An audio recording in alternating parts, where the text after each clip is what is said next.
what she does. I'm like, stop.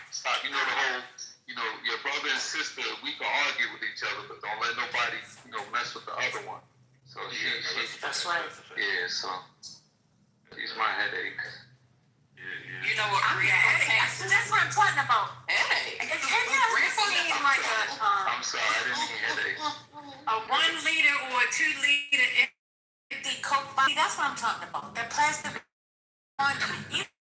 But you want him to hear the sound and you want to hear his head. No, that's the kind of bottle I just want. Just plug him just a couple times. Plug. You know what I mean? She's violent. You need it. Like when people say they're gonna knock some sense into you.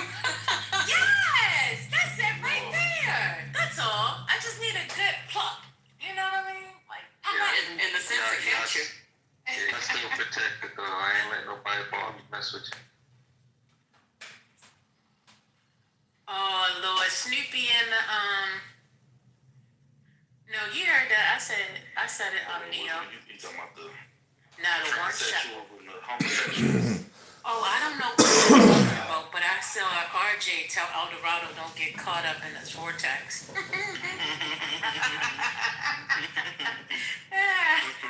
Snoopy will lay some pipe for y'all to, huh? Hey, yo. What? What happened? What kind of pipe she laying? He lay their pipes in and y'all get caught up in his Of knowledge. Of knowledge. Yeah, pipe of knowledge. Thank you for closing that loop. Yep. That was worse than girth. I don't care what nobody says. That was worse than girth. You a pipe doesn't do anything. Are y'all sharing the girth of knowledge today? That's insane.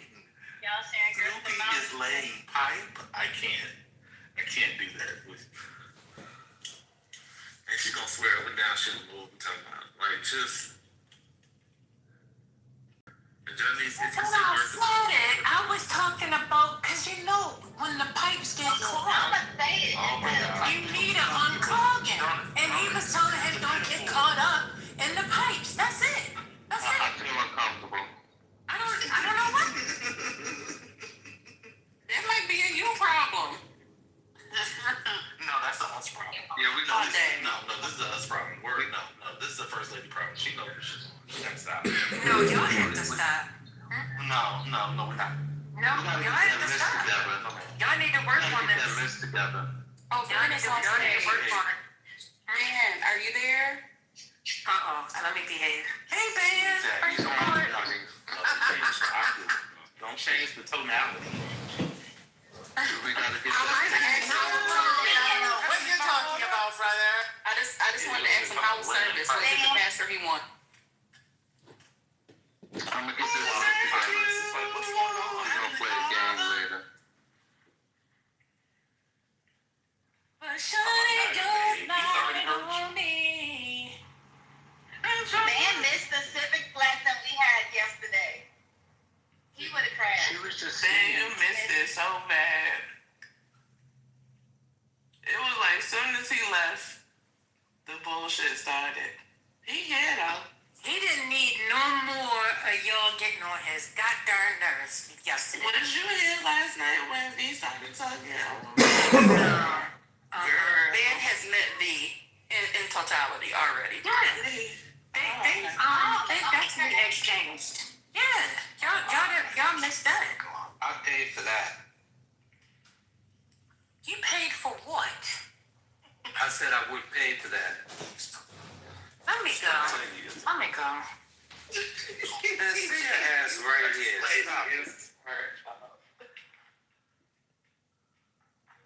First lady, you still eating that candy? No. I told you that was it. You said PORA. I said OMG. Huh?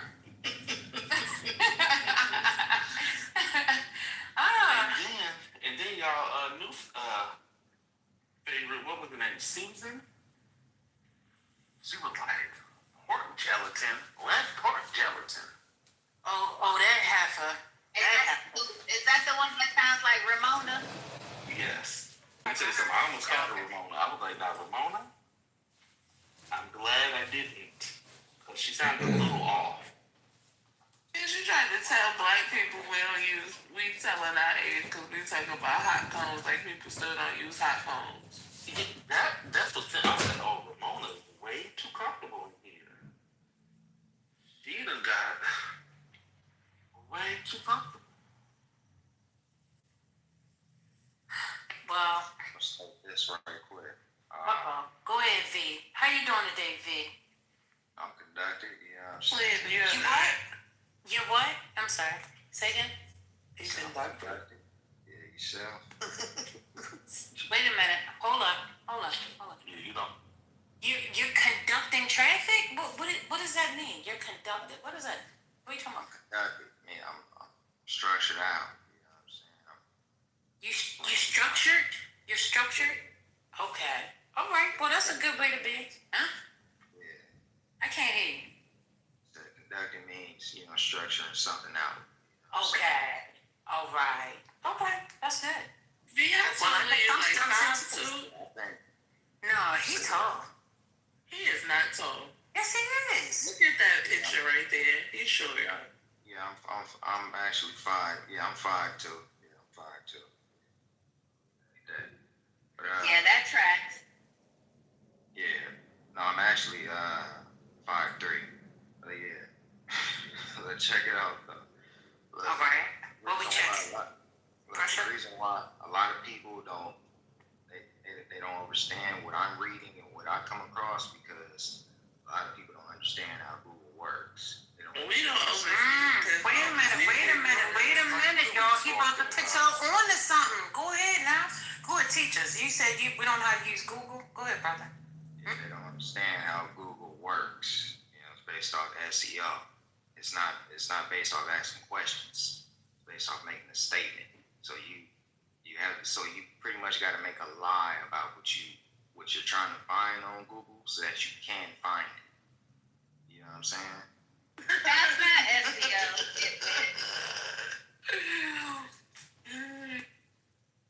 Who said that dumbass quote? Who asked that dumbass quote? I did. Somebody that deals with SEO every day. That's not SEO. Yeah, that's search engine so optimization. you know Like, what are we talking about? So Where's you Ben know- at? So Jonas, you know SEO? Yes.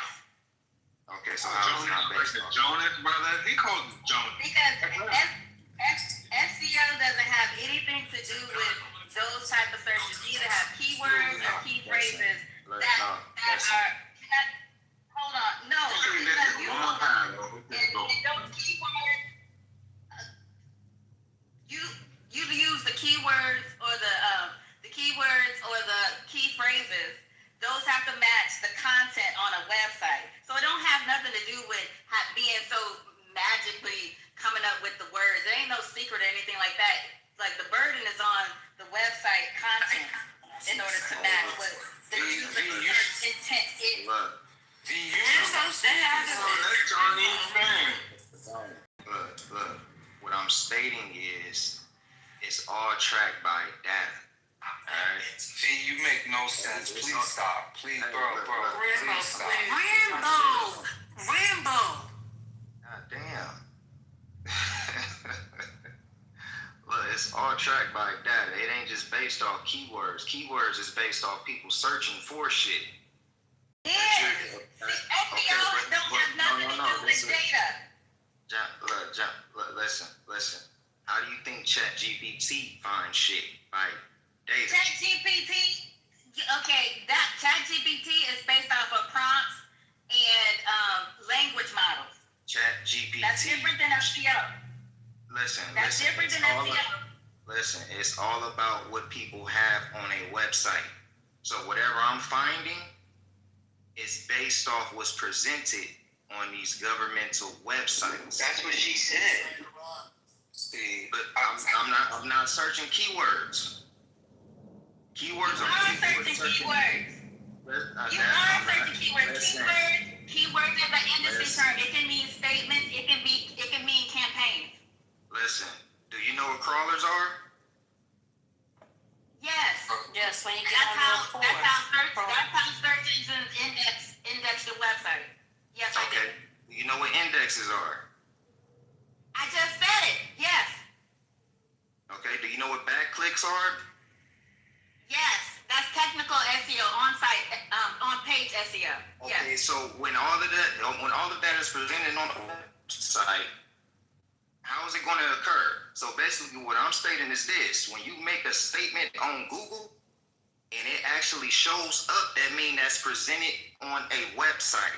So you pretty much have to make a sentence when it comes to Google. When you make a search, the first thing you do. Certified, right? I do digital marketing. I was doing digital marketing when you were in diapers. Okay. You talk. I've been doing this. When you do a search, the first thing you get is the results page first, and that takes you to the websites that are matched in terms of their content, whether it's through site links, keywords, alt image words. If you want to search for images, but you go to the results page first, and depending on how much you pay, that determines where your website shows up, whether it's page 1, page 2, or page 3. Do you want me to teach you anything? You talking about ranking and keywords? I'm not talking about that. It's a whole nother ballgame. There's paid SEO and there's organic SEO. Jonas, let me play my part right quick. Her name is Okay, Johnny. let me help him. So, John, right? Hello, you with me? John, niece. Okay? Okay, brother? Brother V? What's going on? I'm saying that's her name. Her name is John Niece, not Jonas. Yeah, I just be like. All right, for sure. But yeah, so it's not just by keywords. When you utilize keywords, it's for rankings so that you show up on search engine optimization and Google searches. Okay, I understand that. But with a whole nother side of SEO, it's based off you making a statement. It's asking questions. So when you make a statement, Google will tell you if that statement is true or not. So it's all about you being delusional, creating a lie in your Google search so that you see if it pops up or not. That's the reason why I'm eligible to find this type of information. For instance, I can tell you anything .gov. This is not. This is incorrect. That's not incorrect. Listen. I mean, We're gonna speak up on this topic. You're eligible to give misinformation. Okay, so what information do you have about SEO? Donnie, she didn't know that cities had laws, child. I literally just gave you a clinic. You still talking about keywords. Why are you disagreeing with what I'm talking about when it's falls in the same? Because keywords are what feed and index a website. It's the keywords. So you don't think a sentence does the same goddamn thing? I told you that keywords is an industry term. It also includes phrases and sentences. Hello? How you an SEO expert and you don't know that? When you create campaigns, they are called keyword campaigns. Whether it's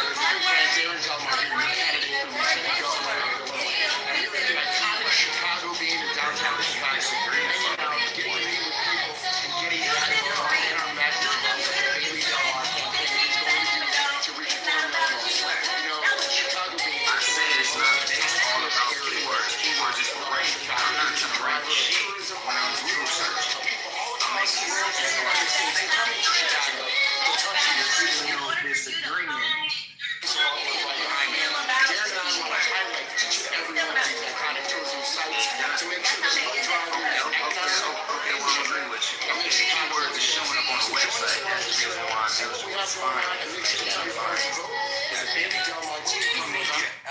Wait, why are you mad? Wait a minute, hold on. Wait a minute. Zip it.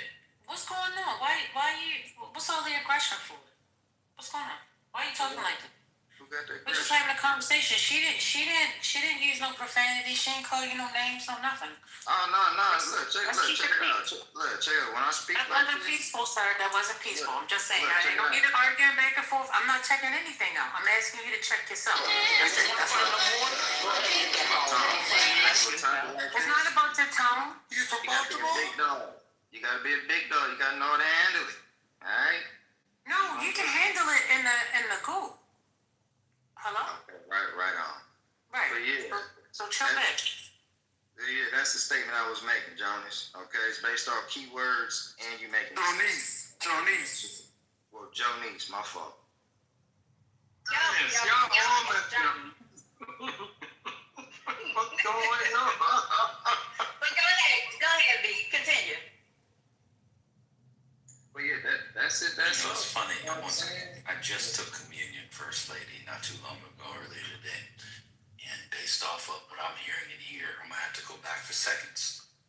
Because these young knuckleheads, they're ready for me to go. I just took the broken body. I just took the blood. I just took it. Jonas, Jonas, I just took the broken body, the blood, prayed over it. It's nothing but the blood of Jesus. I took it all. And no pausing. I celebrated the resurrection, been celebrating all day. And I sat down to do some work before these short ribs are done. And I hear that we got more men disrespecting ladies again.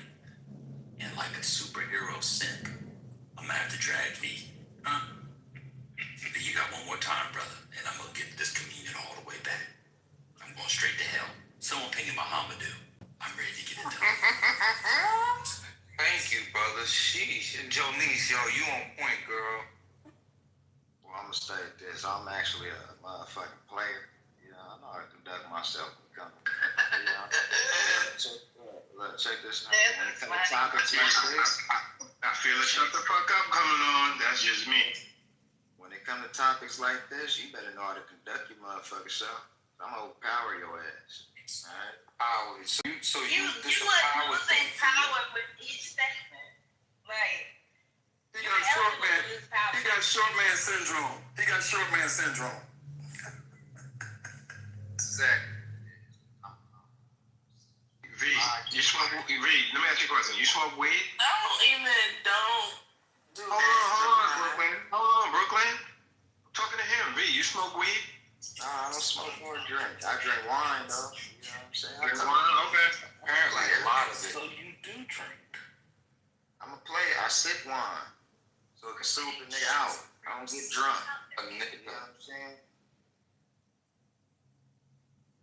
Thank God we can't blame this on the weed this time, cause boy, Maybe he should smoke some weed. Open up his, situation. Or Well, when do you do the SEO and when do you do the tax? Because I'm confused. How many jobs do you have? yeah, don't even waste your mental. I'm trying to stop doing this. Don't we do got an LLC. He got multiple jobs, and I'm so raw. I don't do shit. You know what I'm saying? anyway, what was the point that you was making when you were talking about Googling and all of that? You was going somewhere with it, but I don't. Was it? He said if y'all don't know the information and y'all don't have the information he has because y'all don't know how to use it. And he was trying to put y'all on to something, but y'all won't receive it. It's all good. Thanks, round two, huh? Thank you, love. I appreciate that. Now, see, you Good afternoon and happy Easter to the mods, the stage, boys and the goo. that I realize for women. I appreciate that love for you, being analytical and understanding that. It's still stupid. Can you imagine if the mods had the ability to turn people's volume down individually, where you could do like a fade out on people? I'm gonna put that on the list because that would be amazing. Anyway, what else we got? Happy going Easter, on? Brooklyn. I hope we're doing well. Happy Easter, Passover. Christ is our Passover, huh?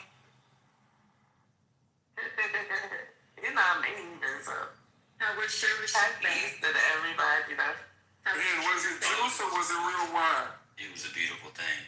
Yeah. Well, I go to a high Methodism, high church Methodism. So the kids got the grape juice, but I had the Cabernet. Huh? That's what took me so long to get home because me and the priest after I had to make sure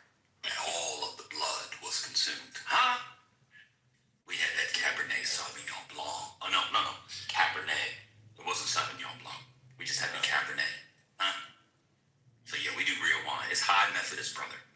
We about one step away from a poke and smoke. If a brother was smoking, they would automatically convicted Miss Pollister. That's how high. Oh, soda. Somebody sang Hondo in that motherfucker this morning. That's how high Methodist it is. It was fantastic. I had to send a message to Hurricane. Oh, it was a beautiful thing.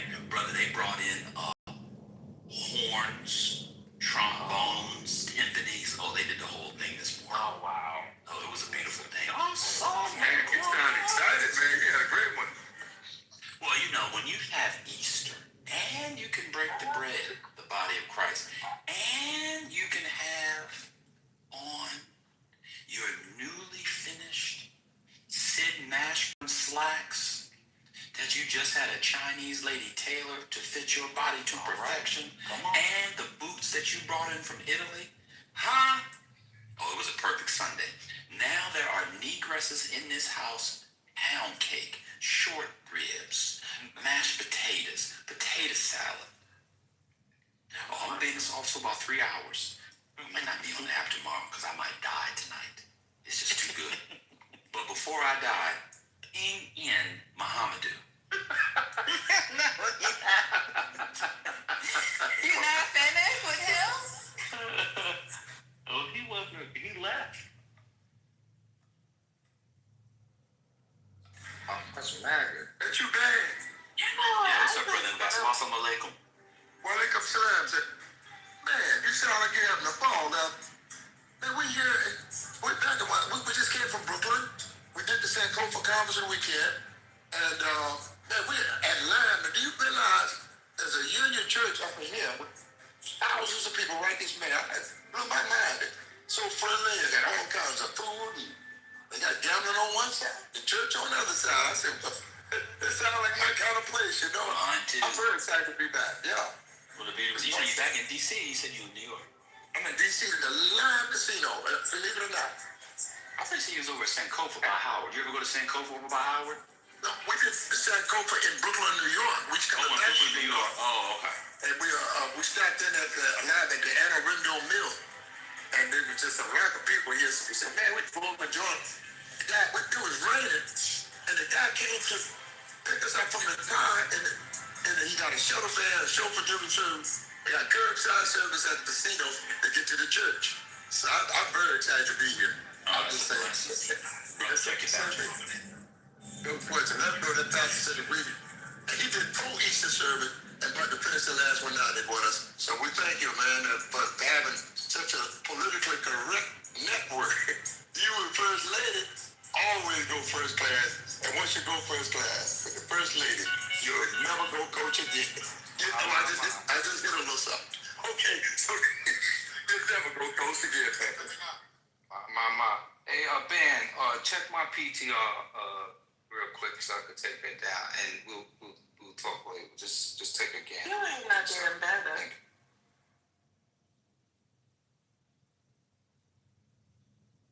It always makes people check his PTR. All right, I got it. Yeah, that meat looks rancid. What's going on with that meat? Right. So I didn't know. So I was at a Japanese market yesterday, and they've got all kind of freaking things in there. And I came across the section where the meat was, and the first thing I picked up was the chicken. They had some chicken wings, and those chicken wings, they don't look like chickens here in the United States, I tell you. And then I came across I don't eat pork, but I came across these ribs, and I looked at it, and I'm like, is this good? Is this bad? Like, what is this? So between you, and I'm also sent my mother the image. I don't know if this is this healthy? Does it look like, I don't know how to tell if You this don't is know a that good meat's celebrate. supposed to be red. But hey, listen, a lot of people be putting the pie in there, so I don't know if the Japanese do. But anyway, that was just for two people. That's Mom and Dad, because he cooks and does all the shit that he does with it. So I just had the brother in mind. So I'm gonna take the You should have been that Beef is never camera. healthy. I would like to tell a story. 47 years. 1979. So in the sermon today, let me just say this because, they talk about latter Latter-day Saints. That's what the Mormon Church.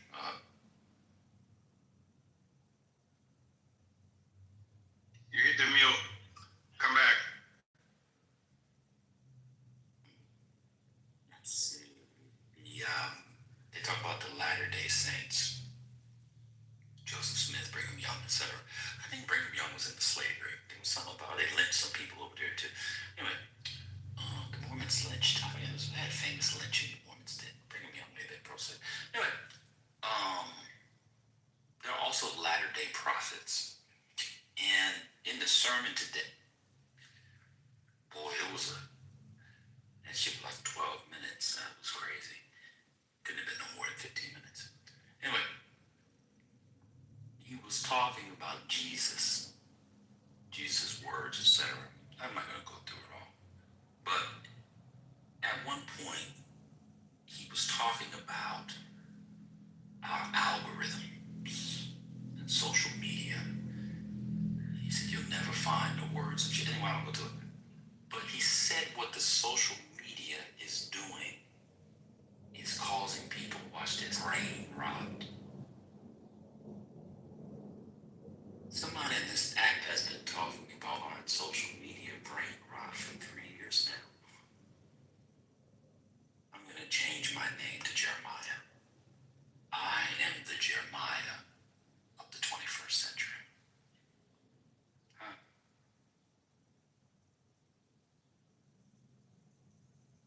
I'm done. Someone ping in Muhammad. I want some mankind. Man, I forgot to tell you, man. Why everybody's excited? We now have our own bottles that are manufactured in Ghana, Africa, and they got all kinds of for those that taste now, not for everybody. But we have moonshine, Hennessy, and so everything that Diddy did with a bottle, these guys after our network in the motherland is making those package and bottle in Harlem. From the Afro bottle, you ain't gonna miss it, man. I tell you, for those that do a little taste now, they're not for everybody. For those that do taste, they get a decent bottle from us. I'll put a link in the chat very soon, and yeah, that's why everybody's excited that we got here. And then they offered us a meal, and they're just treating us like just whole family. Isn't that haram? The alcohol? Well, understand me. See what it is. Let me explain something to you. See, I do rap security, right? So that made friends with the rap. I'm gonna explain it very clear. And then I do security for gospel. I do security for sometimes anybody from Queen Latifah to Young Boy. And now rhythm and blues, everybody from Diana Ross all the way up to saying they sports entertainment, Magic Johnson, and people like that. And sometimes I don't disown them because they do or do not taste. I don't stop networking with they're part of my family. I'm a Cherokee, a Kibolanian, Nuwabian freedom fighter. And I am a black Muslim and I am a Black Panther. And that explains some of the things about me.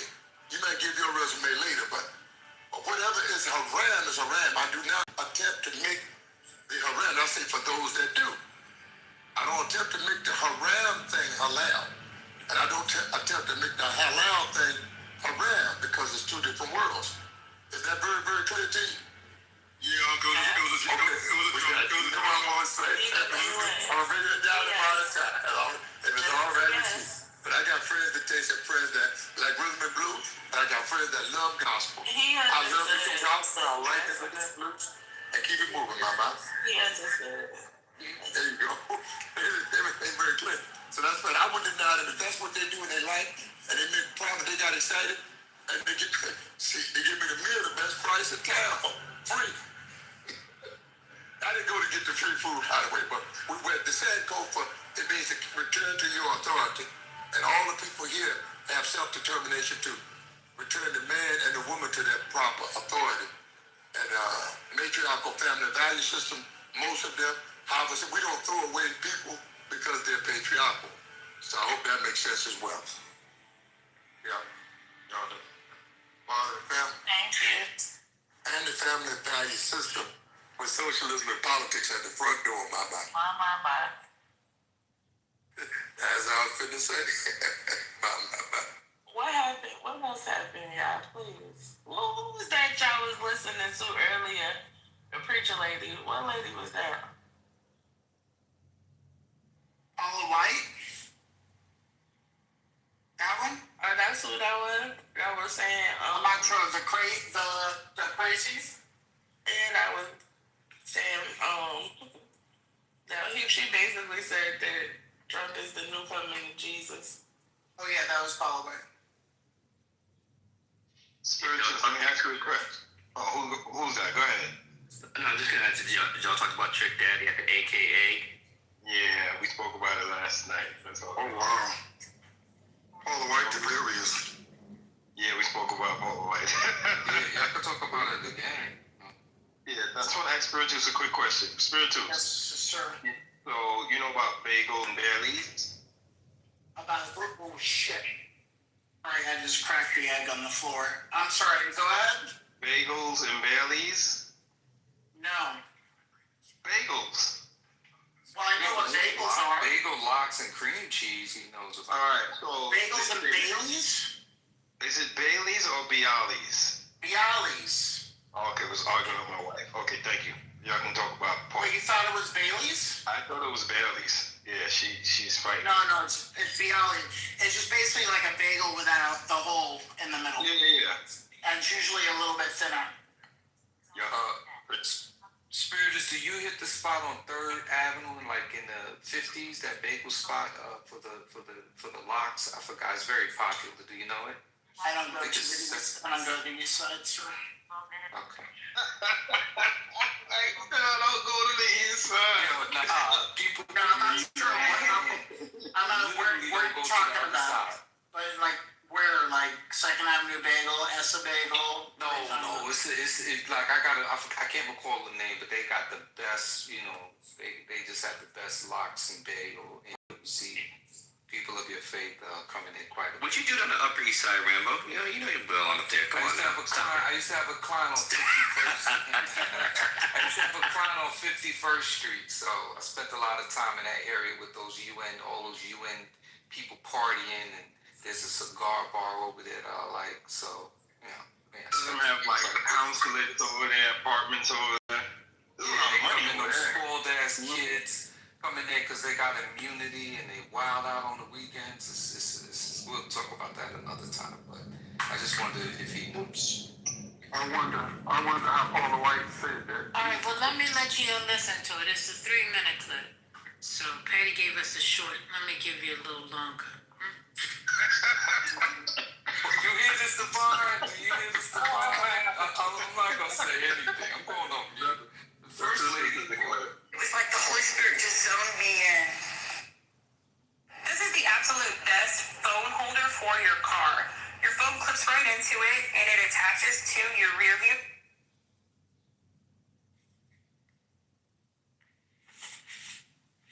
But as I prayed, it was like the Holy Spirit just zoned me in and said, tell President Trump how thankful you are for him.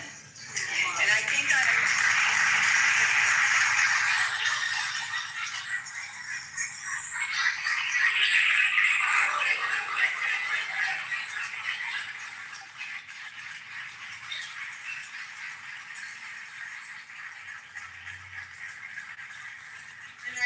felt like I was conveying the heart of God for all of us. That we are thankful for the greatest champion of faith that we've ever seen in a president.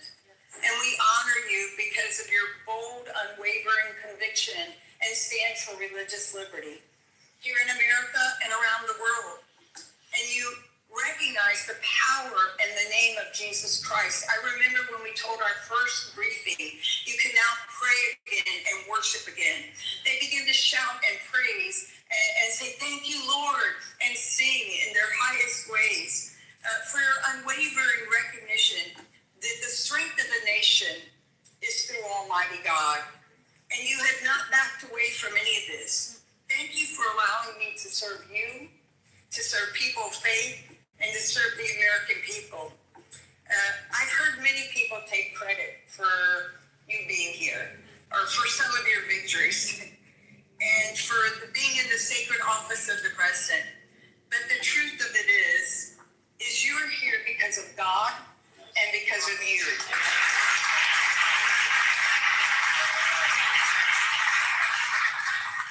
And I just wanted to share this thought and pray over President Trump. Jesus taught us so many lessons through his death, burial, and resurrection. He showed us great leadership. Great transformation requires great sacrifice. And Mr. President, no one has paid the price like you have paid the price. It almost cost you your life. You were betrayed and arrested and falsely accused. It's a familiar pattern that our Lord and Savior showed us. But it didn't end there for him, and it didn't end there for you. God always had a plan. On the third day, he rose, he defeated evil, he conquered death, hell, and the grave. And because he rose, we all know that we can rise.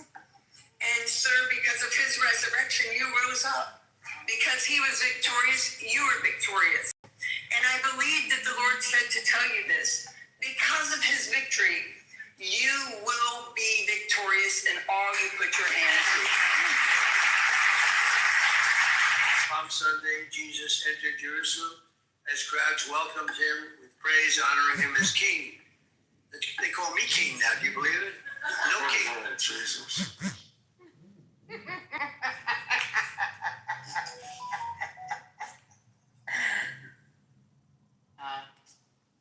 And she pastors a predominantly black church. Not no more, does she? Yes. Really? She pastors Tim's old church in Atlanta. In Orlando. Wait. Zachary Tim's old church. That was a black woman? Zachary Tim's. No. She is one. Oh, okay, right. Okay. She took over Zachary Tim's church. I was about to fall off my chair if this shit was okay.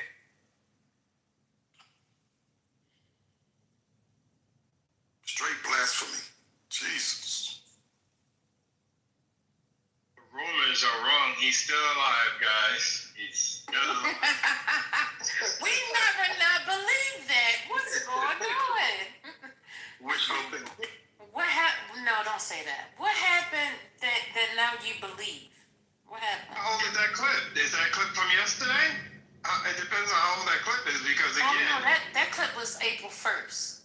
Oh, yeah, it is. I'm telling you, there's a rumor going around. His schedule had a lid placed on it yesterday, and he has nothing scheduled. You can go to the whitehouse.gov for yourself and see this man has nothing scheduled, so rumors are swirling. There's also a rumor that he was rushed to Walter Reed Hospital yesterday. This is not me. This is the internet. Yeah, I've seen Wait, doesn't it take a couple days to come back from the dead and rise, and so give him a little time. He's got 3 days, Scotty, which takes us to Tuesday, which is when he's planning on blowing up Iran and calling it the victory that he just referred to biblically. He said that's supposed to happen Monday. And the fact that he wasn't on TV, Yeah, the fact that he wasn't on TV talking about the rescue is not that's not like This man loved the camera. I mean, we've been down this road before. Devon, if you got Rambo agreeing with you, you probably should consider that. You just maybe just a little. All right, I changed my stance. oh wow, don't buy into her toxicity. Don't buy into her. And it's not me. The internet is buzzing. We know this man loves the camera. I've said this before. We thought this happened back in, when did we think this happened? Around Christmas, right? He was MIA. Yeah, November, December, something like that. Yeah, maybe he's getting a procedure done. They got to patch him up, send him back out to the game. Child. Now Matt saying J.D. Vance is taking over. Y'all need to stop playing. Don't play too Man, much. First Lady, it's buzzing. They're like, Walter No, y'all keep Reed. talking about it's boss. It's buzzing. Let me see. Go on IG and put Donald Trump in there. I would never. You hear me? Never. Never. Type that in my IG. Never. Never. No. No part of that algorithm. My IG is clean and free of certain things on my algorithm, and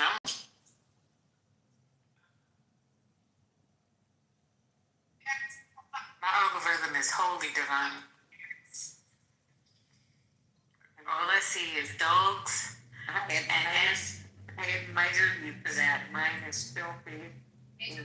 On my Facebook, there's MySpace. No. On Facebook, mirror with news thing saying Trump spokesman forced to deny U.S. president is dead amid hospital rumors. That was in the Mirror 22 minutes ago. So I don't know. That's what I'm not sure about the Mirror, but that's the last thing I thought. So Al, go to his schedule, because his schedule is public, and tell us what you see. Right? His schedule is public information. So Divine, you're right about the rumors. I've been seeing them too. But the other thing to keep in mind is the timing of his last physical was literally like right around now. So I mean, this could be his annual check too.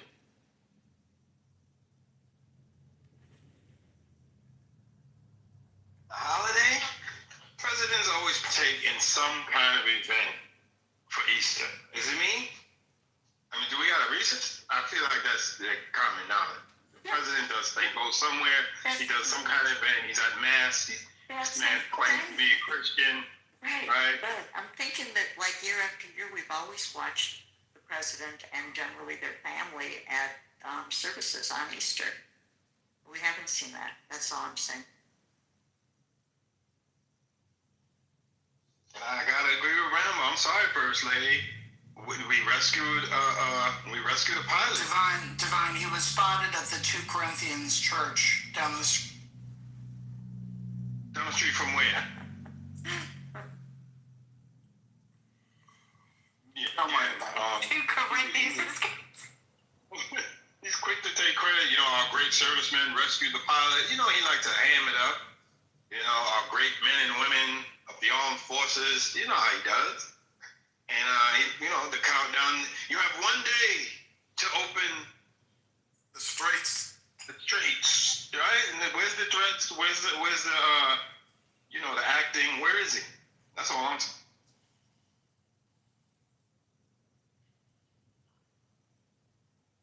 Well, he didn't go to church because we would have heard about him bursting into flames. Oh, shit. Damn. I wonder if he would have took the Trump Bible, held it upside down.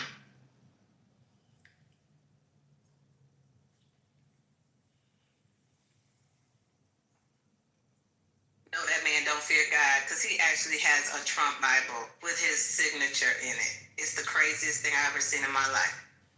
I fear God, by the way. I have a healthy fear.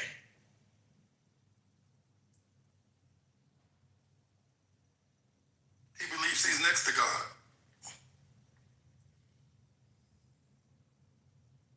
I got Maya on my train. Why is Divine continuing me? Let's go, Maya. Find us some articles. Again, I challenge anyone. Go to the whitehouse.gov or whatever it is, and they usually give you his schedule. Everything says no press, no media, no meetings, no nothing. It is Donald Trump. Can a man rest? Can a man rest? This man don't rest. He's on Truth Social at 3 a.m.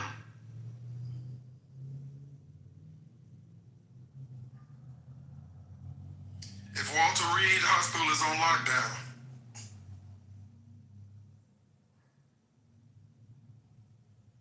All I know is I don't need that motherfucker dying somewhere around Good Friday or fucking Easter, because it'll never be the end of that.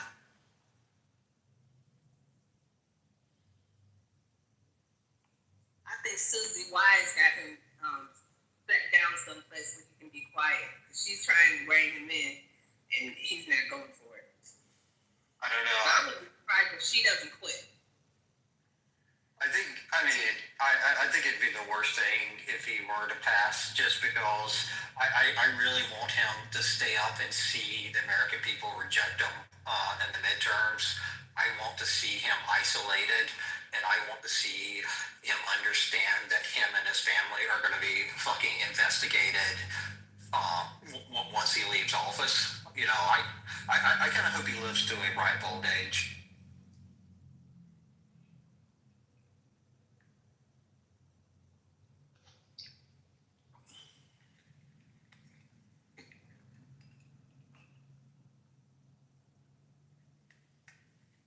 So I have info here. It says on Monday he's going to host along with Melania the official Easter egg roll. That's tomorrow. Yeah, I mentioned that. So, okay, if he's at the Easter egg roll, darn it, we're gonna march on. March on. Exactly. Why are they doing the Easter egg roll after Easter? I don't know. Well, I went to work to see That's weird. Easter. Did he go to church? And all of a sudden I thought, I don't know, what about the Easter egg roll? We haven't seen anything about that or heard anything about that.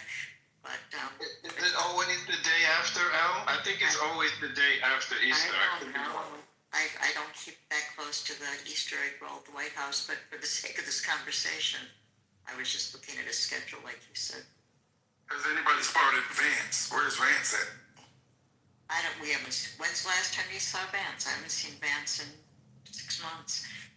But Scotty, I totally agree with what you said about God forbid anything happens to him over Easter weekend. I mean, we've got him martyred forever in that case. That would be a terrible scenario. They would name Easter after him. Yeah, they'll change the name of Easter. You just slap a Trump post, a gold label, Easter, right? You can talk to the Pope about that. I was wondering early whether the Pope did a message that we could listen to. Anybody know? Yeah, he carried the cross all the way through. They said it's the first time in over 20 years that a Pope's been able to carry the cross all the way through the procession. And online, the articles talking about the Pope, they are dogging him. They hate that man. They hate that man. How come? And I put a comment. I said, one drop, the one drop rule. And they took my comment out. But they calling this man everything but a child of God. All I said was the one drop rule. Because that man does not look like he has any black in him at all. I mean, even though he does. But it doesn't show. But, oh my God. Yep, they removed my comment but left all that nasty, hateful stuff that they put about their Pope. Crazy. This world is... Wait, who's they? You say they. Who's they? Repubs. MAGA? Yeah. MAGA. I would read the articles and posting this? I'm sorry, baby. Go ahead. Where were you posting this? I read almost all of the articles that come up on online. If it's something I'm interested in, political or whatever, and I'll read the articles and then I go through the comments and see who's commenting. And yeah, they're very hateful. Lady, can we play the Pope? They said the Pope was critical of Trump in this war. I don't know if it was verbal or if it was written. No, it was verbal. It was doing his message. Verbal. It was doing his He message. said nothing nice about him. Do we have the clip? Do we have the clip, guys? Can you find the? It always time on my end. I can find it. It's the clip of the Pope talking to Trump vis-a-vis Easter. Yes. Okay, I'll try to find the right It was his Easter message. Was it today, Orlando? I don't think it was. I think it was yesterday. Well, It might have been Good Friday. It might have been Good Friday. okay.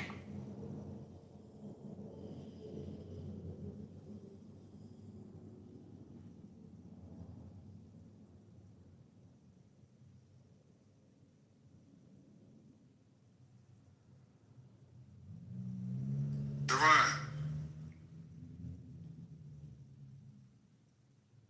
What's up, Orlando? What do you think about your boy disrespecting their coach from South Carolina? Oh, what was it? Gino. Yeah, he apologized, but heard her say, "Oh, fuck Gino up." He's so classless. I wouldn't even accept his apology. Right. He had to apologize because that was crazy. Well, he had already told him where he wanted them to hang the new banner for winning the championship. He had already made room for it. He was talking trash during the game. Sore loser. What a sore loser. You don't do that as a coach. Unbelievable. Here's your options. So there's a very short message from him, and then there's like a 7-minute message where they're taking it apart on MS Now. So we can listen to the short one or the long one. Somebody tell me what it's like. Short or nothing. Okay. Here we go.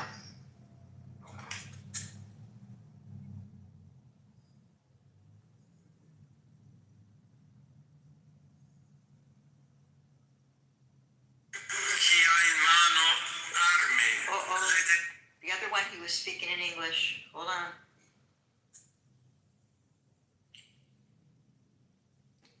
We can give the Pope 7 minutes. Yeah, but if we can't understand it. Not whatever that was.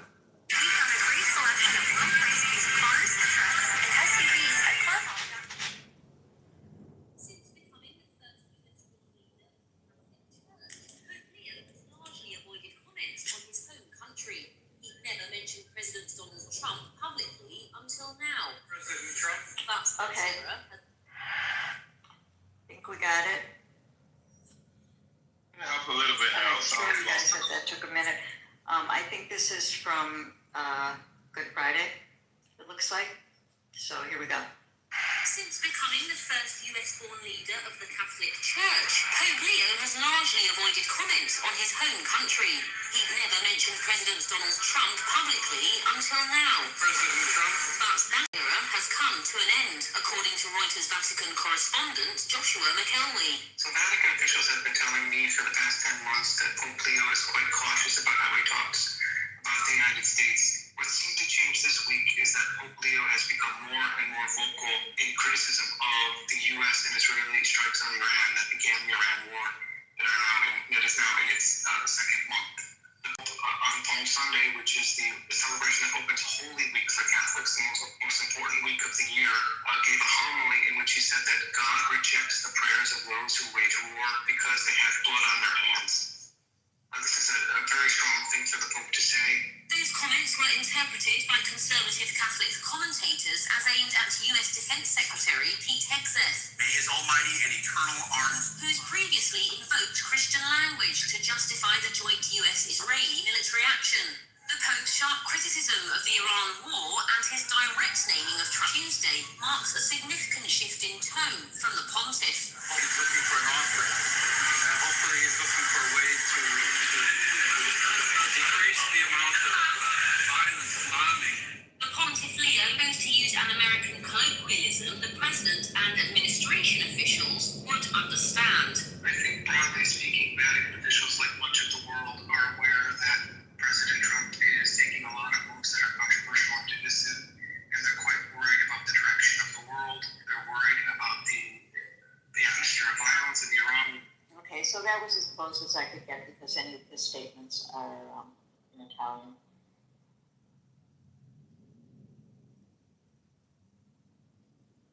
Yeah, the article I read when he said that God rejects the prayers of warmongers, basically. The articles that I read, they were dogging the Pope. They hate that man. They say he needs to get a new job, that he's not real. They're accusing him of being too liberal. Oh yeah, they call him the woke Pope. Oh, fuck them. Okay. When the chances say go get a real job.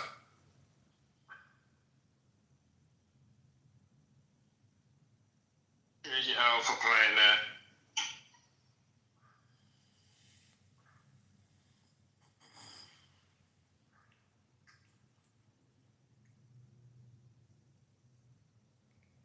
Look, I'm not Christian, but I think we'd all agree that if this world was being run by true Christian principles right now, we'd be in really good shape.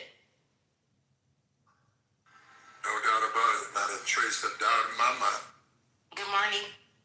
Hey, Mimi. Hey, what's going on, Michael? You all. Welcome, jump to the stage, Michael, Mimi. Happy Easter. Happy Easter.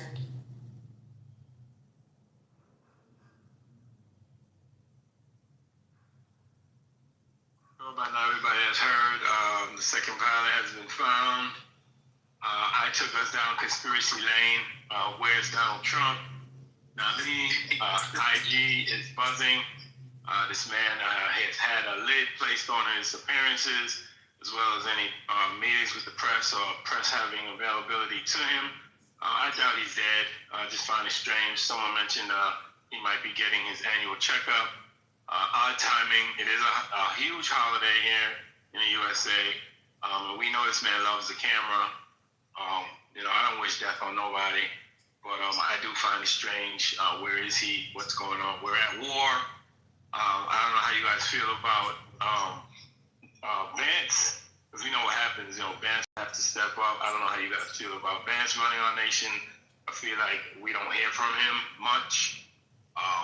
But yeah, that's where I'm at with it. The mic is open, guys. You got me. Make a rude post this morning talking about health something like. Yes. So he's alive, right? But that was written. You guys saying that he didn't write that? That what you saying? He wrote that shit. He wrote that. It sounds just like Donald Trump. Right. So somebody pointed out today that if you look at it, like when he put fucking, he put the apostrophe after the end. It's sort of grammatically done in a way that doesn't suggest it's his style. Like he's horrible with grammar and punctuation. This thing is grammatically and sort of correctly punctuated, so it makes it look like it wasn't written by him. I think even though that sounds just like Donald Trump to me. That was so disrespectful. He did that shit. That was so disrespectful. So y'all know that like the other, so they've showed people that do type of stuff, and I'm not saying it's Karen Levitt said that anything that comes off of that True Social account is official White House policy. So I'm saying it's like the official communication channel, but a lot of that stuff, there's stuff that he does type and stuff he doesn't. I'm just saying, just go look at the way that he writes stuff. I don't know that was him. I'm saying it's him, it's his sentiments, but there's a possibility he didn't physically type that. I did on TikTok, I'll be on TikTok, I always bring y'all TikTok news. These TikTok creators are saying that Donald Trump is in the hospital and stuff. But I don't know how true that is. That's all wishful thinking. That man is still alive. Right. The evilest people. Evil people live forever. Don't y'all got an evil auntie that's 102? They stay alive the longest. They say they do not die. So Go ahead, sir. You good? No, you good. I was just cutting you off. I was just on Resurrection Day. You know that Jesus literally stated that his kingdom is not of this world. So this world is not godly. So you're right that, like, if the devil, when he took him out and said all these kingdoms of the world could be yours if you bow down before me, you know what I'm saying, and else is running this world outside. What's going on in here? What's going on? I'll keep it in church, spirituals. My bad, brother. I don't even know where you was getting at, to be honest with you. Evil people living forever. Evil people run this world. That's what I was getting at. Like y'all were saying that evil people live forever. You're right. Evil people do tend to last a long time, longer than good people.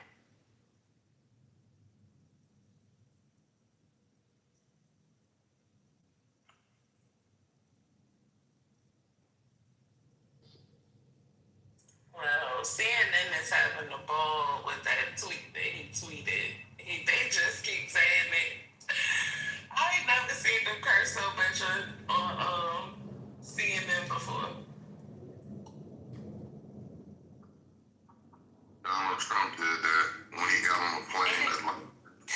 Like they don't know what the fuck they're doing. this like months ago. No, he, like our leaders, we follow the leader, and so he definitely has like lowered the level of like language in this country. So, you know, CNN definitely is rolling. You know what I'm saying? He's the president was fucking in it. So, you know what I'm saying? It's open. Lowered the bar on everything. He was pretty vulgar, actually. It really was. But that's who he is.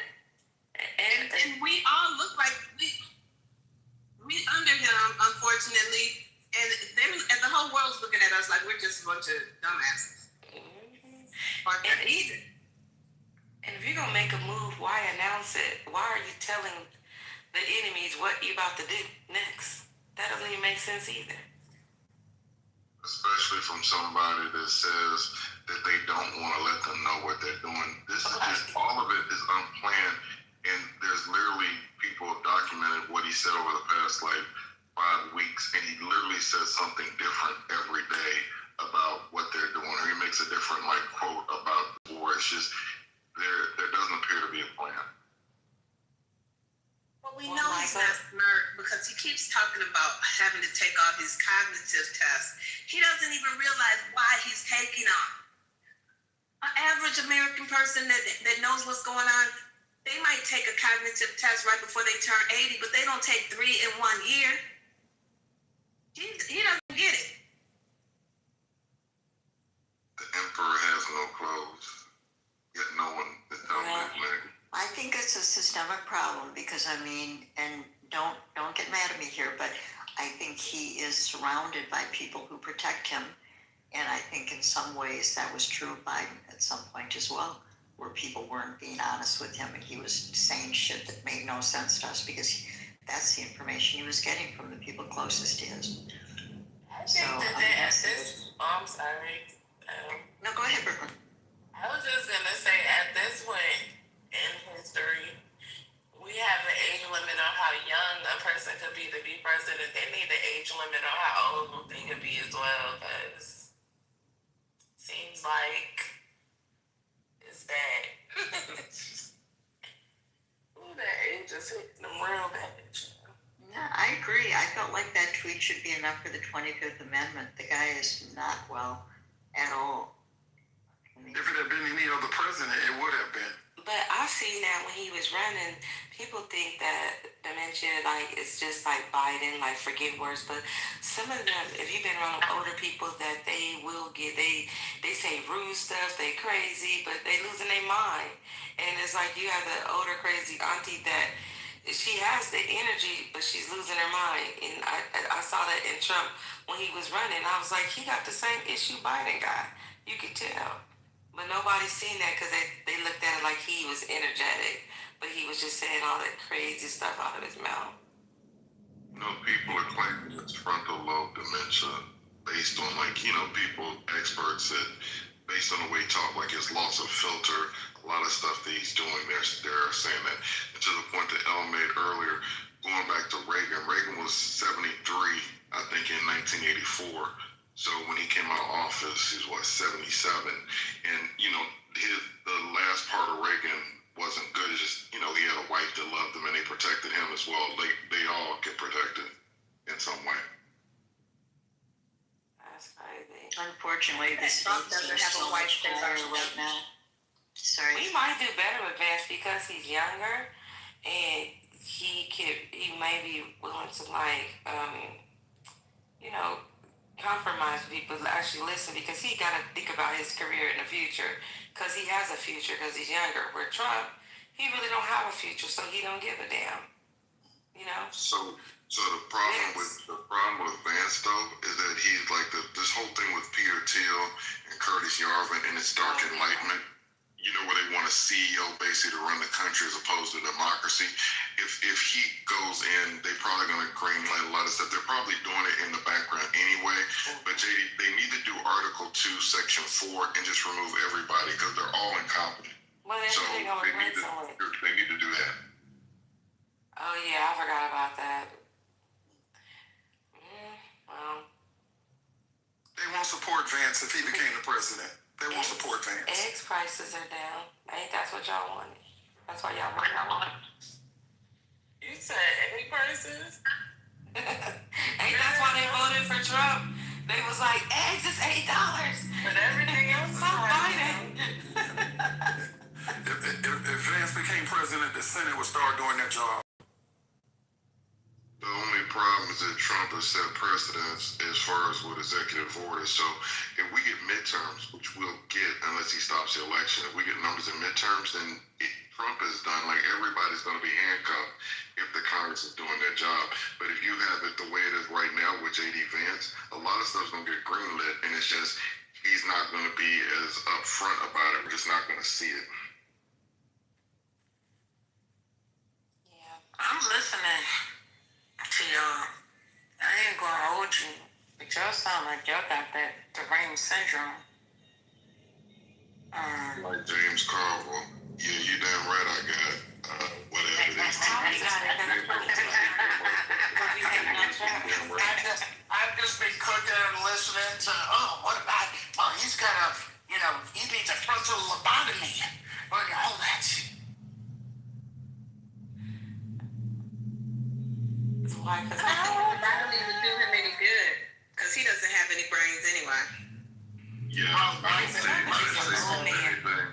I said experts are saying he's got frontal lobe dementia. I don't say he needs a lobotomy. He doesn't need to do shit except just get the fuck out of office is all I'm saying.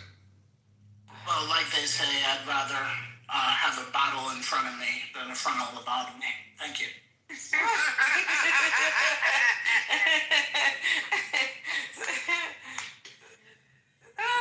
Let me get some more money. I'm gonna start spending money on Clubhouse.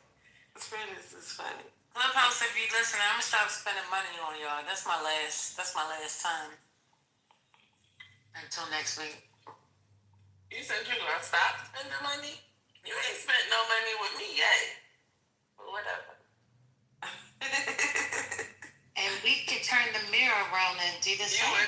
You so correct. I was about to say, that's why I had to say, but whatever, because I ain't spent. I tried to buy some coins because people kept giving me coins, and I feel like I need to give it back. And then exactly. So I need because girl, my brain, I got perimenopause. Okay. No, and when I clicked, okay, one day when you get my age, and then it wanted it wanted the password, and I'm like, what's the password? You don't have. Wait. You don't have. My iPhone password. You know what? When I start cussing your motherfucking mom, Fuck you. oh, okay. I'm glad I didn't waste my curse words on you. I'm so glad I didn't waste mine. Okay, that's what you want to do? You want to do that? Alright, so it's about the curse thing. You want to do it? Who is that? Hey, going on. Oh, okay. I'm gonna do I'm gonna reset the password right now as we speak. No, wait a minute. What password are you talking about? Okay, so right now I put purchase, right? And then it's like, enter the password for my email to authorize this transaction. All right, slow down. Do you have Apple Pay hooked up on your iPhone? Yeah. And it asks you to verify your email address? It says enter the password for my email. Have my email. I wouldn't do none of that shit. That's what I said. And I was like, what? You trying to buy coins? Yeah. Well, you can. I can mine to the App Store. Or you can. Yeah, mine's is in the app. But I can't. The App Store is asking me for my password. Right. I don't think it's logged in a while. Yeah, maybe you're logged out. So go to the App Store and log in. Don't log in through this month. Excuse my French.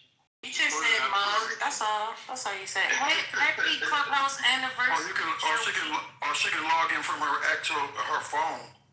Saying, go to settings, go to App Store. Go to settings, Yeah, I'll do it. That's what I'm saying. See, and that's just work. You know what I'm saying? My brain is so little. Her day is so I don't like this. I think I said it right. Yeah, I don't like to use it, but I'm doing it because I gotta pay people. I don't like. I was like, because people kept sending me coins, and I'm like, I need to send some coins back. I know, I have the same problem. I'm out of coins, and I can't send anybody any, so now I've got to go buy one. Yeah, exact situation. And when you do it, you can do it where you can use your face, and you don't have to do the. That's what I was. Orlando, that's what I was trying to do. I kept on, like, why was it just you? Because usually it didn't do it. Yeah, usually it's like that. Or the password is already saved on my phone, I guess, but I haven't used it in a minute, so that's making me, you know. You're trying to watch out I'm for gonna do it today, because I'm gonna blow it up. I'm gonna ching on y'all. So, what is it called when it's at the strip club when they throw the money in it? Make it rain. Make it rain. Make it rain, Shorty. Make it rain. Hey, when Trick comes back to the room, I'm gonna need y'all to put some respect on that man's name. So, if y'all have heard, they've had about 7 people that have been dealing with all this stuff, like from their propulsion labs and this guy, I think from the air. All these people that are dealing with alien technology or all this stuff have been going missing. So, I'm just saying, y'all gonna have to put some respect on the man's name next time he comes back. Wait, what? All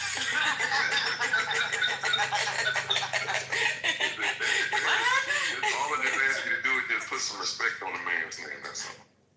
I'm not gonna put respect on his name, but I respect him. But what are we respecting his name for? What happened? People have gone missing from the people that are working on some of this stuff that he comes here talking about, people that alien technology or these whatever UAPs. Some of the top people, literally, there's been stories about it. The last person went missing maybe last month. He went out for a hike. He's he's an ex-Air Force guy. There's literally, and there's stories about where I think it's about 6 people that have gone missing and or been shot, or these even the guy in the Brown shooting. Yeah, the guy that that thing where they had the Brown shooting that happened some months back. There was one guy that some people got shot on campus, but there's one guy that got shot. He was also a part of this thing. So there's enough now that we're kind of correlating. So I'm just Who shot who? We know the one guy that got shot by the guy that did the campus shooting. I can't remember his name, but we caught that person. A lot of these people going missing. It's like a mystery. Nobody knows, you know what I'm saying, who did what. Let me ask you a question. Did you drink a Red Bull? Michael, last hour or so? Michael, what else is on the internet today? Oh, Chico, you came back. Chico, you still screwing? Chico, 1 second. Chico, you still screwing? You still want to use the F word? Did he leave again? Well, he's gone to bed this time. I don't know, but so no. It's because I believe in the democracy and not the dark enlightenment. So if nobody wants to talk about it, I won't talk about it. But this stuff is just out there, and I was just making a joke about putting respect on Trent's name. But again, I can literally just shut up. It's no big deal. But yeah, it's all good. I enjoy it, Michael, personally. Let me do a quick read, cut truth to what he's saying. So I'm going to read real quick. In early 26, a series of suspicious deaths, disappearances, and fatalities among scientists, researchers, and military personnel involved in advanced aerospace, nuclear fusion, and projects potentially linked to UAPs, otherwise known as unidentified anomalous phenomena. We call them UFOs. So we have Major General William Neal McCasland, former commander of Air Force Research Laboratory and a figure linked to UAP research, disappeared in February.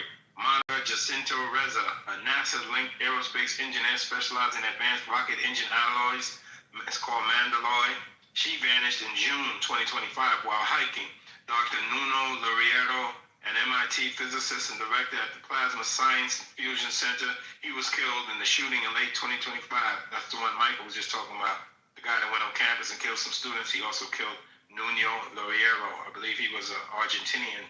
We have Dr. Carl Grimmeler, a Caltech astrophysicist known for his work in detecting water on exoplanets, was shot on his front porch in February 2026. Jason Thomas, a chemical by the Department of Defense contracts, went missing late 2025. His body was March 2026.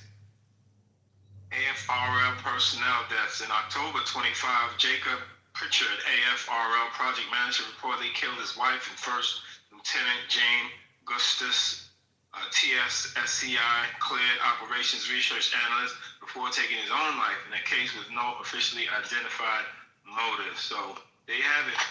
I'm going on mute. So all these people people was touched by the aliens? No, First Lady. I mean, I don't know if it's a conspiracy, but these people are dead. That is a fact. And Right. they have link to what it says, links to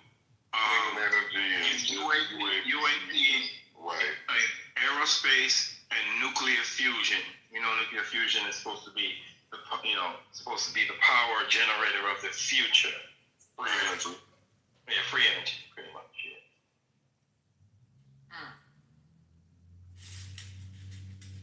Okay. I ain't mad at you. Okay. I'm making some jasmine rice. The best rice to eat, yes, ma'am. Y'all watch that rice. Make sure that your rice don't say enriched. I mean, that's just me. Enriched with what? When they enrich the rice, or they enrich the flour, or they enrich anything, it's that's what's causing the love handles. They're enriching it with stuff that So you don't have love handles? You sound like you got love handles. You don't have love handles? I'm just saying. I got you can pinch an inch, but I don't got love handles like that. I'm grown. Oh, all right. You can pinch an inch.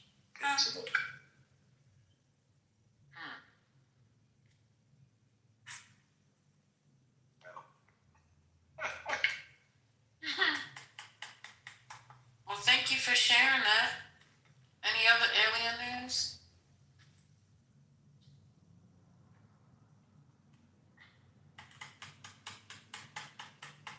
Nope. Okay. Well, Trent said he can't come back. No, He said. Trent said leave him alone, because his wife said he can't come on during the week. Is that true? That's what he said. Now, how true it is, I don't know. But that's what he said. Okay. Yeah, well.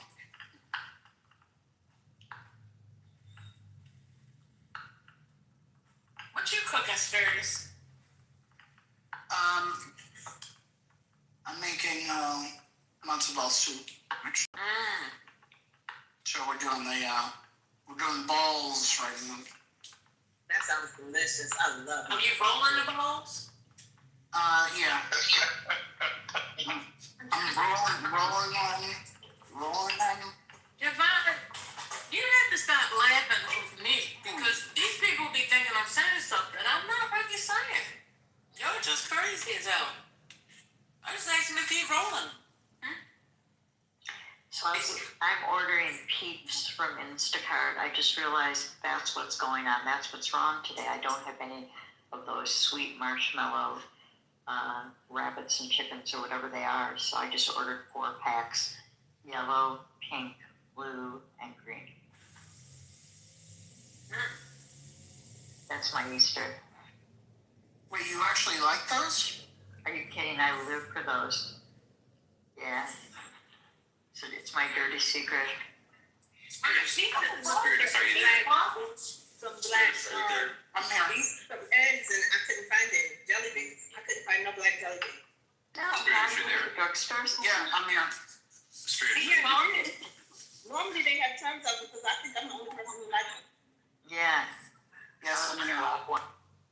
Spirits, are you there? Yes. Yeah, I have a question for you. What are you feeling this weekend? What do you mean, what am I feeling? Well, aren't your people the cause for this? Aren't your people the cause for this weekend? Well, there were some of them where they were certainly there, but I'm going to an Easter dinner, and I'm bringing matzo ball soup, so. So you're gonna rub it. So you're gonna rub it in our face, huh? Basically. I'm gonna bring, well, you know what, let me mute up, even though I can't, because I'm covered in matzo ball right now. You want me to mute you? Do you want me to? It's all good. We're at the point now where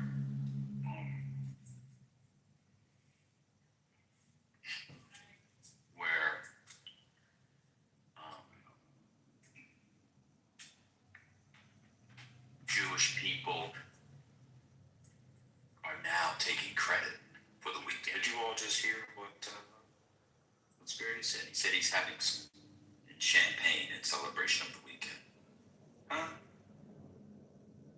Anyway. Well, to be fair, I'm not having champagne. I'm having Kadim grape juice, which is fantastic. It's my favorite grape juice. It is kosher for Passover.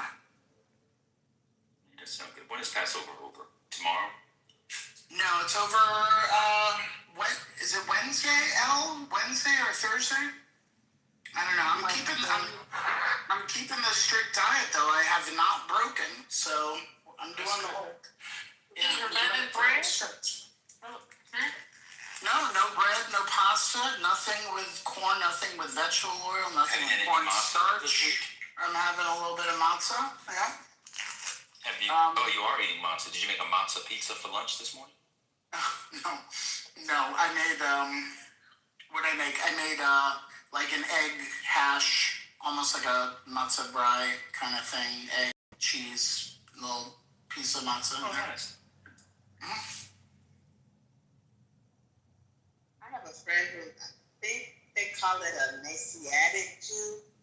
She was actually a Christian minister. Oh, it's a Jews for Jesus, Messianic Jews. They do the horn, the shofar, the ram's horn or something. Yeah, and they do the bread. They do it. They go up to this encampment up in the woods every week, and it's crazy. I mean, not crazy, but it's crazy. Those people are in a sex cult. They're having orgies. I'm done. Yeah, the Messianics. That's a weird one. To be honest, it kind of doesn't makes zero sense. How can you be a Jew for Jesus? That's the whole point on both ends. Yeah, I don't know. There's somebody on here who's a Jew for Jesus. I won't say who he is, but many of you know who he is. Wait, is he the one that hosts rooms sometimes? No, he never hosted rooms. Oh. He used to talk a lot. I'll just tell you, Philip Denver. Remember him? Oh, yeah. That would make sense. Yeah, he's a Messianic Jew. Yeah, he's a Jew for Jesus. Yeah, my ex-husband. I'm a Jew for Jesus. What's going on? No. It's a specific thing. You're not a Jew for Jesus. Like, we're talking about a specific group. They do specific. They're reborn Christians. These are serious reborn Christians who are Jewish, who believe that the second coming has already come through Jesus, or will come with Jesus. So that's totally separate than a Jewish person who acknowledges Jesus. Two different things. But yeah, my ex-husband, he became a Jew for Jesus. It was bad. Jews for Jesus are kind of having it both ways, because on the one hand, if Christianity is wrong, they're okay, they're set. They got some nice history, some nice books, nice wisdom, nice tradition. But if Christianity is right, they also get in. I don't know. Maybe I should be a Jew for Jesus. That's exactly right. You nailed it. Not a bad deal. Not a bad deal. Sort of like being with a black woman. You know you're making a mistake, but in the 1 in 100 chance you were correct, you roll the dice. Lord have mercy.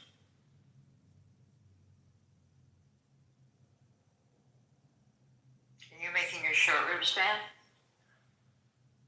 I'm not, but a negress currently is. I just had to go to the kitchen and lay down the patriarchal hammer, which is to say, there was not enough. So I said, woman, cook more.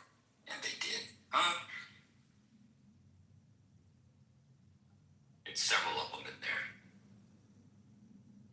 Elle, you have to understand that as a man, you have to make sure that everything is in order.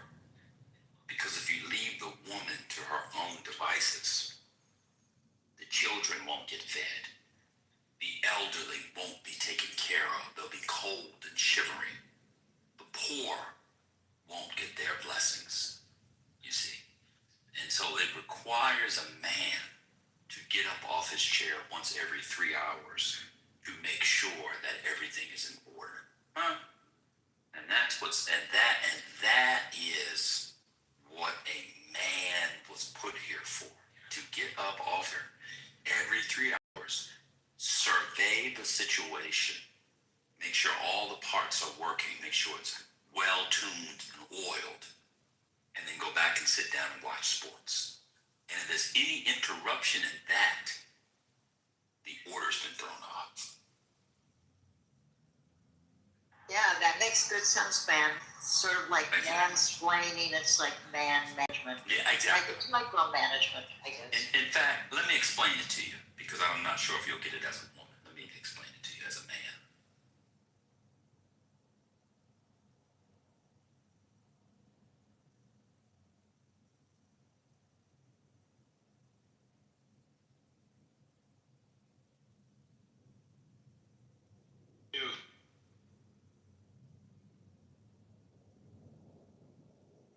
That was brilliant. Divine put in the chat that the game's about to start. For those of you that want to watch South Carolina win a game, although today's game could be a good game, UCLA has a shot. South Carolina is only 4.5, 4-point favorite, so the lady Gamecocks might not have it in the bag. Where's my glasses? Oh, shit.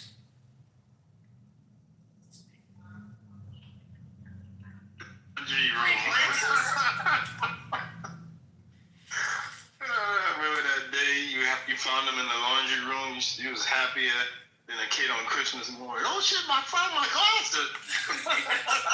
It was actually, yes, I think oh, hold on one second.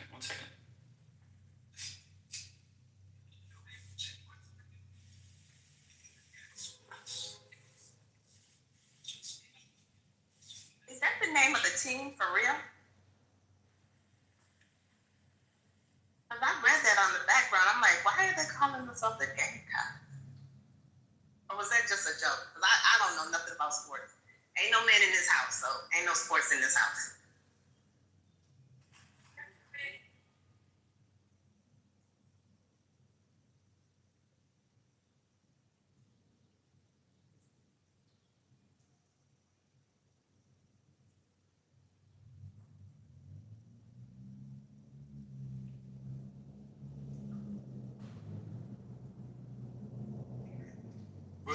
Y'all know who Greg Carr is?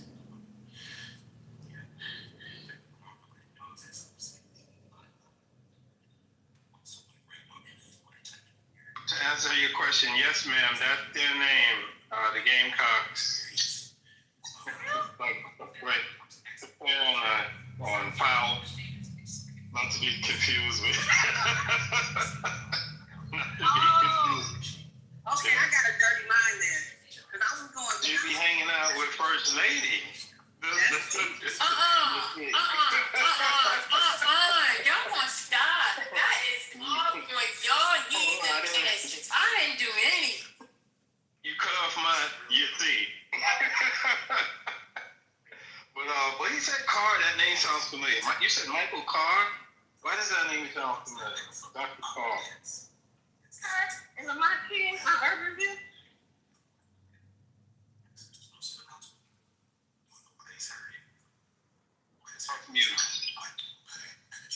Oh my God, this was an April Fool's joke. Never mind. Which one was that from? Greg Carr said he was leaving Urban. He said, who was leaving? I'm gonna go back outside. Yeah, outside the hallway. Feel good out there. Yeah, it feel real good in the hallway, don't it?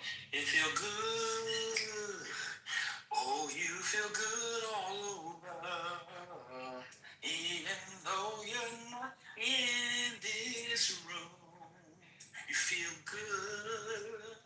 Shout out to little Stephanie Mills. Said when she bought a phone, she 3 sweaters.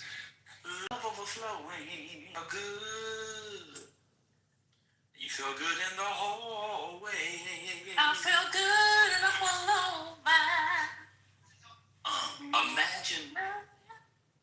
It wouldn't take much to get Stephanie Mills to feel good all over. She a little thing. You can just throw Stephanie Mills up. She's teeny. Y'all ever seen Stephanie Mills? She about what, 4'11"?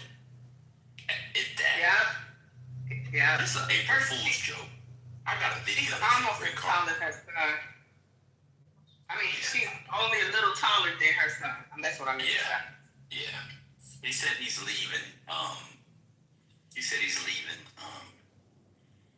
Urban View Radio and was leaving Howard. Why? It was an April Fool's joke. I fell for. Oh, that's dumb. It was nasty. He said he just finished negotiation with an Ivy League institution. And I should have known it was an April Fool's joke because great card, you get no job outside of Howard. That's why I should have fell for that. But anyway, never mind. I don't have a great card announcement. Well, here's a little bit of news, actually. I read today that the Supreme Court has paused. I'm not sure what pause means. Let me tell you what pause means, Elle. So let me tell you. So pause is what happens when someone makes a homosexual innuendo between men, and they say pause to let people know they're not actually homosexuals, but 5 times out of 10, they probably are closeted homosexuals. So let me give you an example. If I say, oh, I got something sticking in the back of my throat, someone will say pause because the innuendo is there. Is that it's a dick. That's what pause means. Got it. So the story was that that SCOTUS had put a pause in 15 states on universities releasing racial identities of students. So that's a good thing, I guess, even if it's just a pause. What? Wait, racial identities? What's happening? Why is the administration trying to get people's race and religion? I'm slightly disturbed at the UPenn. They asked for all the Jews. Did you guys hear that? It's really nefarious, Van. It is 1948. I'm trying to understand because that was also an Obama judge who allowed it. It's part of a discrimination lawsuit, and I get it maybe opt-in. I'm not sure what it is, but it's very bizarre. I don't know.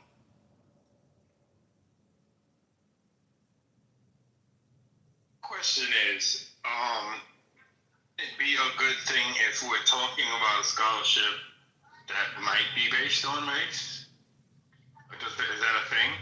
So then you need to know what the student is? I don't think that was the reason. I think it had to do with the accusation that Jewish students weren't being protected, supposedly. I don't know. But that was the original. That's what initiated all of this. I think it called for students and staff if they were Jewish, but if you're nervous that people are being treated a particular way, you don't want your name on a list of Jews, and then that list gets in the wrong hands, and then people start harassing you who had nothing to do with it. Like, you don't want to be on lists of things. I don't know. It's a strange thing. I don't know. Now, there's some young brothers at Penn that probably would enjoy a list of Jewish girls. That's for other purposes. I can't go into that, but that's a different discussion. That's not for the administration. I don't know, man. I can't believe that. I know you guys talked about this the other day, but let me put my 2 cents in, and I'll mute up. I can't believe that was the message of the President of the United States on Easter. Easter's probably the holiest of days for Christians. And I cannot believe that was what the President tweeted today. It's supposed to be a religious Christian administration in particular. I know y'all talked about it already, but I just want to say that that was insane to me. When he said open the effing street? Yeah, on Easter. Did it come out this morning or last night? I don't know. I think Gemini This said morning at 8:03 a.m. Some of us were at sunrise service. We were coming out. Imagine you were in sunrise service and you're coming out. You're filled with the Spirit. You're in a good, ready to go about your day. You got to go home and make sure you boil them eggs, because the kids want to do the Easter egg on the backyard. You got, 24 white eggs that they'll decorate, another 24 or 48 plastic eggs, and you take little chocolates and jelly beans, put them in the plastic eggs, maybe a couple of dollars, hold them up, put them in the plastic eggs, and you find nice little hiding nooks. You might put, you have a strawberry planter, or you have a box in the back, maybe a tree, put it in the crook in the tree, you might put it there.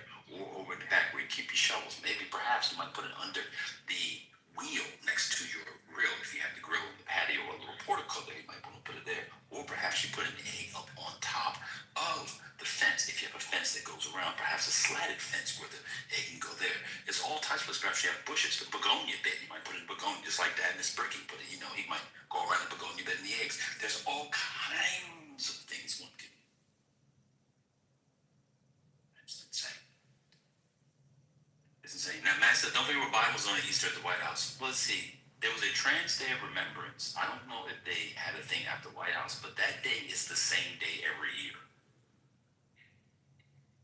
But it's always Biden. Doesn't matter what Donald Trump does. Donald Trump is never responsible. We have to look at back what somebody else does. That is the height of immaturity. Well, yeah, Your Honor, I killed somebody, but so-and-so killed somebody too. It's just insane. There were some girls flashing stuff. So I'm going to look up. If there were people flashing people, let's see. Biden Easter celebration. Let's see what Biden had. I don't know, that message was so disgusting. Moral high ground. I have no more. I'm not Biden. That's the other thing these people like Matt Cool do. They conflate like us as individual citizens with the various administrations. I didn't do that for Biden. Well, I have no moral high ground. Wait a minute, 1 second, moral high ground if you're a Christian is not relative. What an insanely silly thing to say. If you're a Christian, you don't say, well, you don't have moral high ground, so you could do whatever. That's not Christianity. That's totally insane. But I'm trying to see what Biden did on, let's see. He said that there were people, I'm complaining about what he said. Well, if Biden had people flashing, I would also complain about people flashing. I gotta be honest with y'all. Y'all have no morals. It's kind of disgusting. Wait, that's your point? So my point is that Biden shouldn't have done it and Donald Trump shouldn't have done it. So how do I have no moral high ground? I'm not. Let me break some news here. I don't work for the Democrats. I'm so confused. I'm actually legit confused. I said that the person waking up saying that was disgusting. What does that have to do with what Biden did? So you said there were people flashing at the Biden. I don't see anybody. Let's see. This is the day that the Lord has made. Where's somebody flashing? I will and be glad in it. He is with happy. So if I'm saying he's a Christian, shouldn't do it, what does it have to do with Biden doing something? I'm so confused. You said that Biden, some girl was flashing stuff. I don't get it. Why don't y'all come on stage? Y'all been here all day. Follow. I just don't understand it. So you said, don't forget what Biden was doing on Easter at the White House. I hadn't finished my comment on this one. What do I have to? Okay. So what was Biden doing in Easter at the White House? I don't know. What was he doing? The Trans Day of Disability thing? We don't know because Matt's not going to come up and tell us. I'm so confused. The point is the leader of the free world came out on Easter, and said the most vile, vulgar shit he could ever say. Threatening war crimes. Open illegal war crimes. What does Biden have to do? I'd be so confused, yo. I would imagine they rescued the soldier. I would imagine you use that to transition to talk about Easter and what Easter symbolizes, etc. Instead, you're cussing people out as an 80-year-old man threatening war crimes. I didn't have to do with that. I'm so confused. Anyway, these people are brain dead, bro. I lost my. I'm now googling Biden Easter celebration. Let's see, girl flashing. White House bans trans activists for a topless photo at a Pride event. Yeah, it was at a Pride event that the girl did it. Now I should kick him out of the room. It wasn't at Easter. It was a Pride event in June. And she flashed somebody and she was kicked out. This behavior is inappropriate disrespect for any event at the White House. It is not reflective of the event. We also celebrate LGBTQI families or other hundreds of guests who were in attendance. The White House was there. And the girl was banned from the White House. So what does that have to do with the Trump thing? I have no idea. I'm so confused. Just a distraction, Ben. It's just a distraction. Well, it literally distracted me. I forgot what I was saying. I'm so confused. You were saying how violent it was, and it was. I think that was disgusting. It's a horrible Easter message, or lack thereof. And yet these people, oh, he's praying, they're putting hands on him. I mean, you had somebody comparing him to Jesus Christ last week. That was the most sacrilegious shit I've ever heard. Remember when the lady was comparing him to Jesus Christ last week? I know y'all listened to it. That's insane. Right. So That's my horrible.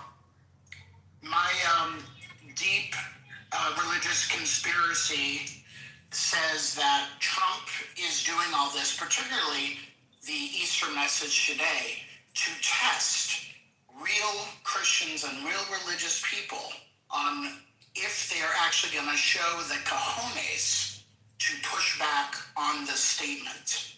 And it seems like they all failed. So that's my religious conspiracy from God above. Well, the White House was savvy enough to delete the Easter event from the White House. I don't know if you saw that, Spiritus, but they actually deleted it. Of course, people have it, but that was an insane moment. Oh, Trump is proposing to cut. Wait.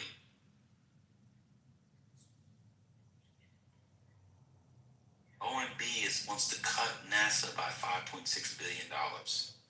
Incredible. Trump is asking for $1.5 trillion for defense. This administration sucks, bro. It's a terrible administration. It's so worse than actually, I think, what any of us envisioned. Yeah, the first one was, I think, the first one, I don't know why, Andy, you want to come up while I'm speaking, you know, what's going on, brother? The first one was,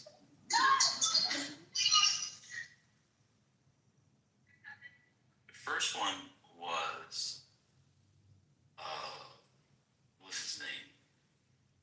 Jamel Bowie did well. He says the first one was pretty much a standard Republican administration with standard Republican people around it,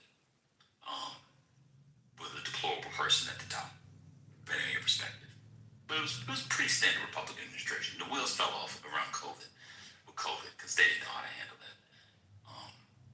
But this one around is just strange. This is strange stuff. I think it's because he's very, very sick, and we need the 25th. That's my opinion.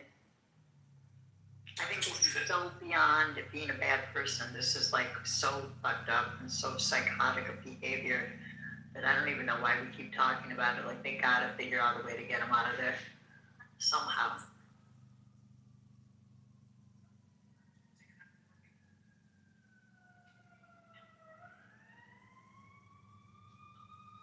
Hey, Janet. Hey, Marsh. Space program. How's it going, First Lady? Gorgeous. How's it going? Happy Easter. What's wrong with the space program? Why do we need to cut $5 billion from the space program? That sucks. So what happened the first time? No, we had a vibrant. He was crowing about it. We had a vibrant space program, 70s, and then this is exactly what happened. They wanted to cut funding. People was like, what happened? Why didn't we go back? And why did this happen? Because the government cut spending. So now here we are, making strides. Sent Artemis 2 up, and now you want to cut funding. Fucking idiot. Aren't they like on their way to the moon right now? Yeah. They're there. Yeah.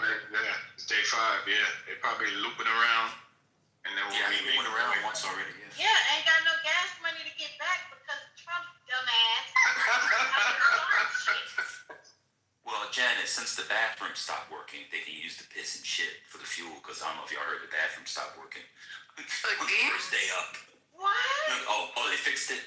Yeah, they fixed it. So the reason why they had to go around the Earth twice was to make sure that everything was operational before they did the trip to the moon, just in case they had to abort mission. Okay, so imagine you're in space with no gravity. You got fucking shit flying around. Literally. Wow. Happy Easter.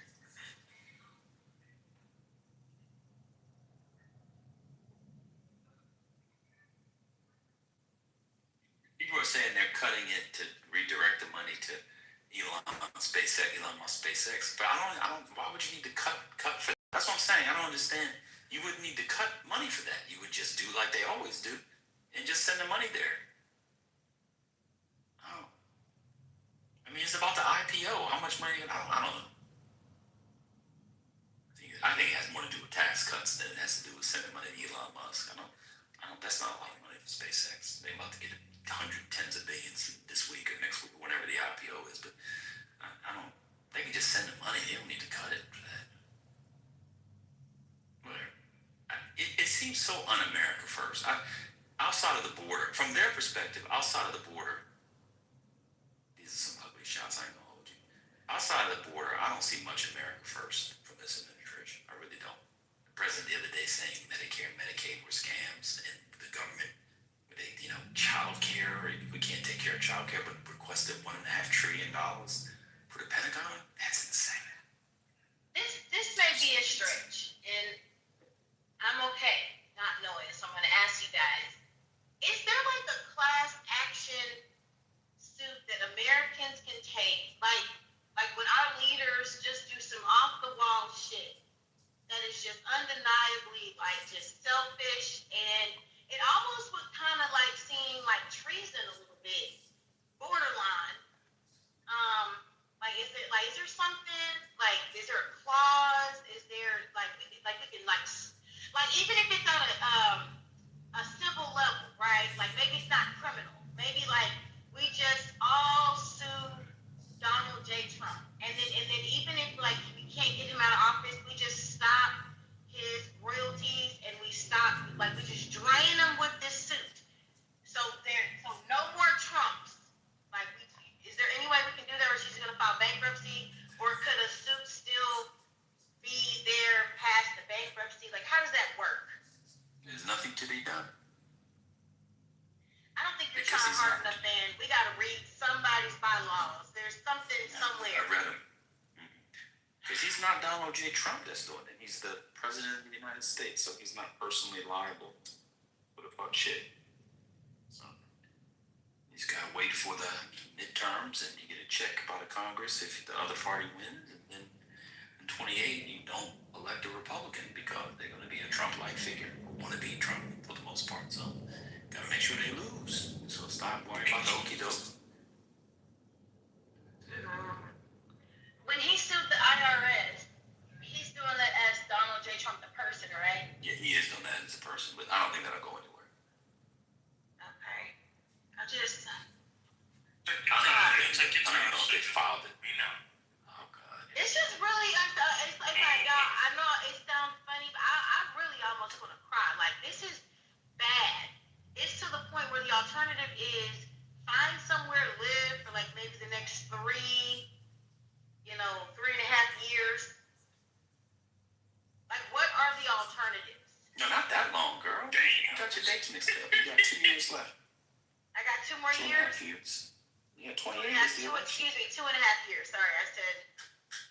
But after Republicans lose the House, which everybody thinks, nobody doesn't think they won't, a lot of stuff will change because the Democrats will have the investigation. So a lot of people will be putting checks. The way these girls just be firing these 3-pointers up, they be pushing them. They don't be shooting them. I think the 3-point line is too far. Is that the NBA 3-point line? Are the girls shooting from the NBA 3-point line?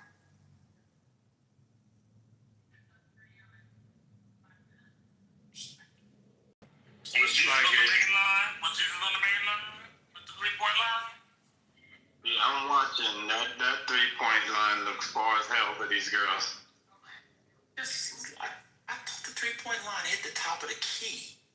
If it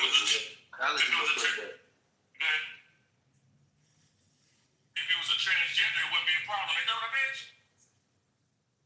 I don't know.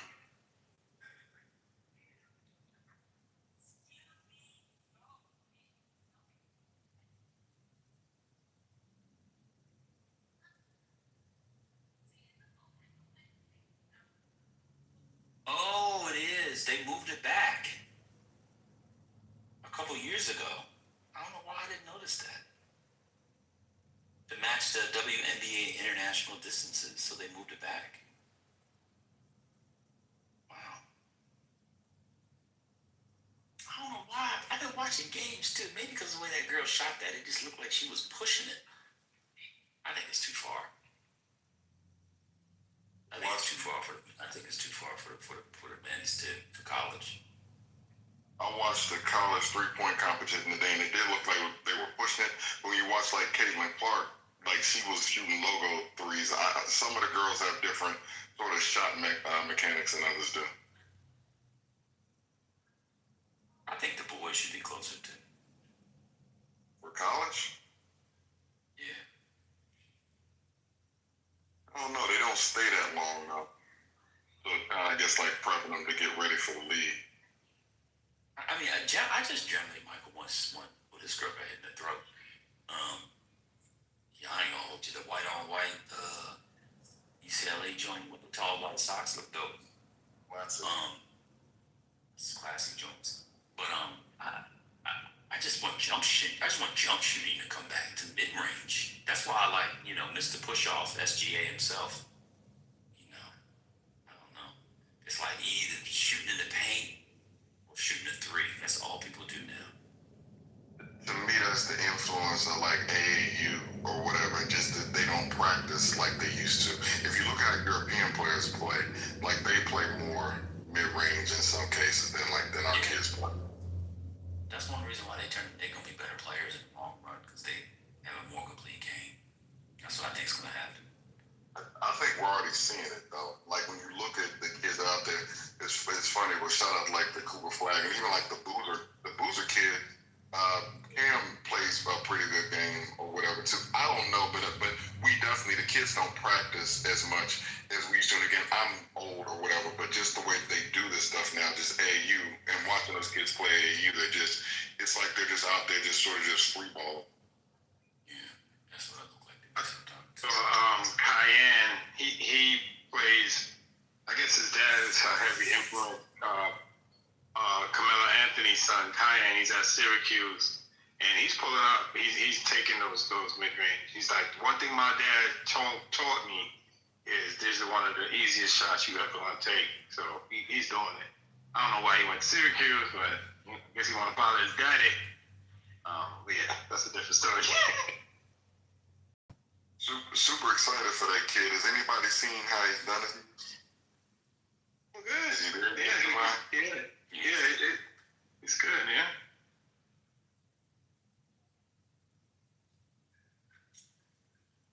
Bronny's starting to get more game time starting to come to. I root for the sons of these like NBA players or whatever, but Bronny's starting to look better in his game. He's discovering his role, like being a good defender, what is like a 3-and-D guy.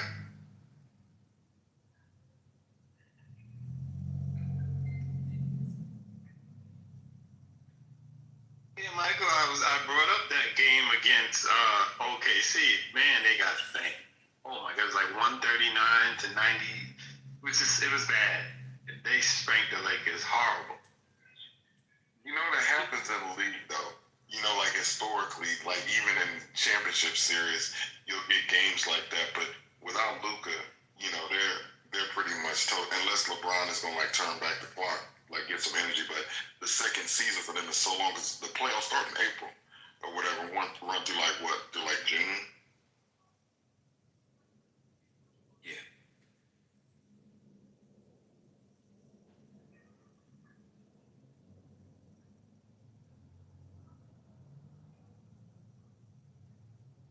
The next play last night, it was like 136 to 98 or some shit. I'm like, okay, New York, but 2 nights before that they got spanked. So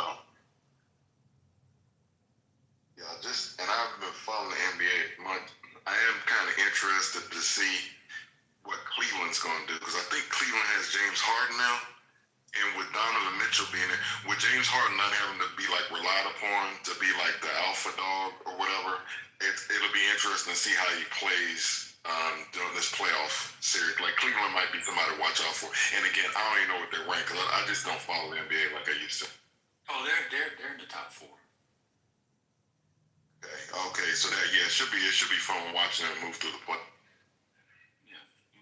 They're right behind the Knicks.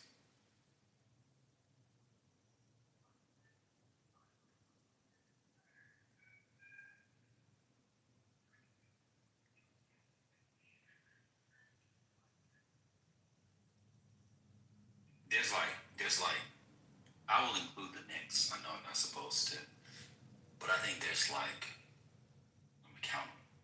1, 2, 3, 4, 5, 6. I think there's 7 teams, the top 8 teams across both conferences.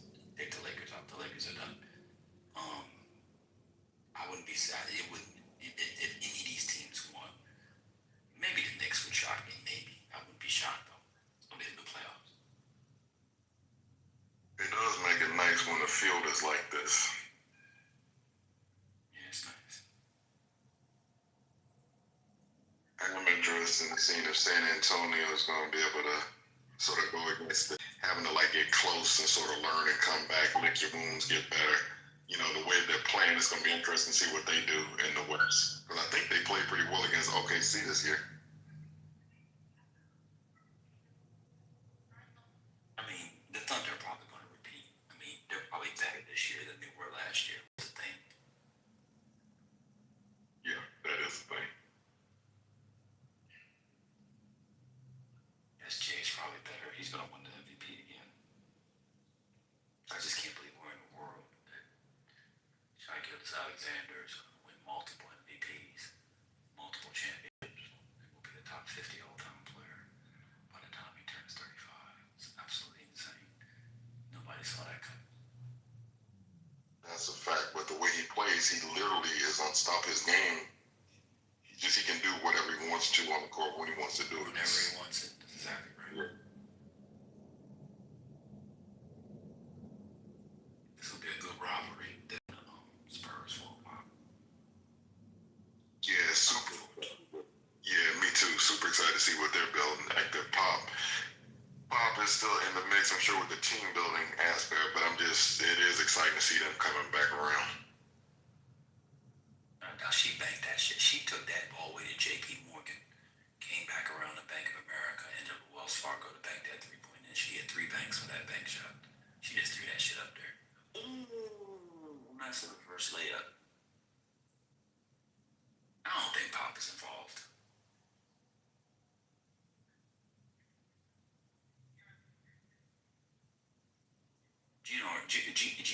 Gino Ariema, here's a statement.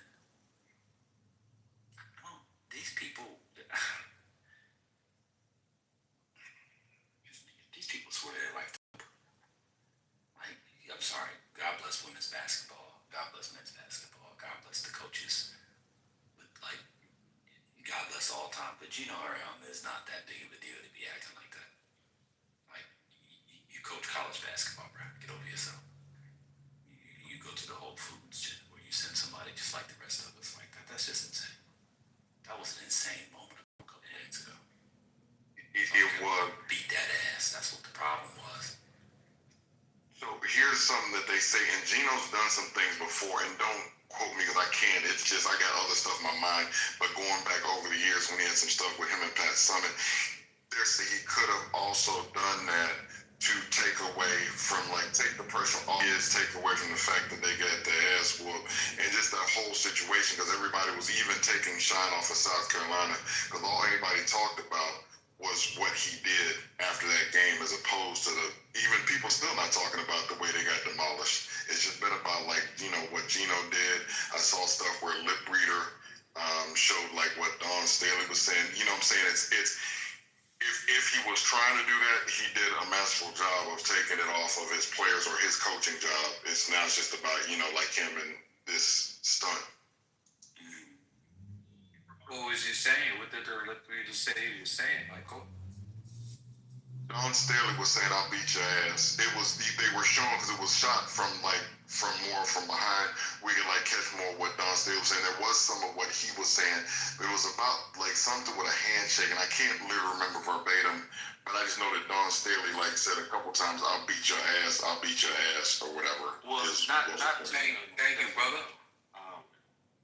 But yeah, listen, he is like y'all, like every other white man who thought he was entitled to something, didn't get it, got bested, got out coached, players played better, and he thought he deserved it. He was upset. He talked about somebody ripping one of his players' shirts or jerseys. Turns out she ripped her own damn jersey. They got that on tape. Yeah. And he changed it. Like, y'all, these people, like Man said, you know, they win, people, praise them and they just regular motherfuckers. Yeah, you regular. It's a regular white man. Basketball team. You regular dude. Yeah, it's just so bizarre. Who showed his ass, all that, and then y'all talk about, the class of Don Staley, because she was asked multiple times, didn't say, what happened, didn't know what happened, all these other things. And then y'all say, we don't know why he did it, but it was a basketball job. No, he acted like a white man who thought he earned, he deserved something. Who had to compete for it, didn't win, was upset, got emotional, got out of control, and did exactly what he wasn't supposed to do, that we would not accept. If Don Staley act like that, y'all wouldn't say it was masterful. Y'all would talk about how she can't control herself. This is typical. Y'all lean into all the tropes. Y'all don't do that with a white man. Okay. Brother, I didn't say that. My apologies, because I'm the one that threw out masterful. I said if that's what he was trying to do. It's more like if I'm definitely on the side of of the fact he's a mediocre white man coaching a women's sport instead of stepping up with the men. So I'm definitely on that side. Oh yeah, no, I'm not directing that at you. Oh, my bad, brother. I understand. I understand why you said it because I went right after you. But I didn't intentionally mean to direct that directly at you. That's what people are saying. That's what I've seen people say.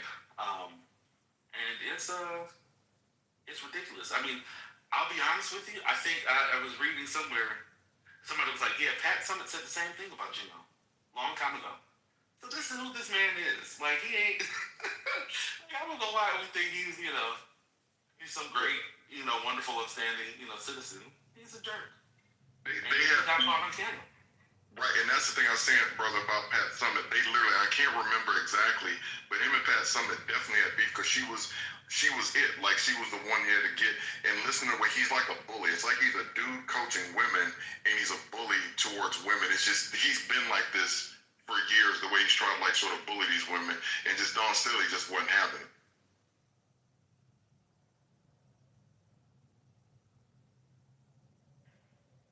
I really wouldn't call him. I really wouldn't call him mediocre. I'm not creating a legacy. To you. Wait till I'm done.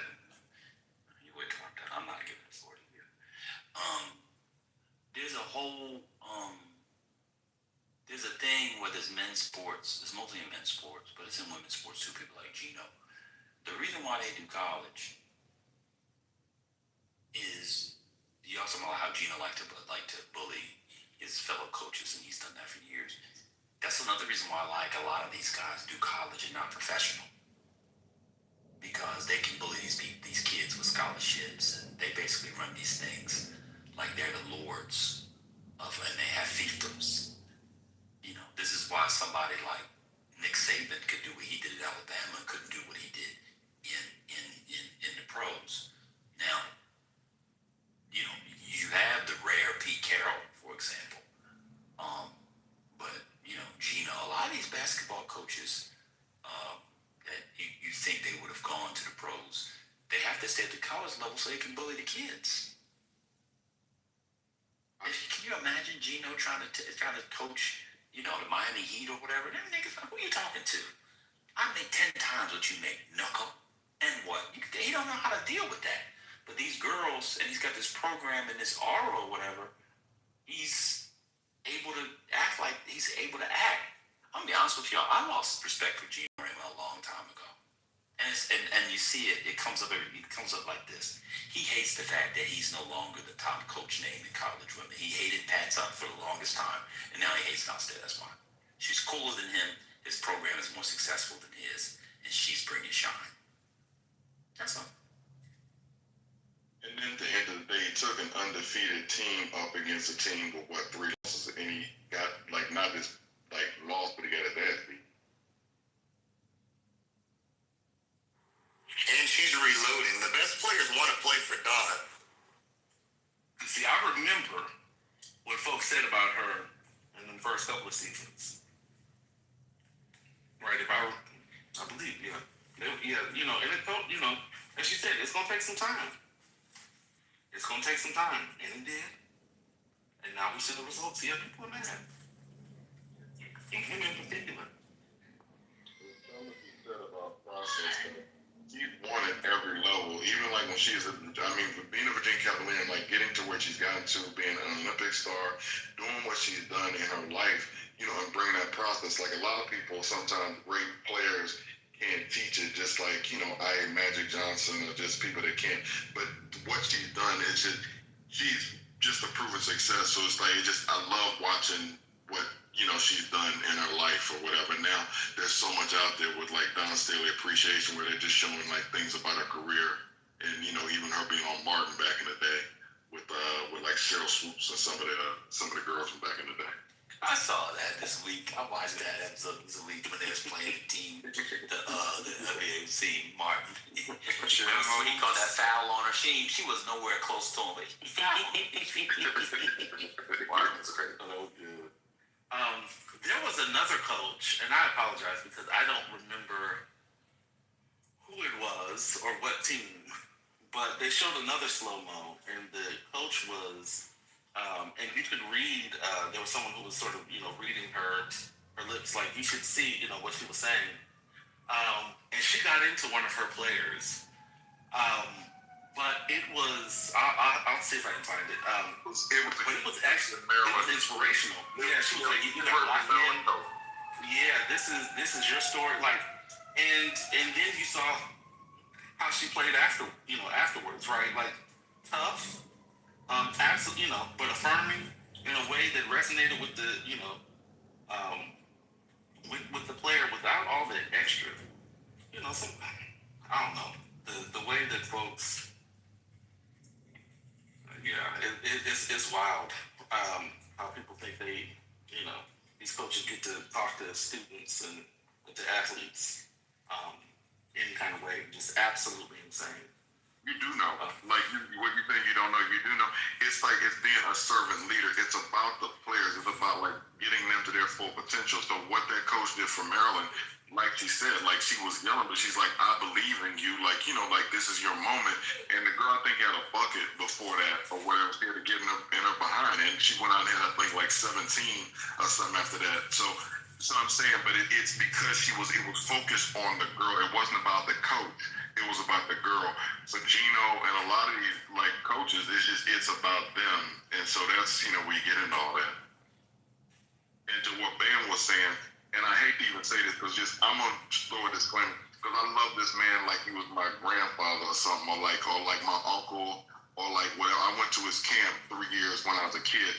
But John Thompson was also somebody that I don't know that John could have taken it to the pros because of how dominant he was over the kids at Georgetown. I don't know if that's something that it would have worked for him in the pros. Yeah, I know. Listen, I'm gonna say something. I know some folks like that, that talking crazy to black kids because of the families that people stereotype them to come out of and what they think they need and all that stuff. Yeah, y'all gonna have to have kids, talk to your kids like that. But that's one of the reasons why I have to volunteer for everything. Because there's no coach who's raising my child.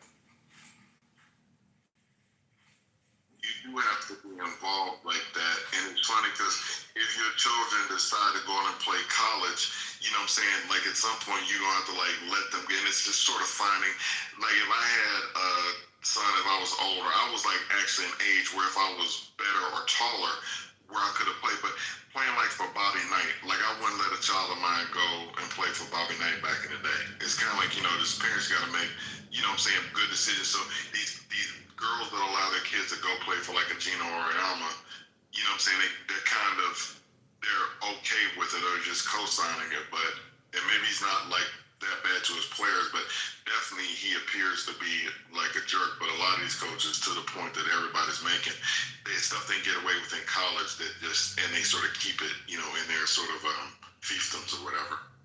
I don't think it's a fine line. There's a line. It's not a fine line. And I think the line is generally discernible. And it is for me.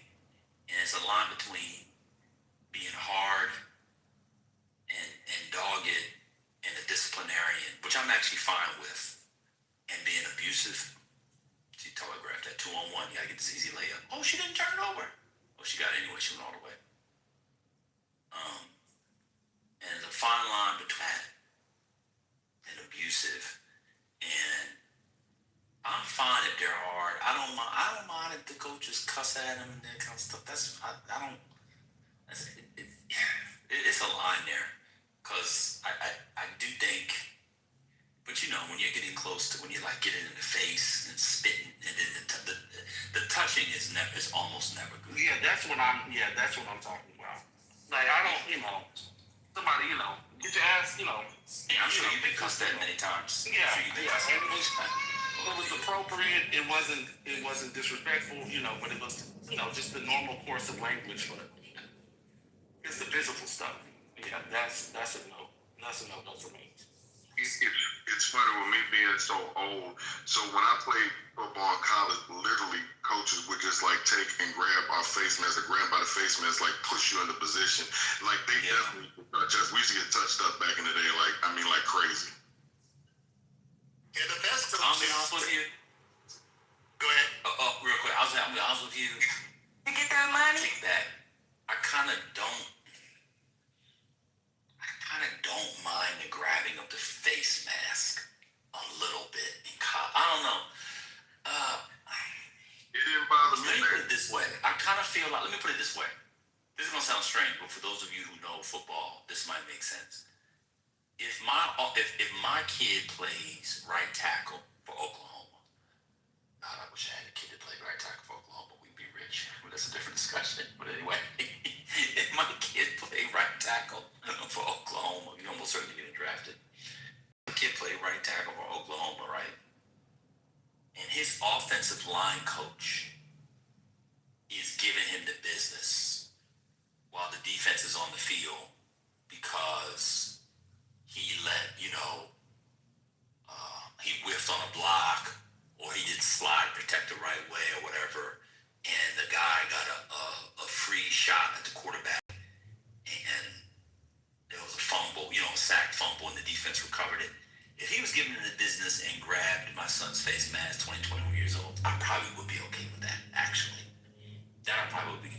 The head coach? Probably not. That might sound weird if people don't know sports, but there's a certain kind of camaraderie that position coaches and players have. Yeah, y'all know what I'm saying? Like, I kind of am okay with that. When the head coach is like the fancy guy, making all the money, and he's kind of in and out of the game, and you make one bad play, and he pull you to the side, and he just... I'm not cool with that. But the offensive line coach, that motherfucker is insane. Like, they're just insane. No, I was gonna say my linebackers coach was like, our head coach wouldn't get into you. I was just gonna say you're exactly right about your position coaches, and because they're with you every day, and so there is more of that physicality with your position coach than it is the head coaches don't even really get involved like that. Well, I was just gonna add that the best coaches do that in practice, not at the game though. Not in front of everybody, not to degrade you. They do it to build you up in practice. And equally, they're positive when you get shit right, too, I totally agree. it's funny. So you know the other one I don't mind? Oh, Michael, this is gonna sound a little pseudo too, and this is gonna sound a little strange. I also don't mind in positive if when the maybe even negative too, when the strength and conditioning coach gets in somebody's ass for something they've been working. I don't know, man. It's just something about the head coach, especially in college, because they make so much money and they're like celebrities. Like I'm gonna tell you this: if I had a son and he played for Lane Kiffin, and if Lane Kiffin touched my boy, I would probably. You can't do much because if your kid plays for Lane Kiffin, he's probably going to the NFL. See, that's the problem. You can't do anything because if your kid plays for these guys, you're probably going to the NFL. But like Lane Kiffin should not be touching anybody. Somebody like Lane Kiffin should not be touching anybody. I agree with that. To your point about the strength and conditioning coach, again, I think it's more about relationships because these people are with these kids on a daily basis. So it's like, so if they're with them and they're good at their job, they know what kids need what, like who needs to be pushed, who needs somebody young. Like they kind of have determined what motivates these guys. So a lot of times when you see that behavior, they know. Even I'm thinking back to my experiences, the coaches knew who to do what with because they just knew sort of who needed what. So I would agree that Lane Kiffin or a head coach touching somebody or being like that is more problematic. Like you see like Nick Saban doing something, but then maybe even like Nick is a great coach. But yeah, but I think head coaches should stay away from that. I love youth sports. My son used to play. He stopped after high school. But when he was in Pee Wee, you know, he's big. He was heavy, and he was always on the line. And they would always yell at him and say, "You got big DB." He used to come home beat, but they always tell me I got to block, Mike, because you're like the strongest kid on your team. You got to do what you got to do. And they called him the hole maker because he would make the hole for the hole maker. You taking baseball classes? Oh, excuse me, no. No, he would make the hole for the running back to go through. Yeah. Let me say this, and it's like so. So I'm 6'3".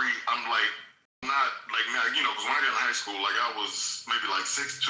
I think like I've been 6'3" since I was probably like 16, 17. Saying to say like guys got bigger, you know, kids are bigger, but for people that are big, and I think Bam is tall. I'm just saying that for your boy, he's a kid. You just don't realize that you're big or what you can do with your size when you're that age or whatever. It's like you're in a body, like in a kid's. It's interesting. It's interesting to go through that.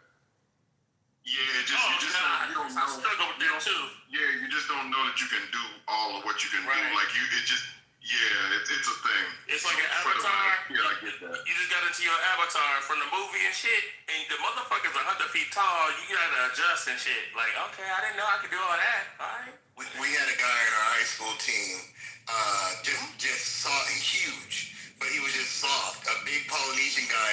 And then one day in practice, he just turned it on and was great after that. Shit. I don't remember what school he went to, but his dad would be embarrassed. He'd come out to practice, but I also think that like his dad was overbearing at practice too, though, yelling at him from the sideline and stuff. So he finally turned it on. You say he was a Samoan? He probably thought his kid was gonna break him up. He was either Samoan or Tongan, one of the two. I'm not sure.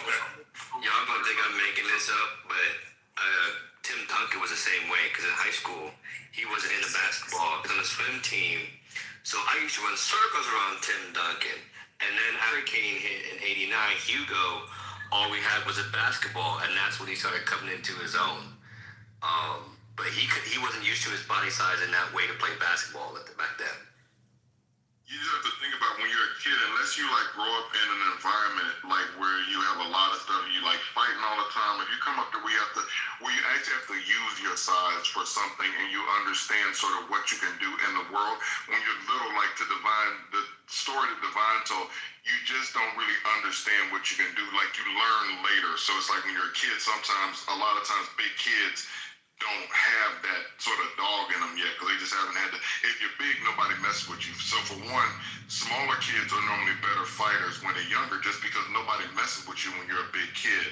So you don't have to get in as many fights. It's a whole thing about learning your body and coming into your own and figure out what you can do in the world. So I was saying that to what Divine's kid probably experienced.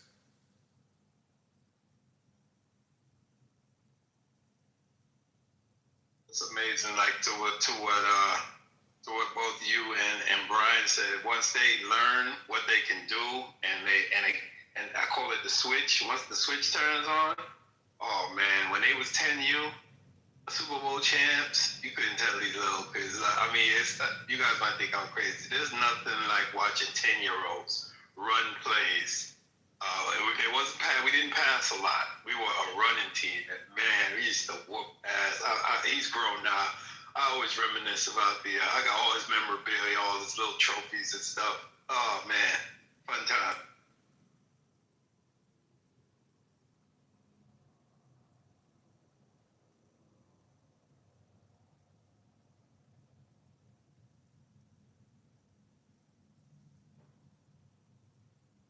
Into soccer now.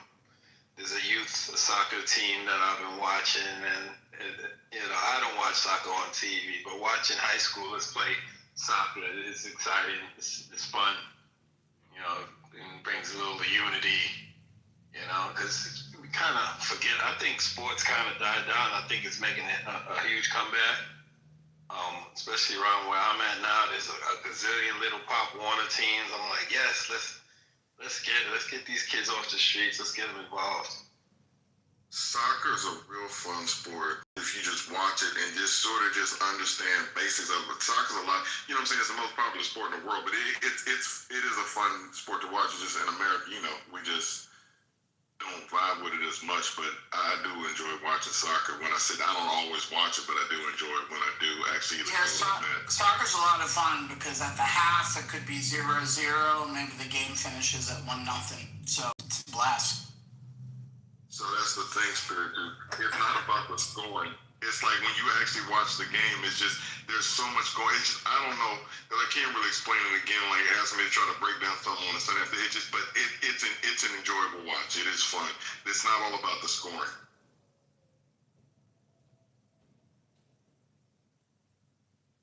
Michael, don't respond to him. I just want to take a moment. Go ahead, Mike. I just want to hate on something. Please, just let him. Don't respond to him. That man is covered in schmaltz. I really, and matzo meal. It's terrible. Damn, matzo meal. It's a disaster in it. It's a disaster. It's a shanda. So, God damn. Yeah, don't fuck my Yiddish is pretty good. So listen, I'm gonna go some Divine said. Divine said that the sports was coming back. I totally agree. I think so maybe it's because I had Easter all day today and I took communion, so I'm feeling hopeful. I feel like the internet is kind of over for young people. Do you think so, brother? Yes, brother. I feel like the manosphere is dead. Shut the fuck up. I told you. I know how to deal. I know how to deal with Ultra. Just give him a 4th. We love you, brother. We love you all. Just give Ultra a 4th grade math problem. He'll be. You know what, brother? How dare you, Ben? Continue your conversation, brother. Okay? Because I've been insulted, and I would not tolerate the disrespect. Try not to use the R word on Easter. Try not to use the R word on Easter. Gonna have to use it. You don't like it, I'm gonna have to do it. You know what? You are a phenomenal father. Sorry, Brooklyn. We love you, Brooklyn. Shabba. That was funny. That was funny. I see you threw me off. That's the thing about you. You're 90% annoying, 10% hilarious, and you just undercut me. Well, you know what, man? We love you, brother. And we heard what happened when your child got sick. During the, I think it was during the pandemic? Or after the pandemic? You rushed to the motherfucking grocery store like super dad, and you made sure your child was okay, and your children were safe. No, so we commend you, brother. We give you the Father of the Universe Award, brother. Because you... grocery store. We love you, brother. There was multiple kids. They got that. It was called Omicron. Oh, my God. You didn't get Omicron? Yeah. Y'all didn't get Omicron? Omariacron. He got Marcus Houston Cron. No, we didn't get that one. But I'm glad they're okay. I'm glad that you're all right and you're good. They died. What? They died. Who died? The kids. 2 of my kids died. You a damn lie. No, I'm dead serious. They died. Oh, brother, I'm sorry to hear that. I didn't know that they passed away. So go ahead and mute up, but let me finish my submission. Okay. Cool. Shabba. I'm sorry, brother. Moxie Priest and Shabba. And so, in fact, they're so dead, I hear him in the other room. corrected on the third day. Moxie Priest and Shaba. Ain't that about a bitch? Ain't that about a bitch? Ain't that about a bitch? How about a Shanta? We don't do tongue. Y'all shut the hell up and keep the Oh, I'm sorry. Go ahead, brother. Excuse me. I'm sorry. I don't do that black church stuff anymore. Anyway. Yeah, I think. Oh, I was done. I was saying I agree. I think the kids are getting back into sports a little bit more, like watching it and playing it. I think the manosphere. I think the streamer stuff is over because kids learn very quickly there actually isn't the money's not there anymore. I think people going back outside now, which is great. You know what they're doing too? Outside. That's the only problem. They're asking for flip phones and phones that don't go online. I saw a story about they don't want all of the apps and the social media. It's crazy. It's happening. Oh, that's My 26-year-old got a flip phone. That's the she has her iPhone, but she bought a flip phone. That's because her dad only gave her $50 and she asked for $15. Whatever. I'm saying Daddy versus. He got that on her own. They want to get offline. They don't want the distraction. Not all of them, but it's the movement. Yeah. My brother, all they need you to do is turn off your notifications instead of the shit. The temptation is there.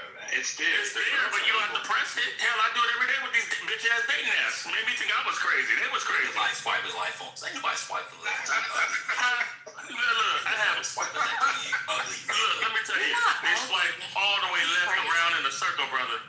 I know he's not ugly. I'm just messing with you. Oh, I know.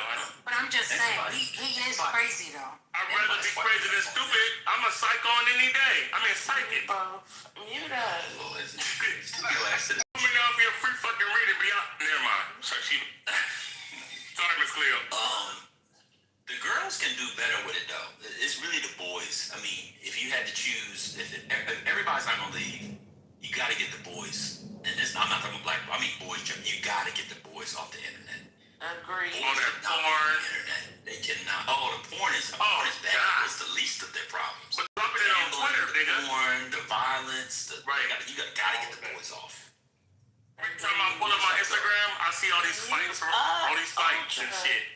Atlanta. You have to take that. You have to take that. Huh? Take that. Oh, no, Diddy, brother. No Diddy, brother. Thank you, though. No, not you. I said Brooklyn. Oh, excuse me. Oh, Brooklyn. Brooklyn must take that. He get on my nerves so bad. Go, Brooklyn. Mute us. She ain't on that Brooklyn bullshit. The Brooklyn bullshit. She on it. Biggie. Can't you see Brooklyn? Why were you saying my name? I'm sorry. Brooklyn is so sweet. Mute. Sweet like an apple and pinky tree. Why are you singing it like that? You sound like a Methodist. You sound like me. Why would you sing it like that? That was a Pat Boone version. I think I heard my name. Look at him, Miss Cleo. Hey, Miss Cleo. He was like Biggie. I heard my name. Can't you see? Your words just hypnotized me. Miss Cleo. Oh, Miss Cleo, I want to talk to you. So when everybody settles down, We're done. Y'all go ahead, do your ladies. You gotta talk about and something. they put their drugs on. It's women. Let the women speak. It'll be uninteresting and uninformed. One of my Miss Cleo. Fine, you only supposed to laugh at me. Don't laugh at us. You laughing real hard. Miss First lady, Cleo, you're gonna take what's her? up? Listen, I know it's all in love. I don't have to respond to things like that. It is That's in love. That's true. It is in love because I'm only waiting for my mom to do. And this is where I was getting ready to go because Miss Cleo and them had a space called passive aggressiveness. Oh my goodness. And I just wanted to know because I came in and I saw somebody specifically on stage, and I just wanted to know, did anything come up that sounded suspicious? Well, you know, I'm on another time zone, so I'm asleep. I was seeing me, and I was asleep. What I can tell you, they came up. Oh my goodness. Oh, that's that drunk man. And you too. Ultra and this nigga. We love you. So what did come up is men were much more supportive of being passive aggressive than women, and then called it feminine. I found that really interesting. Feminine. Passive, yeah. Oh, excuse me. You're saying that they said that This is what passive aggressiveness is men feminine? call passive aggressive being feminine, right? Oh, Multiple men said that's a feminine trait. But they do And then it more. Huh? But they do Yeah. it more. Yeah. In the room on a regular basis, they were being passive aggressive. And then the other set of men didn't even claim they knew what the word meant. They're like, I don't understand this term. And I'm like, okay. So, damn. You know what? I will fuck you up if I had a being right now. I would give you a nice bear hug because I'm 6'4" high, baby. Shut I up. cannot take it no more. This is ridiculous. Okay, what's her name? Mute Shit, I forgot her up. name. Just mute. On your shoulder. Hey, oh yeah. So, Did you ever hear somebody by the name of Muhammadu? Yeah, he came in there. I was awake when he came in there. And what happened? He was accused that it's not a good thing, if I remember correctly. Oh, man, I got a big dick, though. Oh, my God. You know there's niggas in here. Now we got to turn on hand raising because just get kicked out. Okay, that's even Too better. much information on Easter, brother. We talking about rabbits and the It's big Ultra play. too, because this nigga won't stop. Leave Ultra alone. How you gonna keep calling his name and then say kick him? Thank you. I fucking love Whitney. I love Whitney. Mama. Thank you, Mama, for acknowledging my traumas because we all All got right, now be quiet now. Hush up. You're fine. Yeah, no, he didn't say nothing about what he said while I was there stood out. He agreed that passive aggressive was like an immature way of handling things. Yeah, nothing that stood out. He was one of the normal ones. Actually, to the point where somebody said maybe the African men look at this differently than the Black American men. Oh, really? Oh, wow. Wow. Yeah. Do you hear this? Do you hear this, man? But you know, everybody, like nobody over there really know. Like, you know, people stay in their little corners, and when people come out of their corners, people don't know who they are in other spaces, you know. So. But I missed the difference. I'm sorry, I was drinking. What did the African Americans versus the African men say? The Black American men were saying that many of them were saying that passive aggressive is a good thing. You should use it at work. No, and women were like, that creates a hostile work environment. No, it doesn't. That's how you should be talking. That's how you have to talk to your superiors. MJ was 10 toes down on it. He was like, no, if you can't get your point across, it may be better to be passive aggressive. And we were like, and then somebody said, well, does passive aggressive, is the opposite of instead of being passive aggressive, what else could you do? And he's like, does directness always have to be aggressive? He's like, no, you can be indirect aggressive or directly aggressive. We're like, yeah. Is there one without aggression though? What? And no, it didn't make sense. This is his. Well, it must be a blessing to have so much time to conduct a room on passive aggressive behavior. Well, I see what you did there. He's being passive aggressive. That was passive aggressive as hell. So wait, so hold on. So when they said the thing about at work, did they mean that for men or for women? At that point, they were just talking. It was the men saying that, but then men also saying that women, they didn't call it women, they said it's a more feminine trait. That's the way they said it. So they think so some of them were saying that men should be passive aggressive at work. Yes, a lot of them were saying, there were multiple men saying that at work it was an appropriate time. What does that look like? Can somebody give me an example? Yep, I can give you one of the examples they gave. Looks like a white woman. MJ goes, the HR manager is not recruiting at HBCUs, and you tried to talk to her, and she's not listening. So when you do your next financial report, you do a financial report with multiple slides talking about how terrible our recruiting is and how we're leaving out this demographic. I'm like, that's not. How's that passive aggressive though? Yeah, and how is that effective? Like, he's like, you don't name that it's HR. You kind of talk. That's the part that was passive about it. That it's not directly addressing it. It's like kind of talking around it. Like, we would be improved if we did this. I was like, that does not sound like That's just the solution. See, that's why I asked the question, Ms. Quill, because that just is a solution to a problem. So if you think you can recruit better people, like that doesn't feel passive aggressive. That doesn't feel aggressive, passive aggressive. That doesn't feel aggressive. That just seems like a good business practice. So you can recruit better people, and these institutions have better people.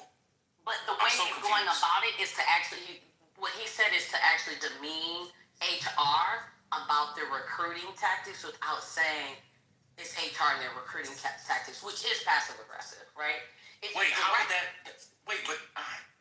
See, I don't know what passive aggressive is. I probably am, so maybe this is the issue. What does that mean? But who else would you be demeaning besides the hiring people if you're talking about how bad the hiring is? Yeah, so the whole thing about passive aggressive is indirectly addressing a frustration instead of directly addressing it. Like you kind of go around, you skirt around it instead of being direct about whatever the concern is. But if he did a slide presentation, how's that indirect? I'm really confused. I'm not trying to be an asshole.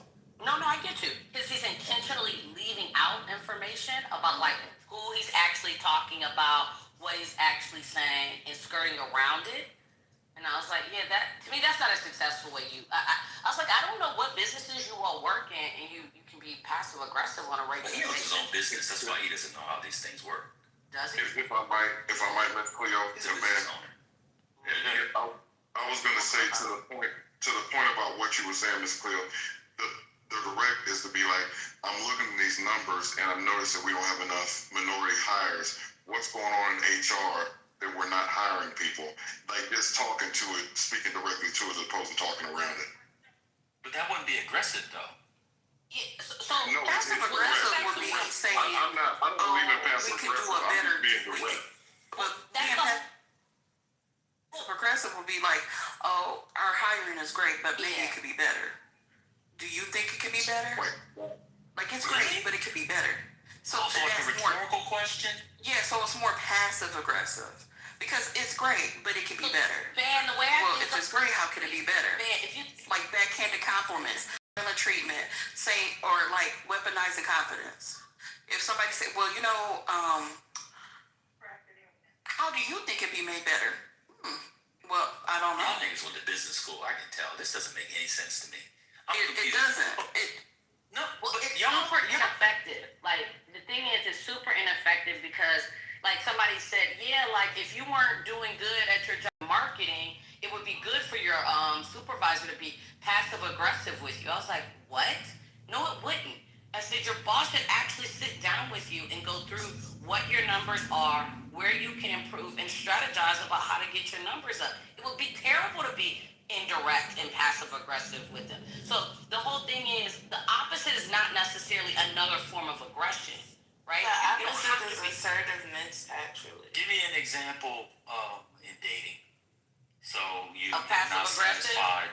Yeah, you're not satisfied with your boyfriend or your girlfriend's Oh, they gave a lot of examples about like that. Yeah, give me an example for that. One of them was like, so I guess I'll just do this myself. That's passive aggressive. Huh? When you've asked somebody to do something multiple times, and instead of addressing it, you kind of talk around and go. So what's aggressive? Punch him in the mouth? I don't even understand. If you say like, let me give you an example. Pretend you've been married for, 10, 15 years. And you're so trifling that when you come home, you take your dirty clothes off and just drop them in your nasty drawers in the floor because you're just a trifling Negro.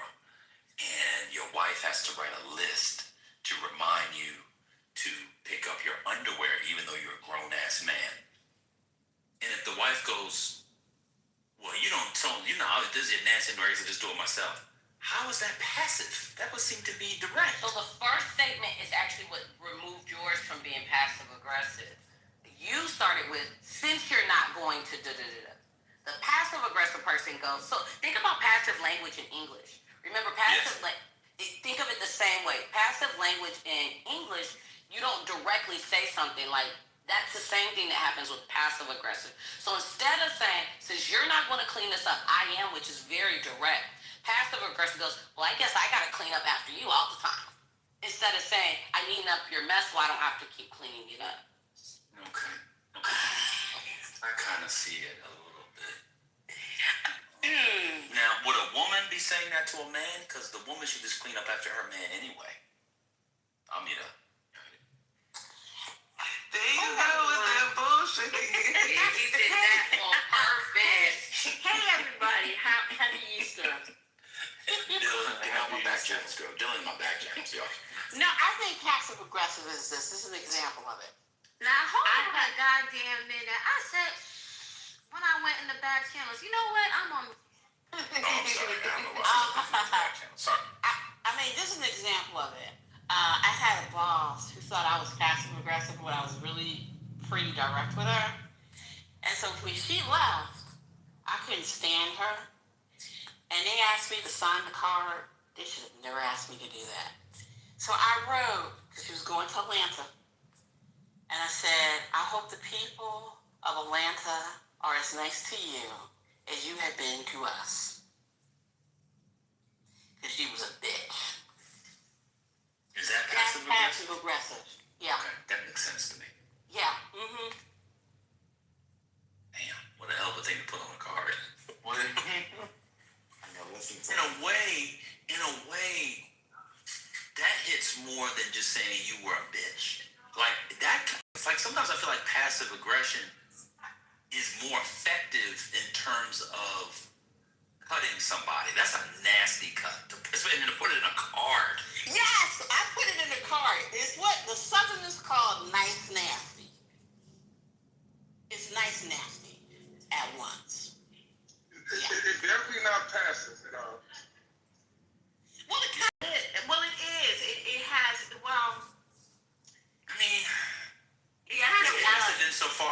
The direct thing you wanted to say is, I hope people treat you like a bitch. That is direct, right? That's and she passively instead said, so it was passive aggressive what she wrote. It definitely was. Not if everybody knew she was a bitch. I mean, everybody knew what was implied. No, it has nothing to do with what other people know. It's the fact that the person was not direct about what they were actually trying to say, right? He was just playing with words. But in order to be good and be passive aggressive, you should not end up in HR. That is the goal. Well, actually, it did, because everybody read that card. Their mouths dropped. They were like, oh. They immediately knew. So everyone knew what I meant when I wrote that on the card. That's a hell of a thing to write on a card. It really is.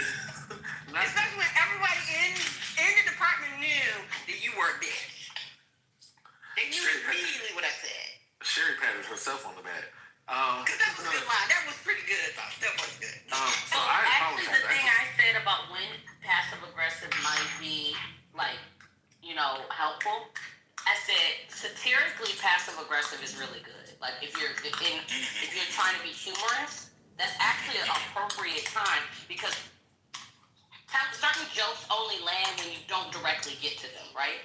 And so I was saying often passive kind of like insults actually hit in a different kind of way, which are actually appropriate, right? And so that was my example of when you might want to be passive aggressive. Ms. Cleo, allow me to make this more simple for you.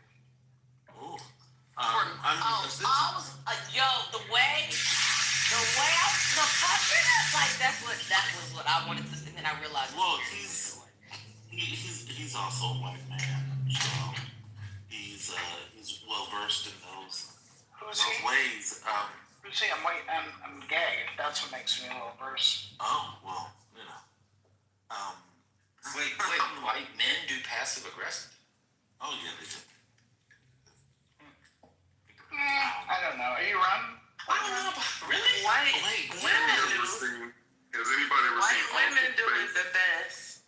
Has anybody ever seen Office Space?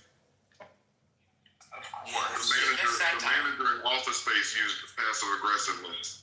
Like if you've ever seen the movie. Yeah, but that's satire. But I mean, wait, brother, give me an example. like the gays are masters of passive aggression. I mean, that they have shade and everything. They have a whole lexicon. So I didn't know that white men. White men just aren't clever. Straight white males aren't clever enough. It's not. They're too classy for that. White women do it. Maybe. Okay. Maybe. I mean, you could be right. I just don't. I'm trying to think through it. I'm trying to. I mean, you have a lot of white male friends. So tell me when you and your white male friends hang out, what they say. I don't. One of them from you. That's insane. That was nasty. No, white men definitely passive aggressive. Cut Give it out. examples. I don't. All I know is that instead of they will say, smart shit like, well, Yeah, thanks. That was great. had you come to work, then maybe you would have known that we no longer do that. It's like it's passive aggressive. Well, yeah, because you gotta remember. You're going in and out. You're going in. Okay. Yeah. What about that line? You're pretty for a dark skinned girl. Is that passive aggressive? That's fucking. No. So, like, one of my coworkers, if they mess up an assignment, the manager will come to me and say, "Is something going on with such and such?" That's passive aggressive? That is passive aggressive because why are you coming to me about somebody else? Wow, I'm really learning. You might think something is wrong with her. I don't know. It's kind of like when people say bless your heart. Bless your heart is a great example, actually. Bless your heart? Because often they're not blessing your heart; they're actually saying, "This dummy." Oh, like if you fuck, I don't know. We need to define that. We need to define passive aggressive. I think that's Read it. Okay. Someone says, "I love that for you." That's also kind of passive aggressive. Yep. Sometimes, because I do love that. I think it depends on the cadence, right? So if you're like, "Oh, I love that for you," it's like, "Oh, bitch, really?" The bigger thing is your intent.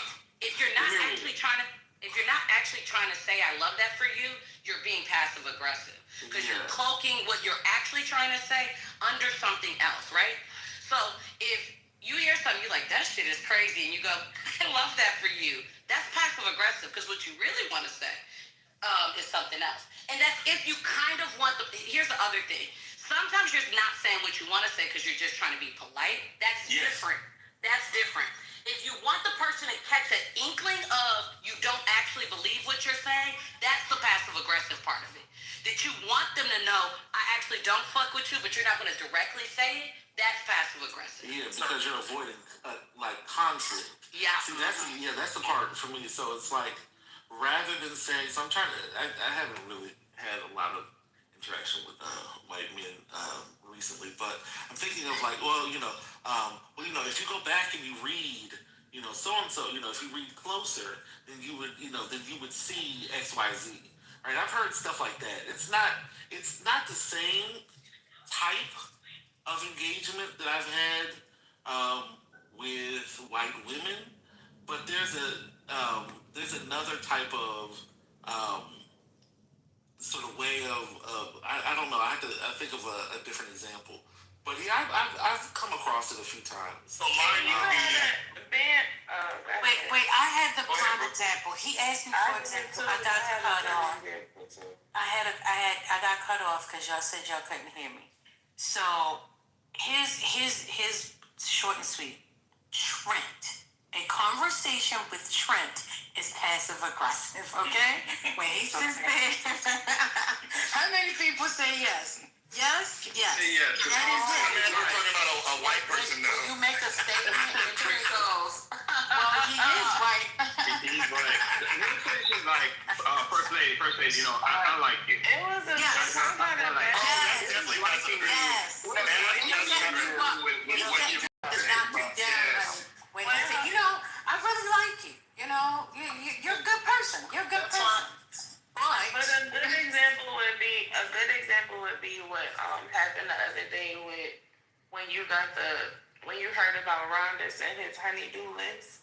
His wife is assertive. If she wasn't assertive, if she was passive aggressive, she would be like, I wish you would pick up clothes if you're not too busy or something like that. Like real smart, but not direct. She's direct because she gives him the list. That's the difference. So in corporate America, white guys say stuff like, I see that. correct me if I'm wrong. Like that is passive aggressive. So are microaggressions passive aggressive? So some Are of them really, microaggressions passive aggressive? Because they don't really think they're wrong. microaggressions. So here's the thing. I think the biggest thing is intent, man, right? And what I said yes. A lot of people said no. Like you can look up that passive aggressiveness actually symbolizes an unhealthy work environment because instead of people actually directly handling conflict, they go around it, right? The main thing is you want to avoid actually directly having conflict, and it's often a way people hide behind. I didn't actually say but they said something that kind of is like, well, any idiot knows that you're talking about this, right? Like I'm not dumb, but so that's often how people use it. If your intent is to be kind of rude, insulting, anything like that, but you cloak it behind something else, that's passive aggressive instead of actually doing what you're trying to do. So let me. So what the gays call shade can be passive aggressive, but it's not always. Right. Sometimes it's just rude. Sometimes, okay. Now, to bless your heart, or I love that for you, you all suggested when people first said that was always passive aggressive, but it doesn't have to. No, that's why I said no. I said it depends on your intent. I said if you're trying to actually say I love that for you, it's not. But if you don't actually love it for you, and you're not trying to make sure they know you don't love it for them, right? Because you can also say something, you're like, I'm just gonna gaslight, but I'm not. I don't need you to know. I'm just saying it because I'm gonna move on. That's also not passive aggressive. The key part about passive aggressive is there's a hint of it you want to hit, right? You kind of want the little bit of a sting, or you want the person to kind of turn and look and go, what?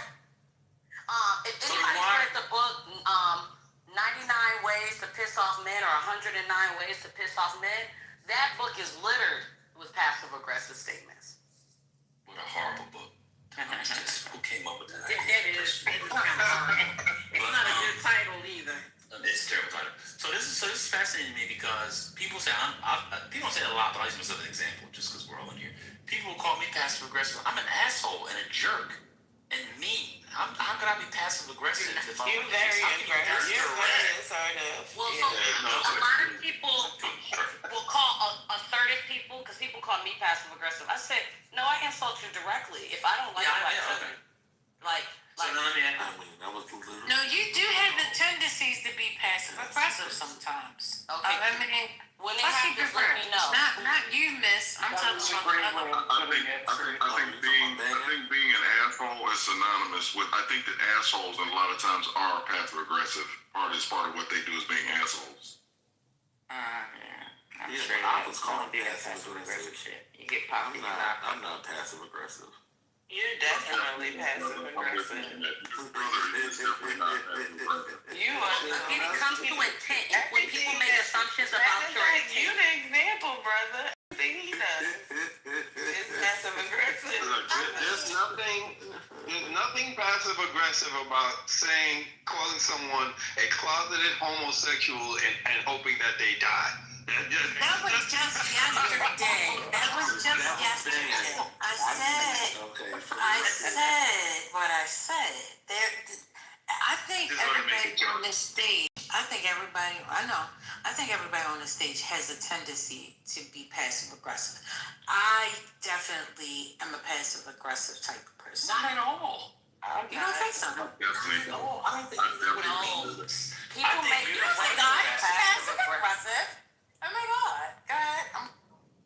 Yeah, I think this is my issue with it, is people will assume intent, and if your intent isn't to be kind of shady but hide it behind something else, if you're just going to be shady, you're shady. That's not passive aggressive, right?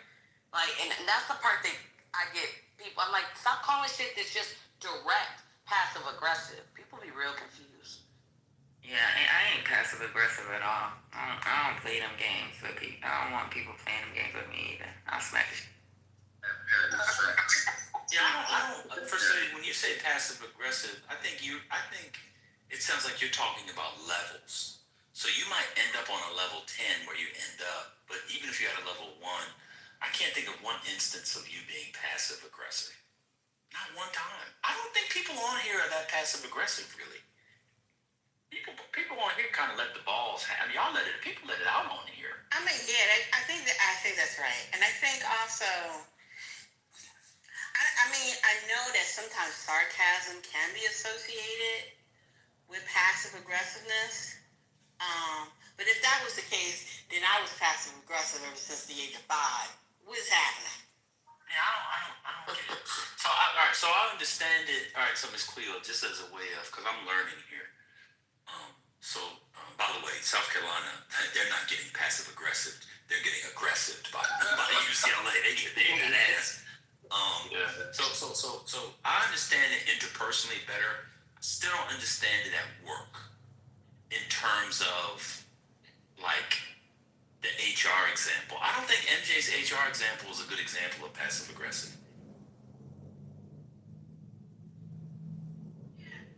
No, I agree, Femi, that she has sarcasm, not passive.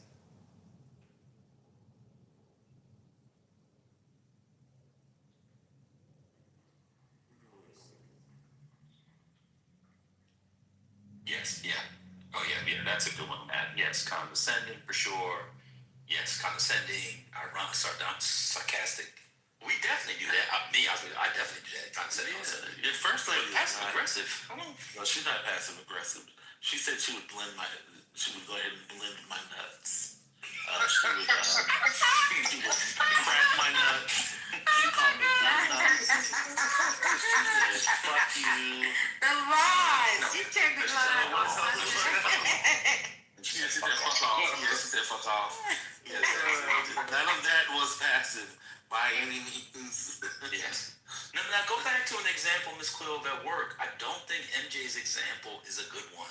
So let's say that. So the people aren't hiring, and you wanted to hire at HBCUs or I don't know, MJ got to do pro-blacker stuff, but you can take the race thing off of it. How do you tell HR and the recruiters they're doing a bad job passive aggressively?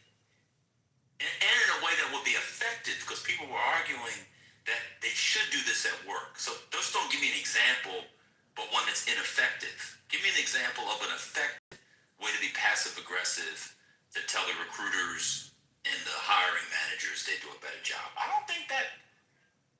Anybody got it? I don't know. No. Wait, I directly insult people? Are you serious? That's crazy. Stop. You about to get booted. Wait, okay, so now. Is that a no? Just take yourself out the room. Just a tip. Are you serious? No, that's passive aggressive. No, that's just lying. She's just lying. She's just straight up lying. Put it in the chat. Someone else put it in the chat too. Passive aggressive works better with coworkers, like people on an equal footing. I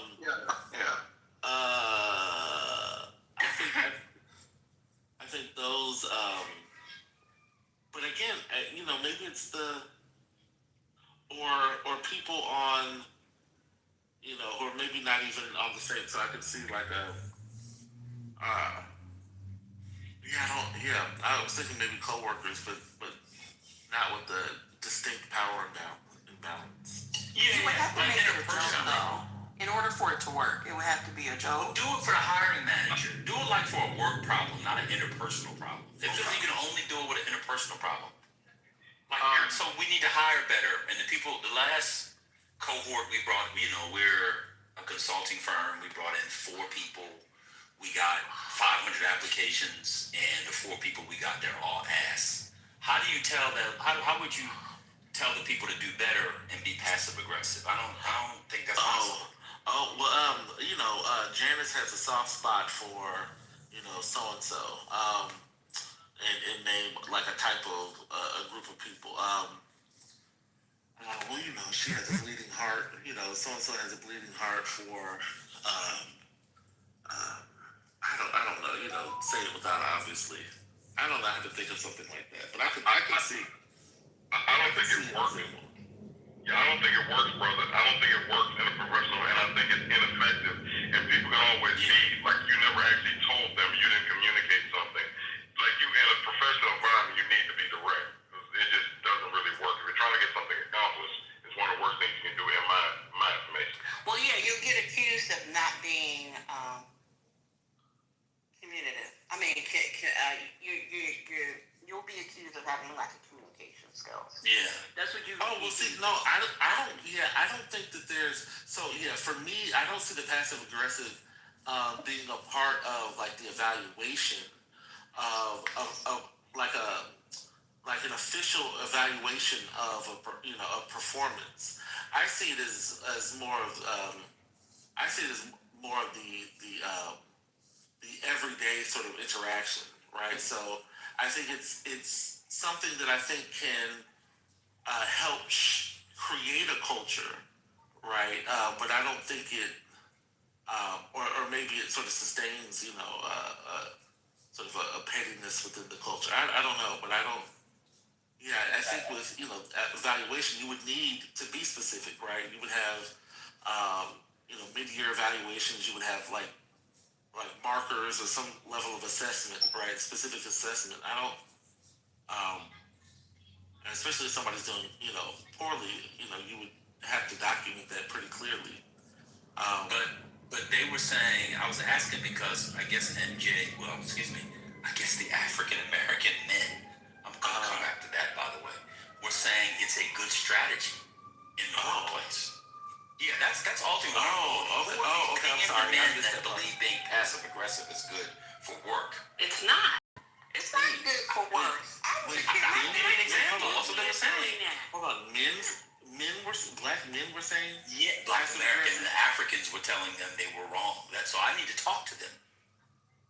Wait. Oh yeah, I'm sorry. I'll fall back because I clearly missed that. And that's a.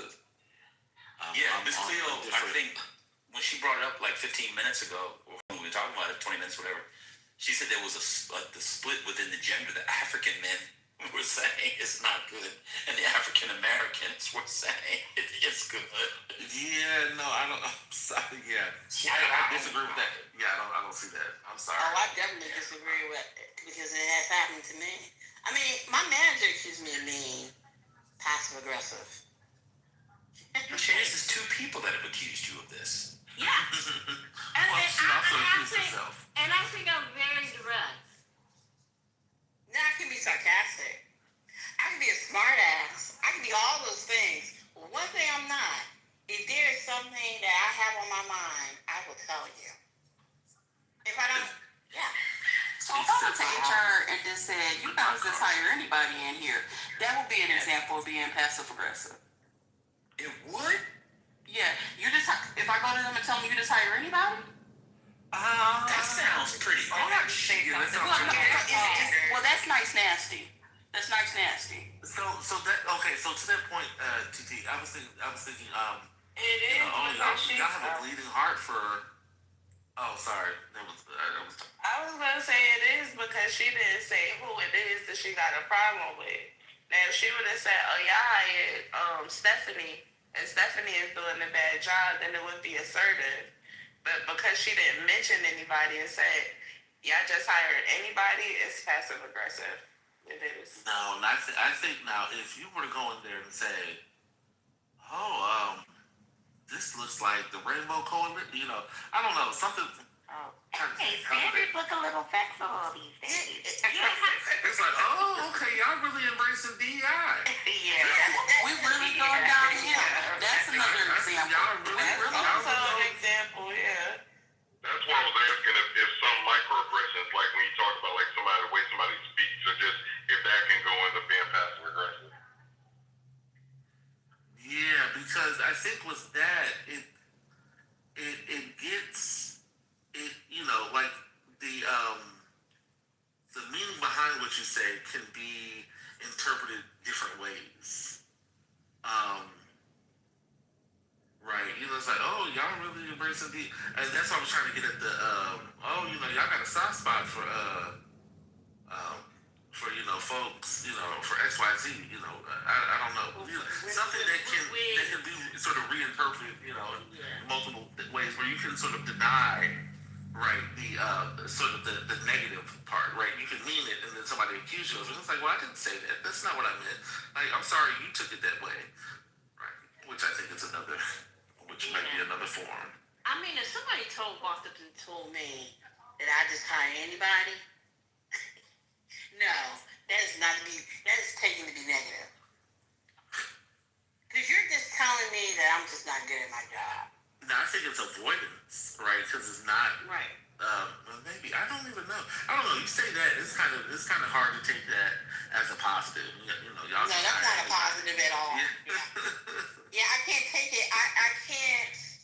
It's not. I can't take it in both ways, right? Because to me, that doesn't mean anything. That's pretty specific. You're telling me that I hire anyone.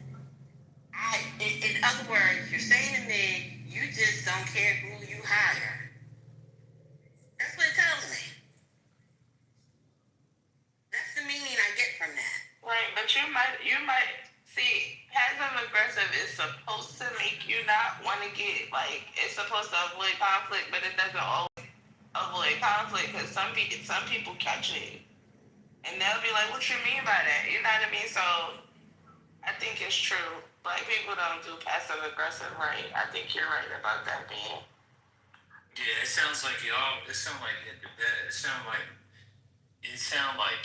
you blacks do like shade and y'all because now oh no, oh it's too bad. Is it raining where y'all are? Anybody got rain today? Oh yeah, it's been raining all day here. All day in New York. I just looked at the weather online. I guess all the kids' Easter egg hunts is gonna be messed up today. That sucks. And move it to the basement. We had to do ours indoors. Oh, you did yours indoors. That's no fun. No. Yeah, that's the money in the air is gonna be fun regardless. So that's all we'll just cheer about. And then the farting later. They like to fart. So this is gonna be a little dorky. I apologize. I think because black people signify what we used to call signifying, they don't really do passive aggressive. So when black people signify, if you were to read it and you didn't get the tone or the identity of the speaker, it might read as passive aggressive. But if TT comes in and says, "Oh, I'll just hire everybody up in here," that ain't gonna come off as passive aggressive. That's gonna sound like somebody who's put two knives in my gut. Well, yeah, but I'm gonna laugh while I say it and make it very light. Even worse, you're a black woman. I know. Well, that's not passive aggressive, is what I'm saying. Well, then I can switch it and say, did we change our mission? Are we not? It's getting worse. But these are actually real examples of things that I've heard in the workplace. It's crazy.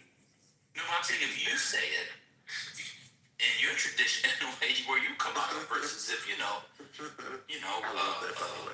what's her name? Jenna. Because there's no black Jennas on earth. I've never been a black Jenna. If Jenna says it, it's completely different. No, sorry. I said not. She probably West Indian. Yeah, she West Indian. Okay. But I don't know, man. This conversation, some people probably think it's because you're thinking of it. You're thinking of it from a black perspective. If a black woman was to say some shit like that, no, she is definitely throwing shade and she being direct and indirect at the same time. Yeah. I mean, that's what I'm saying. But we're not known for doing that. It's the whites that do that shit, and that's why we know what passive aggressive is. No, but y'all are seeing. But see, I think this is where the cultural part comes into play because y'all do that and y'all come off as hostile. Y'all don't come off as passive aggressive. We don't. Y'all may see it as passive aggressive, but people are seeing this as straight hostile. Mm-hmm. I don't know. That's interesting. So congratulations. Yeah, I can make congratulations an insult. How about? I'm trying to give an example. Kyle, white man, comes into HR and he says, "Are you guys calling the references on these resumes?" walks out. Is that passive aggressive? Are you checking the references on these new hires? No, that's straight conflict. Directly. Passive aggressive. Aggressive. If you're asking something directly. It's indirect No, though. Because they're not mentioning who it is that they're talking, who they're referring to. It might be referring to everybody. It just depends. A way to reframe that would be: can we make sure, that everyone is, if we can all just make sure that we are, checking references, doing our due diligence, making sure that we, that we're doing all the things we are supposed to do. That would be really great. I would really appreciate if we're doing everything that we need to, right? Because you could, because that may imply that you think that people are not doing that, but you're not actually saying you're not doing that. You're just sort of reinforcing, because somebody comes to you and like, what do you mean by that? I just want to make sure, it's just a reminder that everyone is doing their job and doing what they're supposed to do. Ooh, this is going to be a flashback at work. Jesus. I think, I can do this shit, right? So, we just sort of reinforce the rules. And it's not for any particular reason, but I just want to reinforce the rules and make sure that we're all abiding by, what we agreed to, so that we're getting the best candidates, forward. Yeah, that's it. Bring it that way. That is a perfect example. But what would the non-passive aggressive? Because that's actually what you're supposed to be doing. Yeah, but the implication is that people aren't, right? And so rather than saying, listen, because somebody gave the example, the initial example was, something about, it was just sort of direct, like, are y'all even checking the references on these people? And so I was saying that one of the ways to sort of do that is to say, because again, it's about sort of the intent, right? And so if you want to, sort of avoid conflict by saying, y'all got to make sure, everybody needs to check these references. I'm not sure if everybody's checking the references or getting to you, especially if that's the goal, right? You don't think people are actually doing the thing that they need to do, and so you say it in this way that sort of avoids conflict. It doesn't have to necessarily be aggressive, right? It doesn't have to necessarily be untrue, but it's the way that you say it that I think sort of conveys the passive aggressiveness. Does that make sense? Yes, it does. Yeah, that makes sense. Yeah. Thank you for bringing us home, brother. Let me see something. Oh, don't give him any. Oh my God! I gave him the alley-oop. I gave him the alley-oop. Oh my God! No, that was a great example. Don't give him a tenth of a penny. Not even a tentacle from an octopus, man. Yeah, that's a different opinion. That's wild. Okay, I've learned something. I'm gonna be honest with y'all. I'm unemployed. Were you struggling with the aggression part? I was struggling with the whole conversation because I've never experienced this. I think it's very gendered. I feel like women do that. This is not saying, I don't know men, white, black, or otherwise, who talk like this. The gay men will do shade or whatever. They'll throw shade, and black people might signify, but I've never heard this in real life. Hey, man. I have. And it's just a question, man. You're going to say you work for corporate America. No. Well, I've had a job in corporate. I'm saying I've never heard the men say it. I've heard the women. I've never experienced. Michael, you talk like this in the office? No, I don't. I'm direct, but I know people. That's why I said that office space thing, even though it was satirical. But people do talk like that whole Lumberg thing, where it's like, I'm going to need you to do the whole thing.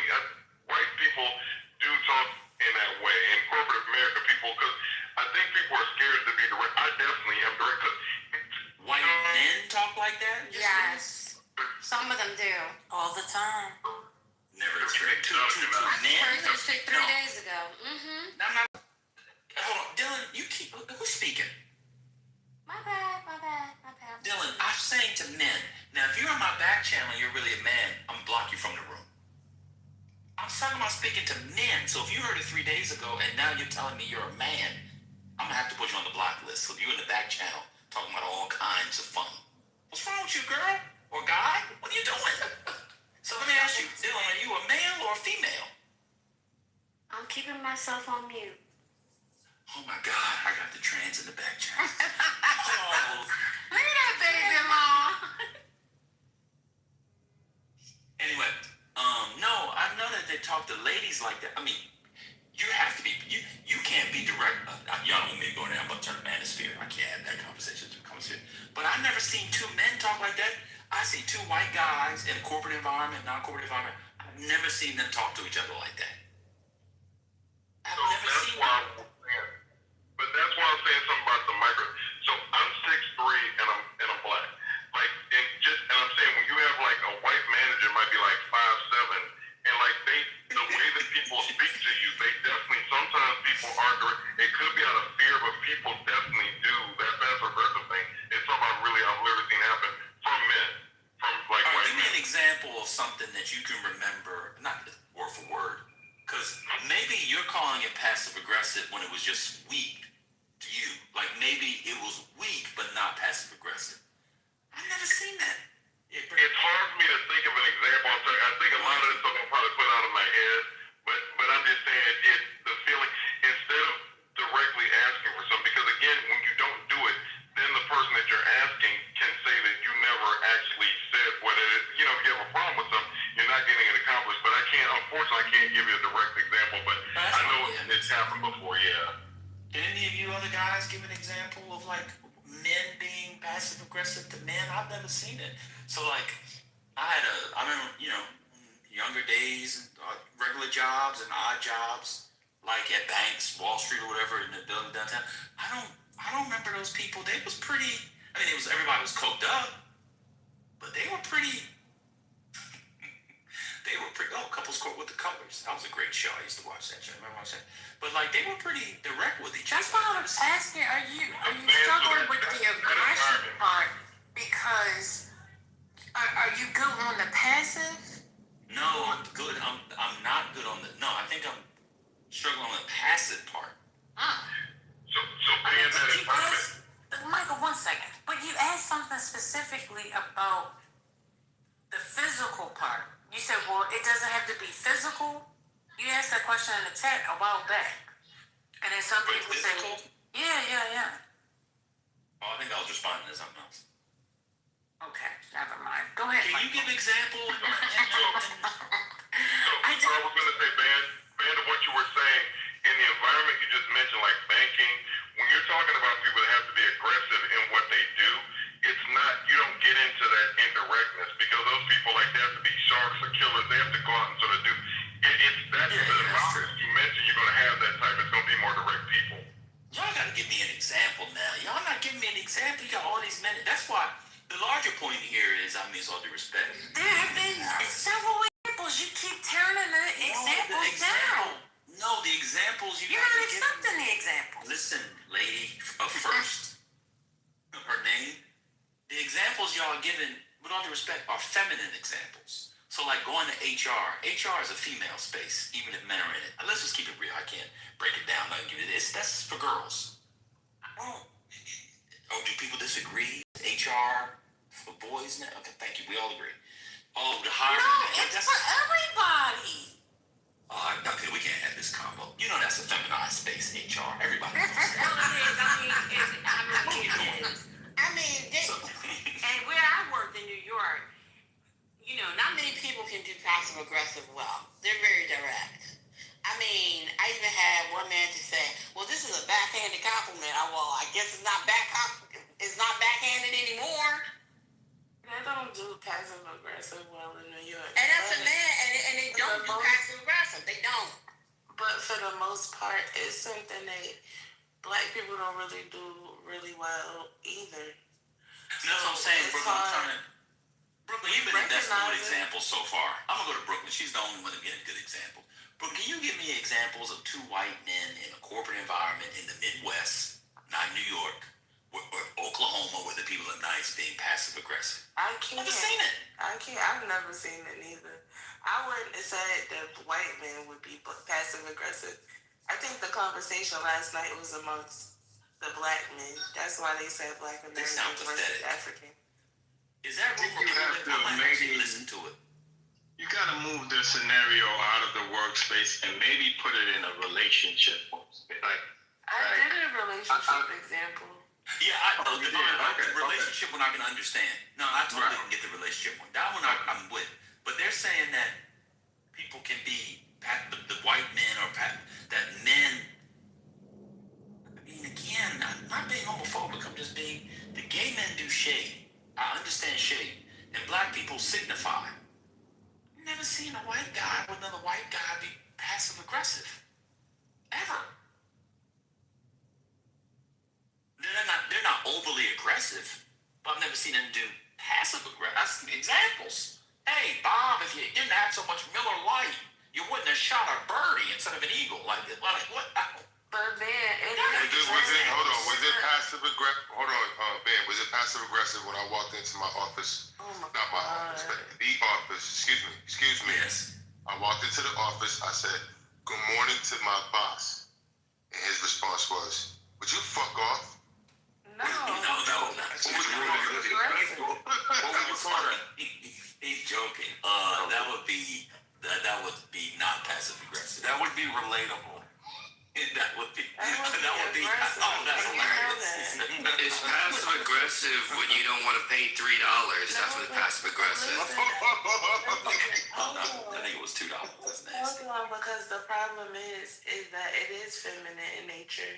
That's why you hear mostly women talk about it. Black women versus white women. We as black women experience passive aggressiveness all the time. Men also experience passive aggressiveness from women. It is definitely something that women do. Yes. Yes, and that's why now we can switch to the idea that there were multiple black American men extolling passive aggressiveness in the workplace. Who were these niggas? Bring them in here. I want them in my Whatever was mama did. But if you think about it, on Clubhouse, we call these niggas sassy. Those be the sassy niggas because they doing passive aggressive. They're competing with women.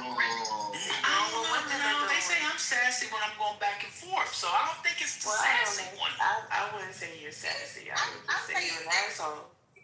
From my perspective, when I see men getting catty with women, or not even catty, fighting for that last moment, that you've entered into an authority battle. And I say the same thing to principals who are coaching teachers. It's just like if you see a teacher arguing with a kid, or if you see a teacher fighting with a kindergartner.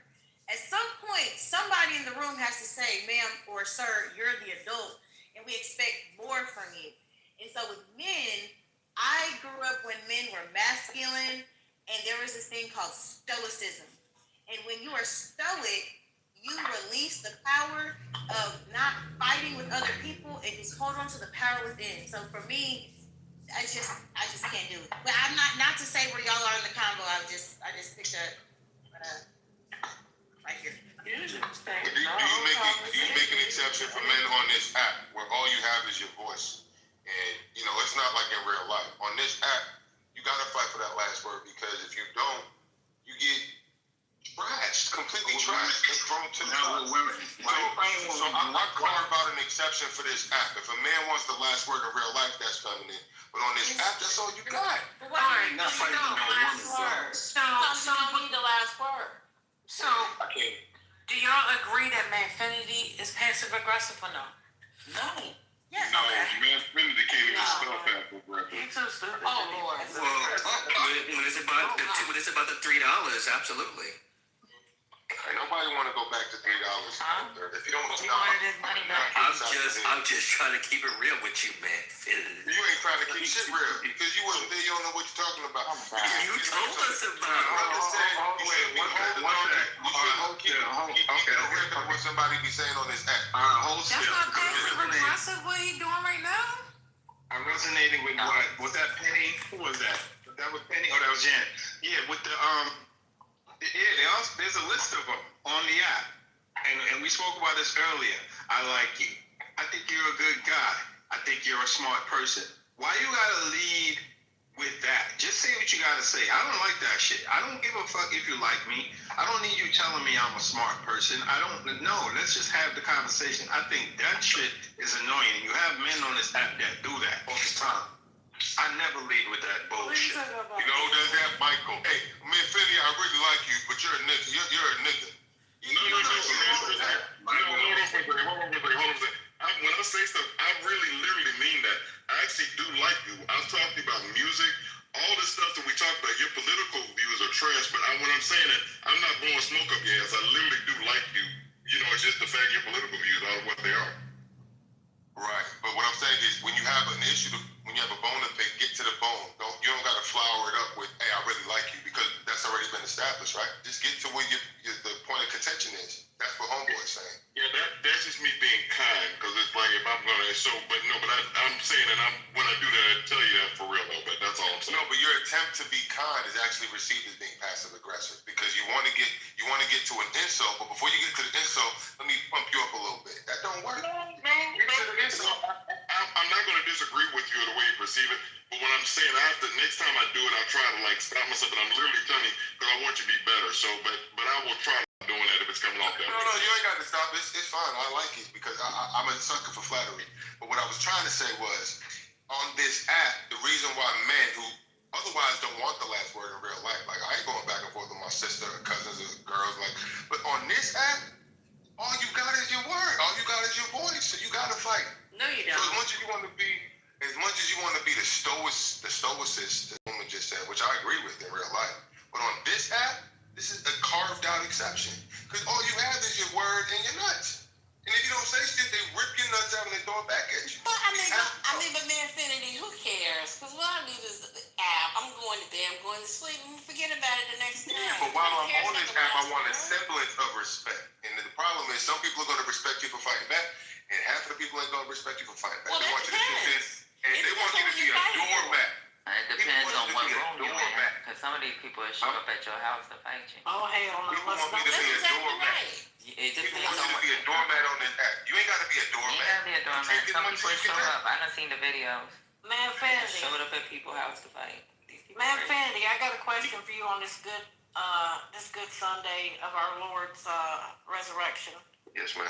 I want to know how you thought about your personal person that you esteem riding, get out, open the fucking straight on Easter Sunday. What you think about that? I was, I think it was just one, I wouldn't have done it. I think it was the wrong thing to do. But I think he has just a greater, I'm not going to give you I could give you reasons why he would do it, but I'm not going to do it because you just want me to give you my straight up answer. Do I think he should have done it? No. But I don't know what he's looking at long term. I don't know what his overall goal is.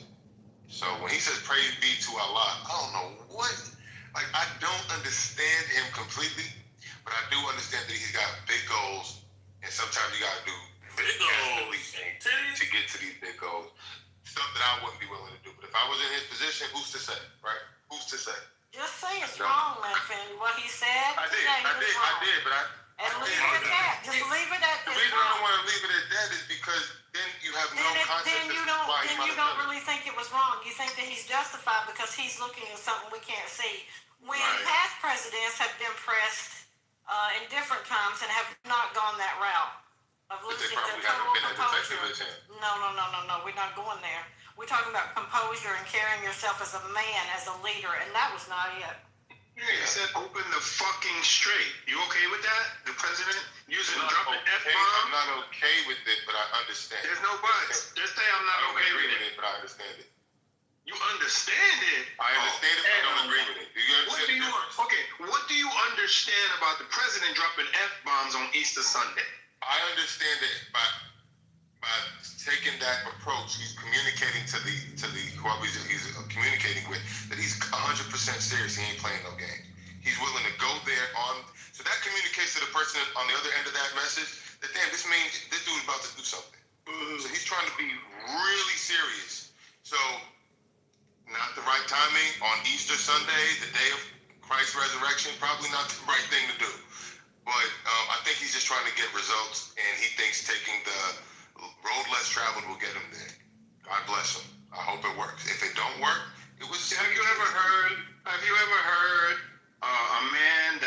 intellect resorts to using curse words.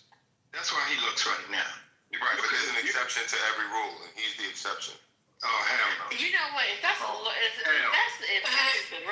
traveled, if that's the rule that's traveled, I hate to see what the long route looks like. That's a fact. Hey, Infinity, did you hear Paula White the other day? The minister. White. Yeah. Yes, I was invited. Yeah, I know what that woman is. Oh wait, what happened? I was invited to the faith office had an event at the White House. I went when she was she led that meeting, the conference that we had at the White House. So I know her personally. Yes, Paula White. She got way too much Botox. On 4/1, just recently. No. This was last year. This was last year, like in May. Oh, okay. But did you hear what she said about him? Yeah, that she feels that God has his hand on him, something like that. Are you talking about something that she said today? Oh, she said something today? No, I thought you were referring to something that I wasn't aware of. What else did she say that you wanted me to respond to? No. I just wanted to know, did you have the same sentiments? Yes, with him avoiding getting killed, avoiding all of those convictions. Not convictions, going jail time. I just feel like God is using him for a greater purpose. He and me at Botox. I do believe that. What if God is using him for the destruction of the United States? Whatever the greater purpose is, God is using him. Do you think he Jesus? You think he like Jesus? His grandma's name is Christ. Last name is Christ. Huh? No, I don't think he's like Jesus. Oh, okay. Well, I mean, from what it sounded like to me, that was her thoughts when she said, they crucified him, they judged him, they put him in jail, they locked him up. Yeah, I think there are similarities. Like I wouldn't use the term he's like Jesus. I would say there's similar life experiences between the two men. Okay. To say that he is like Jesus, I think that's going What too far. life experience is similar of him and our Lord? Which one? Give me one. Give me two. Give me three. Which ones? The public crucifixion, how people are coming down on him, they're making things up, like they made an accusation. Every man in power, woman in power has gone through something to that extent. Maybe not as on page as like a world leader, but every president has had to meet scorn, has had to meet consequences for their behavior. Trump facing consequences seems to be a problem for y'all. It really does seem to be, he should not have any of this happening to him because it's like what happened to our Lord.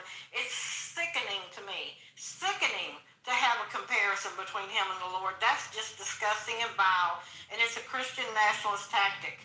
And for you not to be able to see that, it amazes me because, man, Infinity, I do like you too when we're doing Family Feud and shit like that. I don't like you and your politics. I don't like your politic, and I don't like you being able to sit up here and say that you follow our Lord and then compare him and Trump.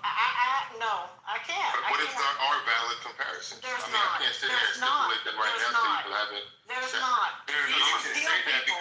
Jesus fed people, he saved people, he healed people. Trump ain't done none of that. It's not just that. Well, that's not what I'm comparing. I'm not comparing. The President of the United States to Jesus Christ is just, by definition, sacrilegious. It makes a totem, an idol out of Trump, which in the Ten Commandments says we shouldn't do. It's not. It turns him into an idol, and he should not be an idol. He's not my idol. When you compare him to Christ, that turns him into an idol. No, it depends on how you do it. Comparison between the two turns him into an idol. No, it's how you compare him. If you're saying that this man is a Jesus-like figure, that's one thing. If you say that there's similar examples between these two men, how they're being castigated in the public square, how they're constantly have accusations being created.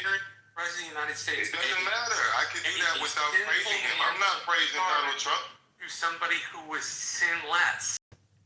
It's a sacrilegious tactic, man, Infinity. I don't think it's heretical, but it's certainly. You're saying there's no one that can be compared to Jesus redeemed the whore. Trump pays the whore. We're under the bus. I don't think it's about Trump's behavior. I I think it's about just comparing them in general. Comparing one to Christ. What do you think about comparing Donald Trump to other? Gives us implicit connection to divinity, which he doesn't possess. But I'm not doing that. I'm specifically saying that's not true. What about the other leaders in the Bible that God used that were not perfect men? But God used those men. Christ, it was bad when George W. did it. It's bad when Trump does it. It's just bad. Did you hear what I just said? There's a connection between God using imperfect men to get things done through time. It's written out in the Bible. Yes, but when you compare, so why do you stop short of someone like Trump, who's a very imperfect man, but he's being used? Okay, that shot that should have went through his head went through his ear.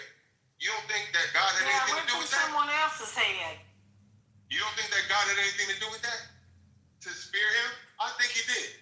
You don't want to do that. That's on you. Difference between one's personal affiliation and then what political followers did. When political followers intertwine their religion and their politics, it's bad. The Catholics tried it during the Middle Ages. It didn't fucking work.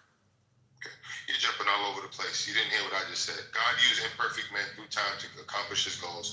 Who's to say that he's not using Trump for that same reason? You don't know that, and neither do I. I am not with you that he uses imperfect men. So that's all I'm saying. Is comparing the two, saying Trump was castigated and Christ was castigated, creates an implicit, assumed link between the divinity of Christ and the President of the United States. Which is, again, sacrilegious. I disagree. We can just leave it at that. I disagree. If you draw a comparison while still saying that Donald Trump is not divine, if you make that stipulated discrepancy, and you still draw a comparison an analogous comparison between his life and Jesus' life, listen, Jesus lived 33 years. He was a perfect man from birth to death. I understand in many ways, Trump doesn't even come close to Jesus Christ. But when in the way that they're being targeted and persecuted and prosecuted, there's a level of comparison. And if you can't even say that, he hasn't grown from the fucking bullshit that he's done, and the shit that he's done. It's just it's repetition. So I don't know how you can see some type of divine pattern. That's just. No, I didn't say it. I specifically said there wasn't a divine pattern. I said God is using Trump. It's just his baby. God used many imperfect men in the Bible. Right, but even if he did use these imperfect men, it's totally different. You're not. I don't understand what you're saying, bro. I don't expect y'all to understand it because it's deep. It's a very deep concept when I'm trying to articulate. It's about as deep as a mud puddle. That's how deep it is. I'm not good at That's how articulating deep that this. shit is. What deep is. You get on your knees to the Lord right now and repent. Alright? And ask for forgiveness for this bullshit. Was the persecution because of Jesus' actions? No, it was a misunderstanding of what he did. So, in this instance, the individual that you're comparing him to, are his actions the reason why he's being persecuted? No, it's misinterpretations of his actions, similar to Jesus. Jesus never persecuted God. Wow. You know what? I can't take you seriously anymore. I mean, I never took you in the first place, but I never took you seriously. That's a stretch and a half right there, bro. I never took you seriously. Like, did the man? You just said the man is sinful. You said that, right? So if he's sinful, if there's people persecuting, it's because of his sins. No, they could be persecuting him because they don't want him to become president. But you just said he has sins. Excuse me, states like Maine and Colorado put on their books, he can't be on the voter, he can't even be on the ballot. You just said he has sins. You just said he has sins, right? Right, but that's not the reason. Okay, hold on, stop. You have stop. If he has sins and he's being persecuted because of those sins, that's not obfuscating or doing it like. But that's what they're not doing. They're not doing it based on his sins. They're doing it based on made up things. No, they're doing it on his sins. No, they're not. That's what we disagree. This is a disagreement. Okay, what's an example of a sin for him? What's one example? An example of a sin is him.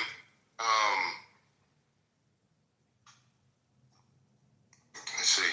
I want to give you something. I want to give you fight because I don't know that he cheated on horses. I'm giving you. I don't know that he cheated on Hawaii over horses. With a porno star.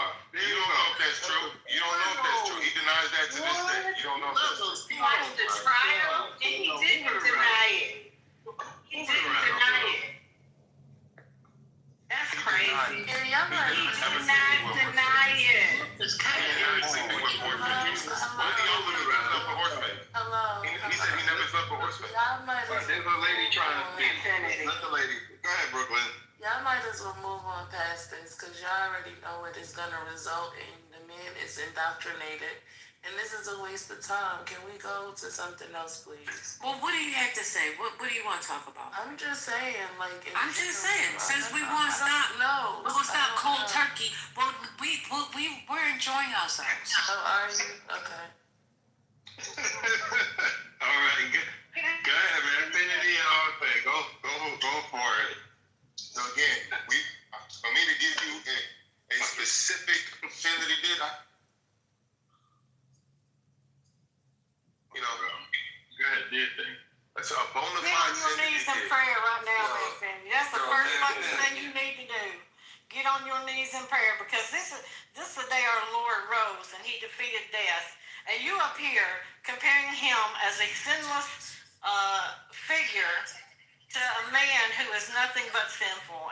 It's just, I don't understand you. I don't. Can you name one of his sins? Can you name one of his sins? Oh, you were just lying. What? He's a fucking liar. He's a liar. Man, He's a liar, Mr. Pale. Right off the rip. That's the easiest one. A liar. Rambo, wait just a minute. Wait just a minute, Rambo. I got it. He's a liar from the pits of hell. That's the first one. That's the first one Okay, right there.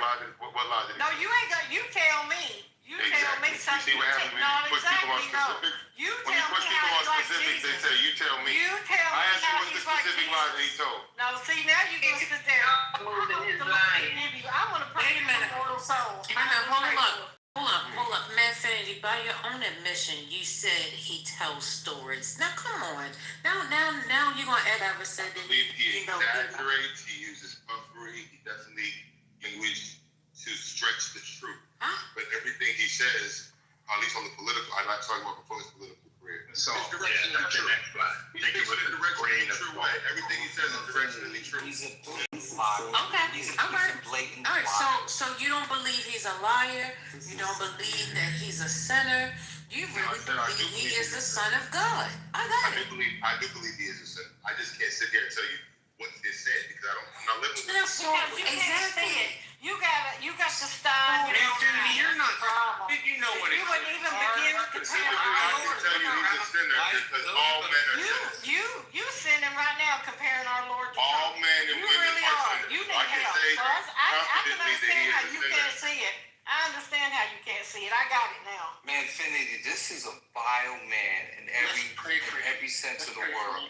This man has hurt people. This man has caused death to people. This man has caused strife everywhere that he goes. He leaves behind a carnage of human beings that are less not doing as well as they were before he came into their lives. Like, this man is just, he literally is the epitome of evil. If that's true, why would I can't believe, hold on. Regardless if you think it's true, I don't think you can really look at yourself in the mirror and believe the shit that you are saying. I know you don't really believe that in your heart. It's no way you can, no way that you really believe the shit that you're saying. If what you're saying is true, why was he, if you believe what you're saying is true, and everything he leaves is a carnage behind it, how come he was voted in again by over 70 million Americans? And that's the scary part. The scary part is that there are many people like you who suffer from identity fusion, and you believe anything that comes out of this identity fusion. You have a severe case of identity fusion. What does that mean, identity so fusion? I don't even know what that means. I know you don't know what it means. I know you don't enlighten me. Well, it's when you believe in someone, right? It's people who have never had a voice, people who are social misfits, people who just are outside of the normality of engaging with other human beings, and for whatever reason, they feel that frustration. Someone comes along and speaks a language that they understand, and they attach themselves to this person because that person, in their opinion, or in their sick mind, represents their voice, right? Someone that can speak, and they latch on identity fusion. I promise you, you suffer from it, right? You can look it up and figure it out, but you suffer from it. There's no way you can't look at this man when he stands in front of a podium. The lies that come out, he just lies just to lie. He lies intentionally. His whole team knows he lies. He doesn't make up stories. He's not telling the story. A story has a goal. It's to teach a lesson. He lies because he wants to deceive people so that he can benefit for himself. Not only he's a malignant narcissist, right? By all accounts. And you sit up here, bro, and you cap for him. He does not, and maybe he doesn't give one fuck about you. He does not care about you. He does, especially as a black man. He doesn't want you around. His MAGA followers don't want you around. As black as you are and as loyal as you are, you will never be accepted by him, his cohort. You need to realize that. I land. Can I go next? But I know a man named Jesus. He'll accept him. Is he left?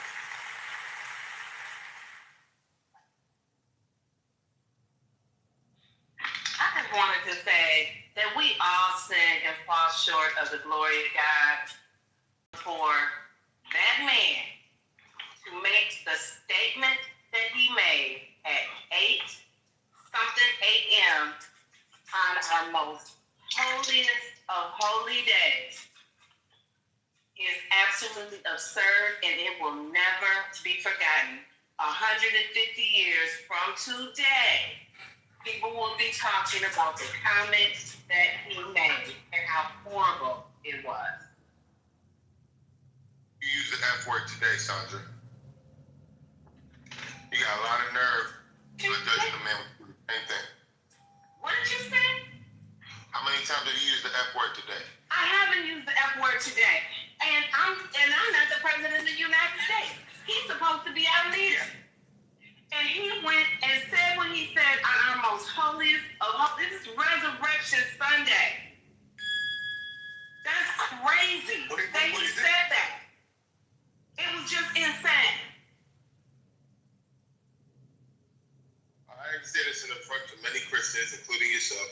You have every right to be upset with what he said. But I think, no, I'm not even going to give you a but. Just be upset about it.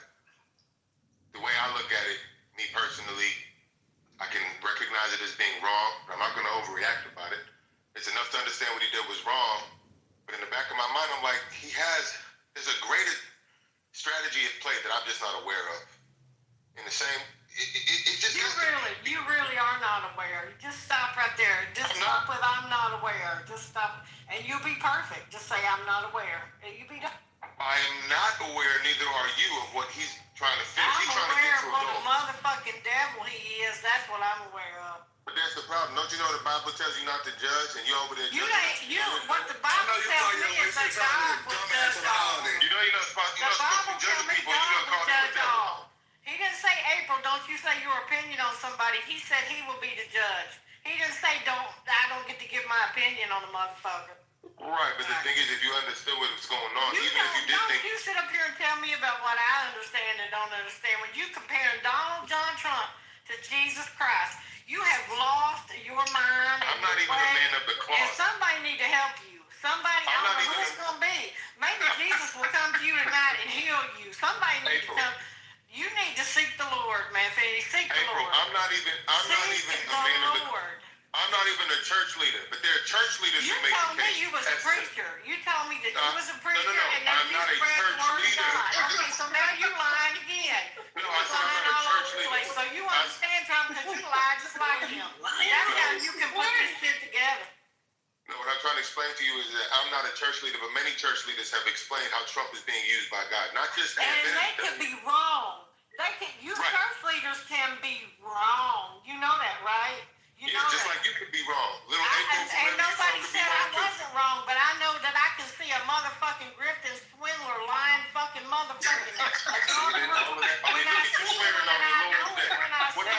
stand on the Lord's day? And you Why you know stand what? on the Lord's day? The Lord knows me.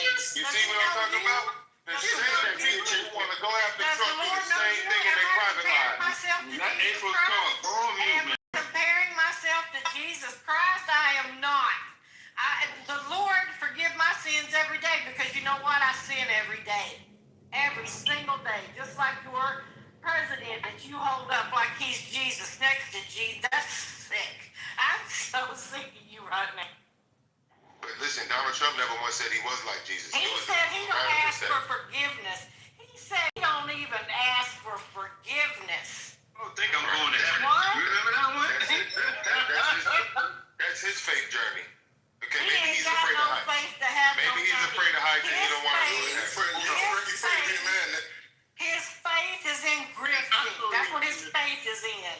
All the people he's left behind, a trail of people's lives he's ruined and destroyed their businesses. He's cheated on every wife he's ever had. He said sexual things about his own oldest daughter. The man is, and we know what people have, what many different women have accused him of doing to them at different ages of their life. So don't you stand up here and tell me that this man in any way could be compared to Jesus Christ. Stop it, man, Fendi, stop. Okay, but it's not me Infinity making the comparison. People who have deeper, stronger faith journeys than I can have done that. You just made the comparison. Marshall and I were talking to you about it. Yo, you were sick, man. You were sick, especially on a holiday like this, to be trying to put another man on a pedestal as if he. I'm not putting him on a pedestal. I guess he's your golden cat, right? Yeah, it's retarded, bro. Wait Blasphemy. a minute. Hold up. Respectfully, and to be honest, I specifically asked him what he thought about Paula White referencing Trump to Jesus. And he provided his take on it and saying that he agrees with Paula White. Right, because especially the example of him defeating death with that bullet going through his earlobe. To me, if you don't think God had anything to do with that, I don't know what to tell you. I just see that. It did not his earlobe. It did not. All those things. That must be one of the disciples. I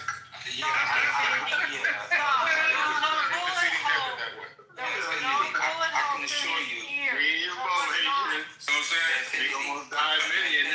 Yeah, I've been shot before, so what did come on, man, bro, you don't think God had anything to do with that? Bro, man, but I know you don't think God had anything to do with you getting through this? Believe it. Infinity, we don't believe that it even happened. I'm not. Of course you don't believe it. That's the whole problem. You don't believe it back in 2 days. You don't Rambo, you don't think God had anything to do with you getting that through that shooting? 2 days.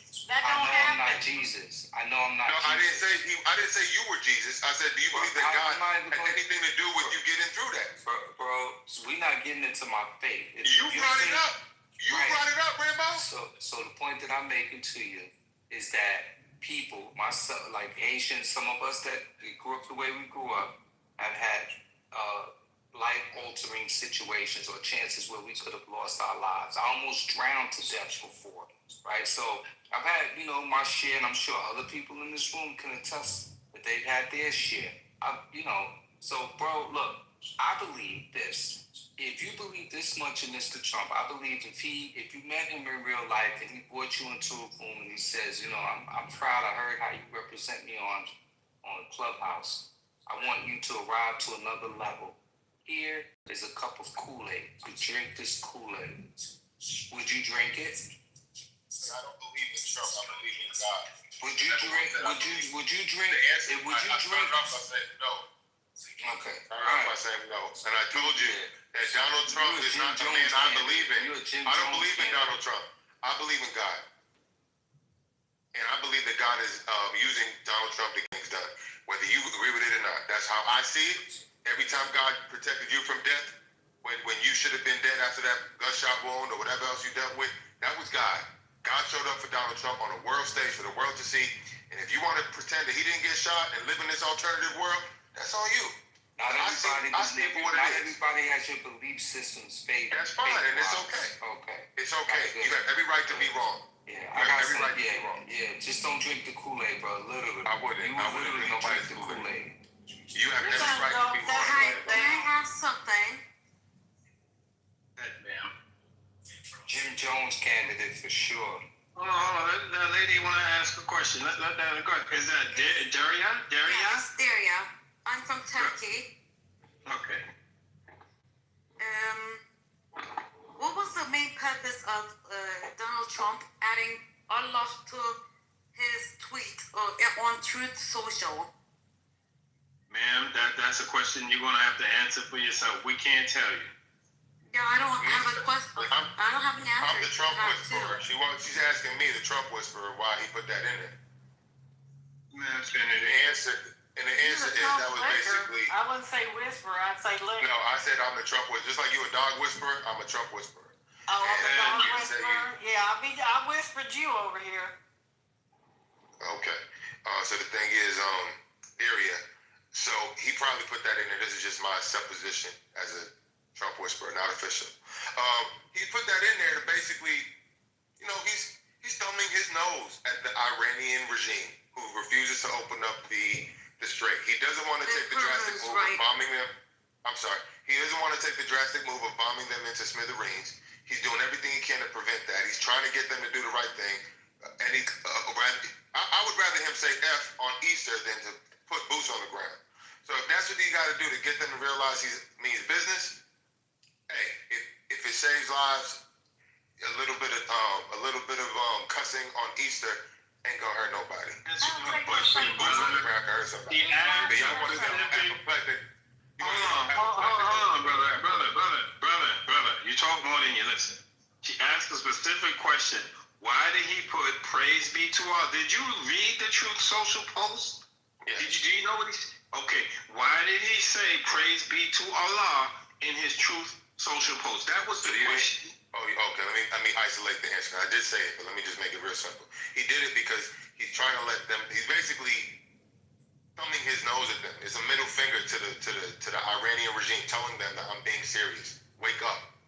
I'm even going to say praise be to Allah. It's a mocking statement. He's mocking their faith. I don't know about that. Yeah, You know what happens when he mocks one of their face? I'm sorry. Yeah, I wanted to hear that. Thank you. I would, in his own words, I would take. Hold on a sec. In his own words, ma'am, I would take that with a grain of salt. Ali is here. Ali probably might have a better answer than what we just. Ali, did you see the Truth Social post? Ali, going once. Yeah, I saw it. And if you call that mocking, I mean that's very cheap mocking because nobody laughs at that. Praise to Allah. It's like a middle finger.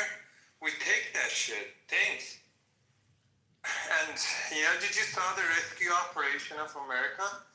I just asked a question. I think it was last week from you. Why you call Iran and you don't call it Italy for Italy? But I just got the answer because it's not the first time that America put the boots on the ground on Iran's swords and they just ran. That's why you call it Iran. Because anytime you just put your boots on this land, you just ran. And I think it's going to be a same, it was 1988. We have a very specific answer for that. It was corny. He's saying we ran away. He's saying we ran. Go ahead, Dory. We have a very specific answer for that. There's a drink made with yogurt called Iran. So basically, Iran is a drink, Iran is a country. That's what he's saying. No, you didn't call it Iran because whenever they put the boots on the ground, they just ran. All right.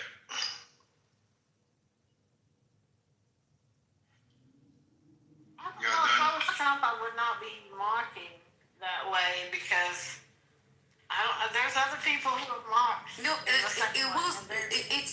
was seriously like a big deal because like he was always saying God instead of like Allah, and like it's the first tweet on social stating praise be Allah, and like it's beginning to become a very big deal in my country at the moment. He disrespected people beyond Iran, right? He disrespected Muslims all around the planet, in other words. And little things like that can incite that is like an escalation to me. Because now those who have been on the sideline are now even more offended by him being this disrespectful. It's as simple as that. Like, he disrespected the world. I just heard another story about that. I mean, no, I'm not sure how far it is true or not, but I just read somewhere the second pilot who they just saved, when they connect the radio connection between them, in the first speech, the pilot said something like something about praying, or I don't know, like religion stuff, and they said that maybe it's just a made up story. I just read, I'm not sure, but they say that in the first speech he just prayed to God or something, and the Americans thought that they just caught him, like they just caught him, like the Islamic Republic, they just caught them, but then they just rescued him, and they just realized that no, this guy, the pilot, the second pilot, was very religious person. Maybe the second pilot was Muslim, they say. I mean, the tweet that he just shared, maybe he's just mentioning about the things that just the second pilot. I'm just saying. I'm not sure how this story is true or not. I'm just trying to connect it, you know.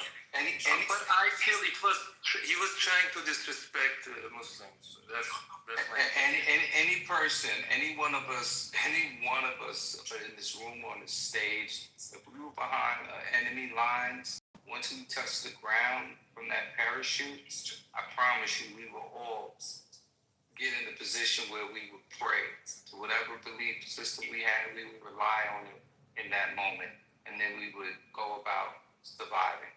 So I don't know what you're talking about, man. Like what he said, like come on, man. Like what are you doing, man? Like to even try to make that a point. I think that's a made up story, but I think the thing that he was trying to do, Donald Trump. So why are you repeating it though? But why are you repeating a made up story? But they say it, like some Iranian media, they just say it. Well, Iranian media is putting that story out there. Not just, yeah. This story is from Iranian media, but not just the main media, like not just television, just some channels. You just spread it. Okay, well, I have no idea, so let me leave up. Maya said it's the U.S. news that's saying it, so, yeah. I don't know, maybe I'll do a quick gander on Al Jazeera. But I just want to ask you, what is your opinion about the aircraft that just crashed on the floor, on the ground in Iran? What do you think? It's being spent as if, there was a malfunction. I read a story where this administration is saying it wasn't shot down, there was a malfunction, and then they had to destroy the aircraft as well, which is policy, right? Plane goes down, you have to destroy it to protect the enemy from looking at the technology, so on and so forth. Like, we all get that. But this notion that it was intentional, that you did this, I don't think anybody really believes the spin that they're putting out there. The problem is that the location that plane just landed, it's more than around 400 kilometers away from the place that What's the name of the place? What's the name of the place, sir? The place that the aircraft just crashed is called Isfahan. It's another state. It's another province. Can you put the spelling in the chat? I want to check something out. Thanks. Yeah. All right, so I guess I haven't done it all day. I'm going to, unless anybody has anything else. Okay, so I'm going to go through some fun news, and then we'll go into some headlines. So, of course, we spoke about it earlier. We have the space update. Artemis 2 astronauts captured new images of the far side of the moon. I'm going to go see if I can find those. I want to take a look. In entertainment news, Pepsi dropped its sponsorship of a London festival featuring Kanye. What he did now, I don't know. Wildlife event. A toddler was injured by a wolf at a Pennsylvania zoo after entering the enclosure. Watch your kids. And we have a nature study. Researchers have detected cocaine and caffeine. Oh, we spoke about this. It's back again. The cocaine and caffeine are inside of the sharks and near the Bahamas. We spoke about that about a week ago. To international news, of course, the Iran-U.S. tensions continue. President Trump has threatened severe consequences if the Strait of Hormuz remains blocked as regional conflict hit U.S. pocketbooks. Mideast conflict, Israeli airstrikes in Lebanon have killed at least 11 people, causing Syria to close a key border. Hungary alleges a plot to blow up a gas pipeline before the elections. And we have rescue operations. We just spoke about this. The U.S. airman was rescued after the jet was shot down over southern Iran. Here in the U.S., indigenous rights, a family court. Oh no, this is international, sorry. A family court in Australia has ruled an Aboriginal child. We have no ritual, no ceremonies, no verb. Who is that? I'll start again. A family court in Australia has ruled an Aboriginal child moved 1,700 kilometers must be returned to their community. South Asia and the Muslim community representatives are accusing a New South Wales minister of discrimination. A major Midwest food pantry network, Ruby's Pantry, has unexpectedly closed 85 locations. And a new rescue plan is proposed for the historic Country Club Plaza in Kansas City, Missouri. That's all I got for now, guys. I'm going to go look at images of the far side of the moon. Shout out to Artemis and NASA and their space exploration. Divine, that news about Hungary was actually in my country. It's on the Tell us more, please. Tell us some more. Nothing, that is the last pipeline from Russia to Europe. So the Serbia and Hungary have a joint venture to kind of protect that against the drones and shit. You know, so today was news that anti-terrorist, blah, blah, blah, police find some bombs and shit and like remove the bombs, everything, you know, kept it without blasts, no casualties, anything. So it was on the border between Serbia and Hungary, actually.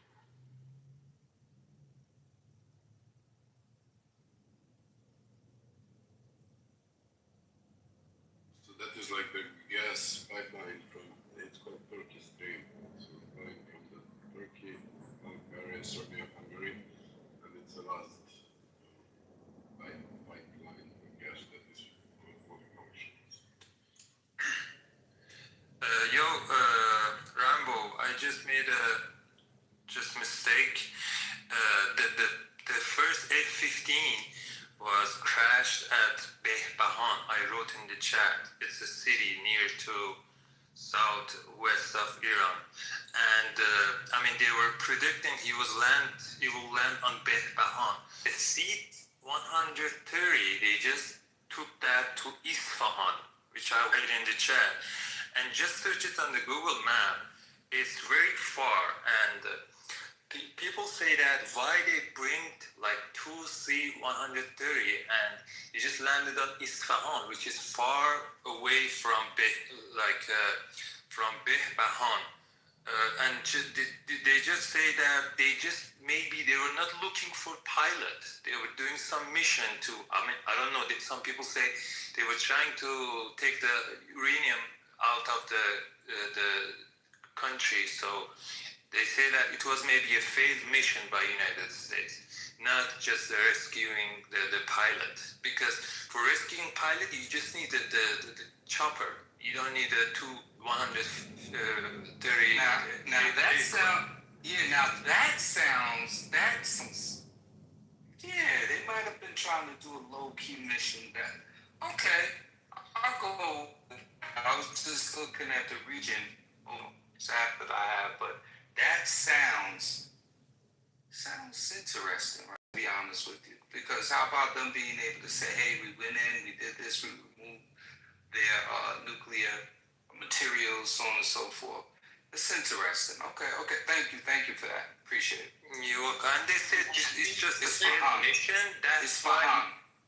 Yeah, they landed on Isfahan, but not Isfahan city, on northwest of Isfahan province, which is a desert, okay, and not just the city. And that place is even far away from Betbahan, more than Isfahan city. So they say that for being a pilot, you don't need a too big aircraft. You need to just chopper like copter to take him out. Why you bring two big airplanes and you just landed like 400 kilometers, even more, away from a place that the pilot got shot. And they say that it was a mission. Could they help in arm Iranian dissidents? Yeah, I heard about that, but it's not related to this mission. It's just they just armed Kurdish groups, and these Kurdish groups are in the east, Iraq, not Iran, to operate inside of Iran. So a lot of people talking about this. They say that this is a failed mission. That's why Donald Trump pissed off and made that tweet. And even some IRGC claims, I just read that by myself. IRGC claims that the United States bombed his own army, not just the airplanes. And they claim that. They say that we will give you an update about that, but the United States didn't just bomb the aircrafts. It bombs its own soldiers on the ground. And they bombed it heavily that you cannot find any evidence. They say that, but we will find and prove it.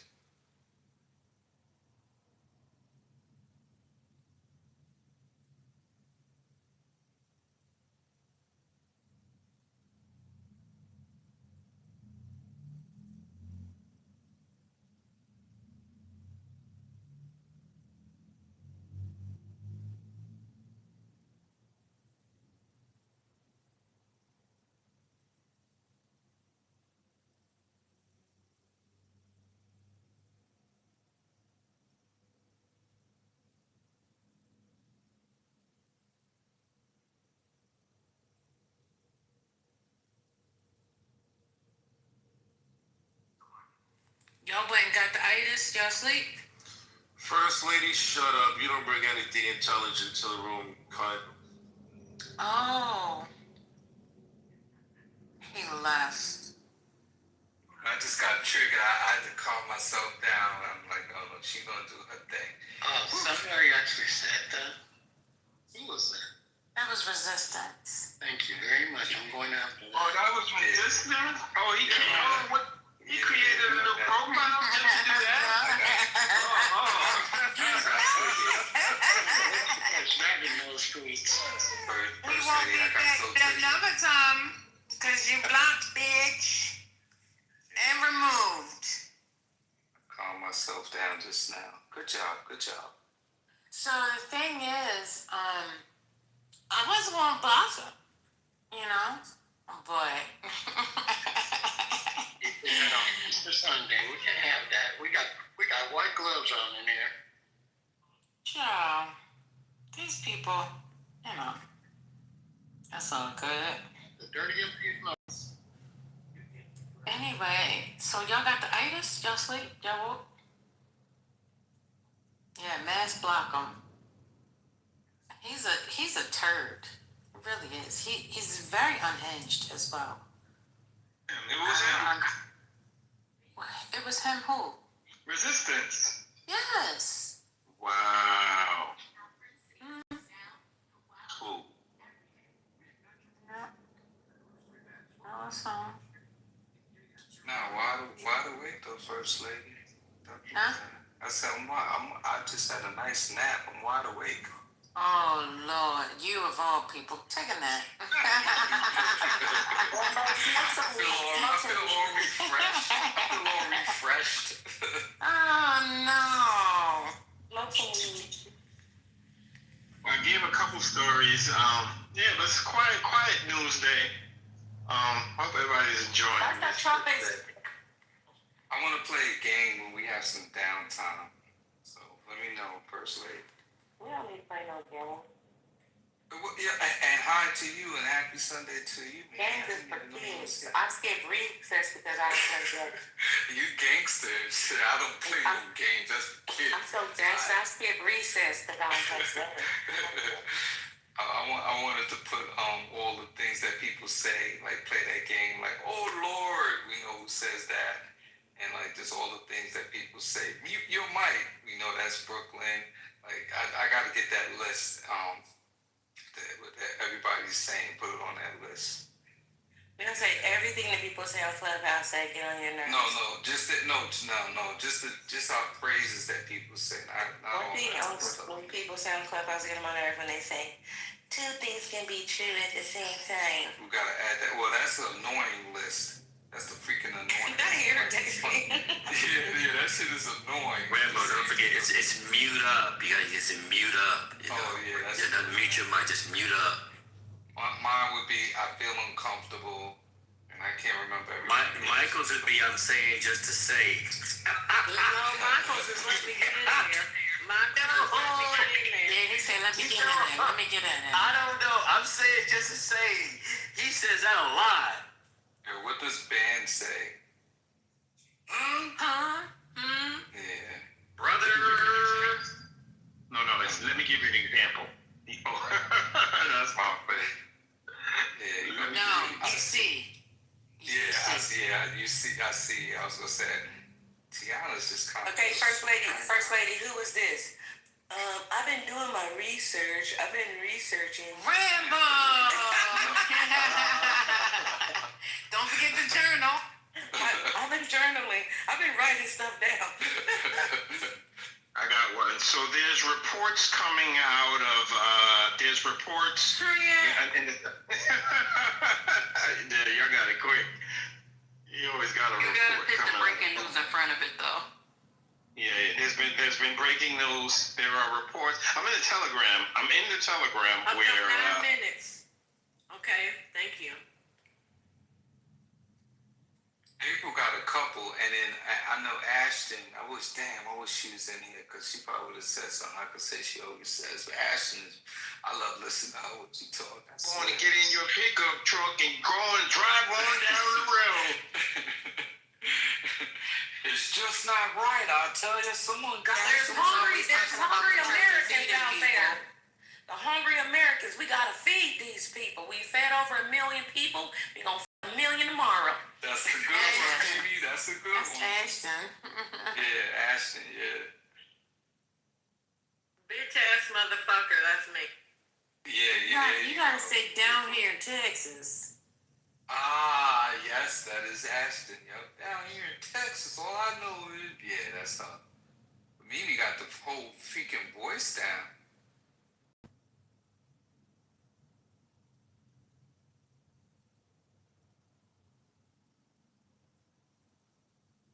I'm surprised y'all not cooking for, doing Easter. You should be finished cooking. Baby, I done Black cooked folks finished cooking. I done cooked for 49 years. I am done cooking somebody some Easter dinner. No ma'am. What you made, Mimi? Yesterday. Mimi, what you made? She said it. No, I thought like the Southerners, they like, like holidays, big tradition, family, friends, Yeah, they be finished cooking early, man. They be finished cooking at freaking 12 o'clock. You be eating at 1 p.m. Gemini, come on up here because you're done with church now. Tell us about your outfit. Yeah, he was in the group. Give us your saying. Ain't he a deacon? He's He's a No, deacon. Gemini was in the goo at church listening to Clubhouse. He didn't hear the word. That's nasty word. That's nasty. A lot of us do that. A lot of us do that. Like we could be somewhere, we just be like, let me just listen and see what's going on in political. Ask him if you dropped the honey in the pan today. Yeah, I do that shit all the time. I mean, Gemini. No, people have already cooked. People have already eaten at 6:30. You should have eaten already and washed the dishes and be sitting back and relaxing. So, it's still early where y'all are. It's 3 o'clock. That's why I asked if people had the itis. Because I thought people had ate already. Huh? Pass the.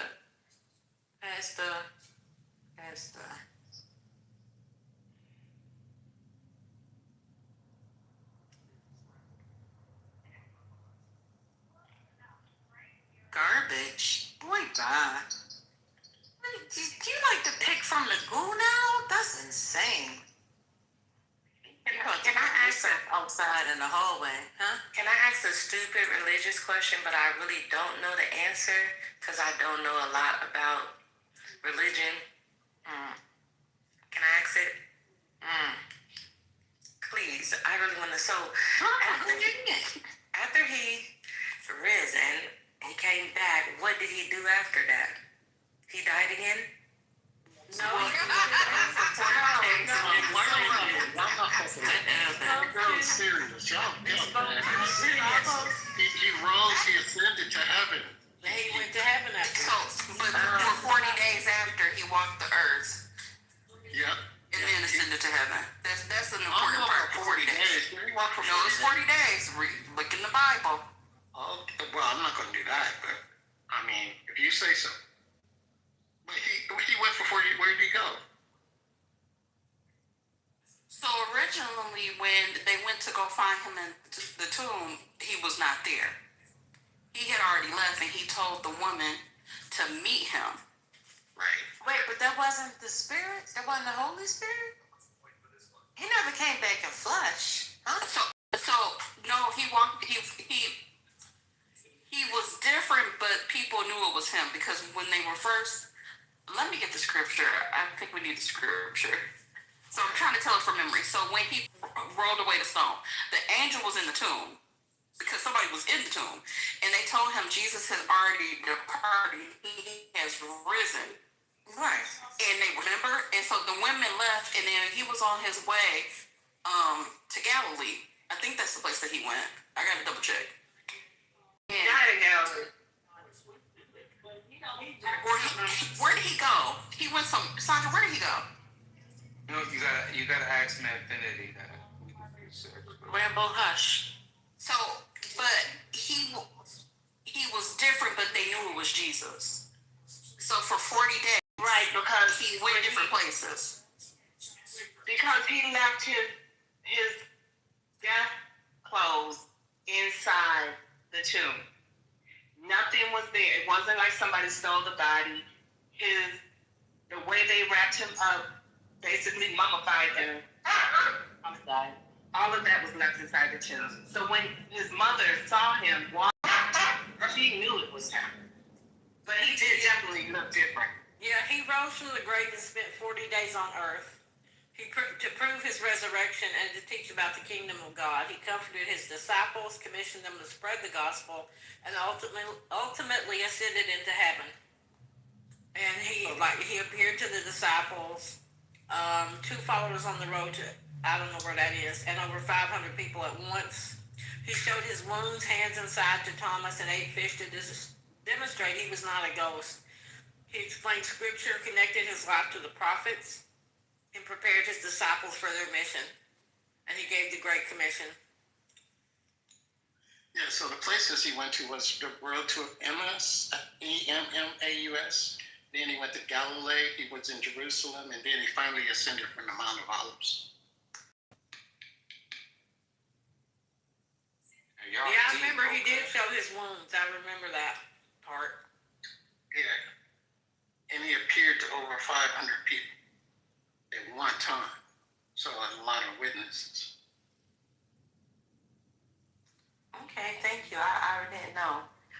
was gonna ask a question, but I was like, fuck it, it's Clubhouse. Y'all know me. I can ask a stupid question.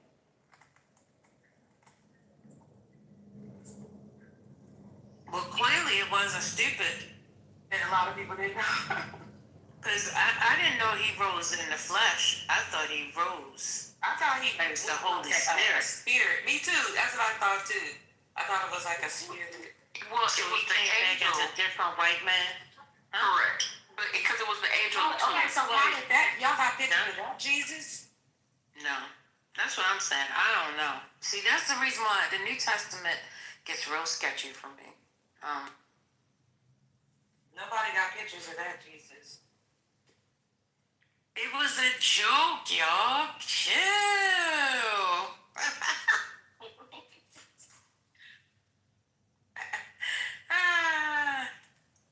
I said, not white.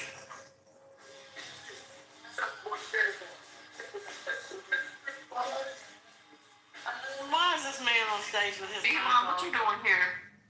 Jesus. He went and found a different. He ascended to the hallway. He transcended to the hallway.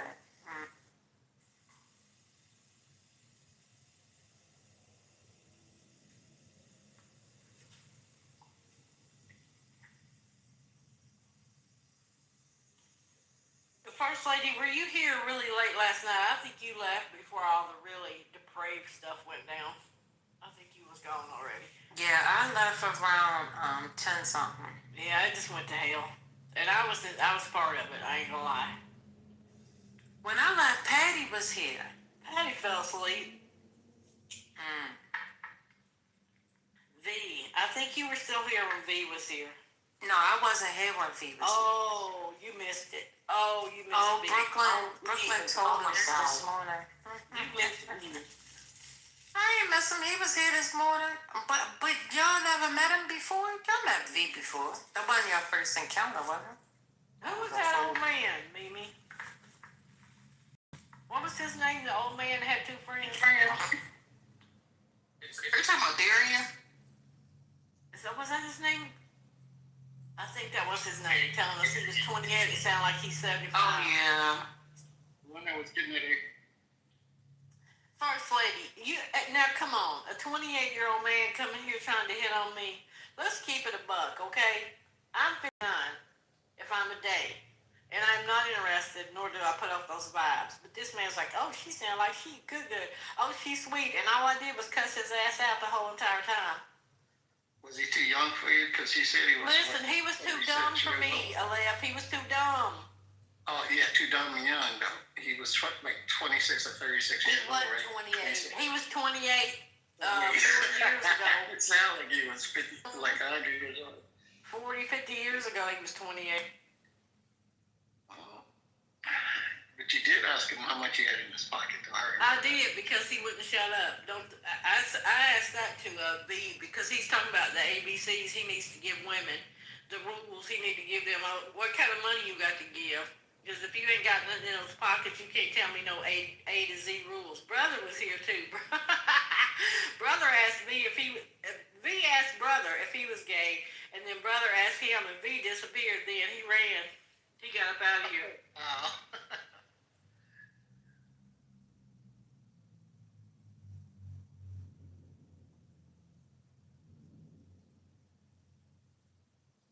First Lady, I kept singing, bend that ass over, let that coochie breathe.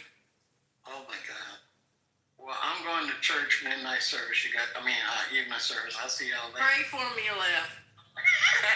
All right then.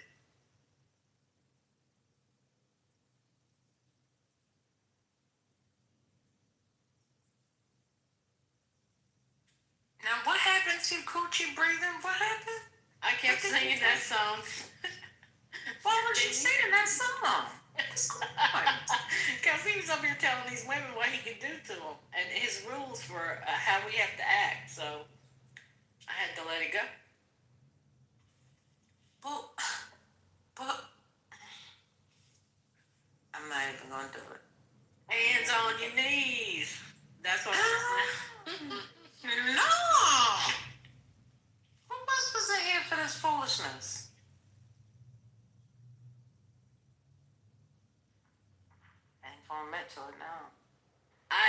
to it, First Lady. I'm always going to tell you what I do because I want to get it in there before other people.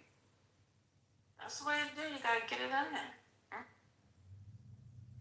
Fight for your right. Get it in there. Hands on your knees. Now, what happens when your hands are on your knees? Well, I don't know because, First Lady, I'm old now. I can't be doing shit with my knees like that. Okay. I see. All right. You need a healing? I sure do. Listen, if our Lord was on earth today, I'd be that one crawling behind him with the faith that just let me touch the hem of his garment, honey. Yes, ma'am. Amen. Won't he do it? Won't he do it? Won't he do it? He do it. Won't he do it? Yes, he will. I don't quite know how that song go though. Hands on your knees. Hands on your knees. Let that coochie breathe. Bend over. Hands on your knees. Hands on your knees. Let the coochie breathe. Oh my lantern. That's Sexy Red. Oh. Okay. Say no more. You should always let that coochie breathe. Now, come on. Let that coochie breathe. Sexy red flag. Well, why isn't it already breathing? It died. Who clogs it up? Who killed it? I mean, you need cotton next to it, First Lady. Some people don't wear. They wear the underwear that's not got the cotton, and that becomes a problem for some people. Cotton breathes. Cotton wicks away moisture. Okay, you know what I'm saying, First Lady? right. So you gotta treat the cat right. My. None of that poly underwear, right? Gotta be cotton.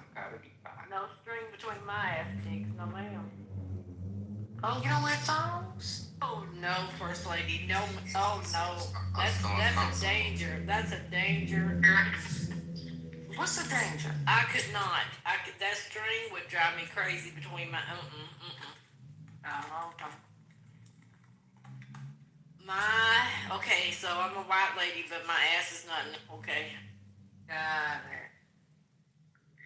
Well, thanks.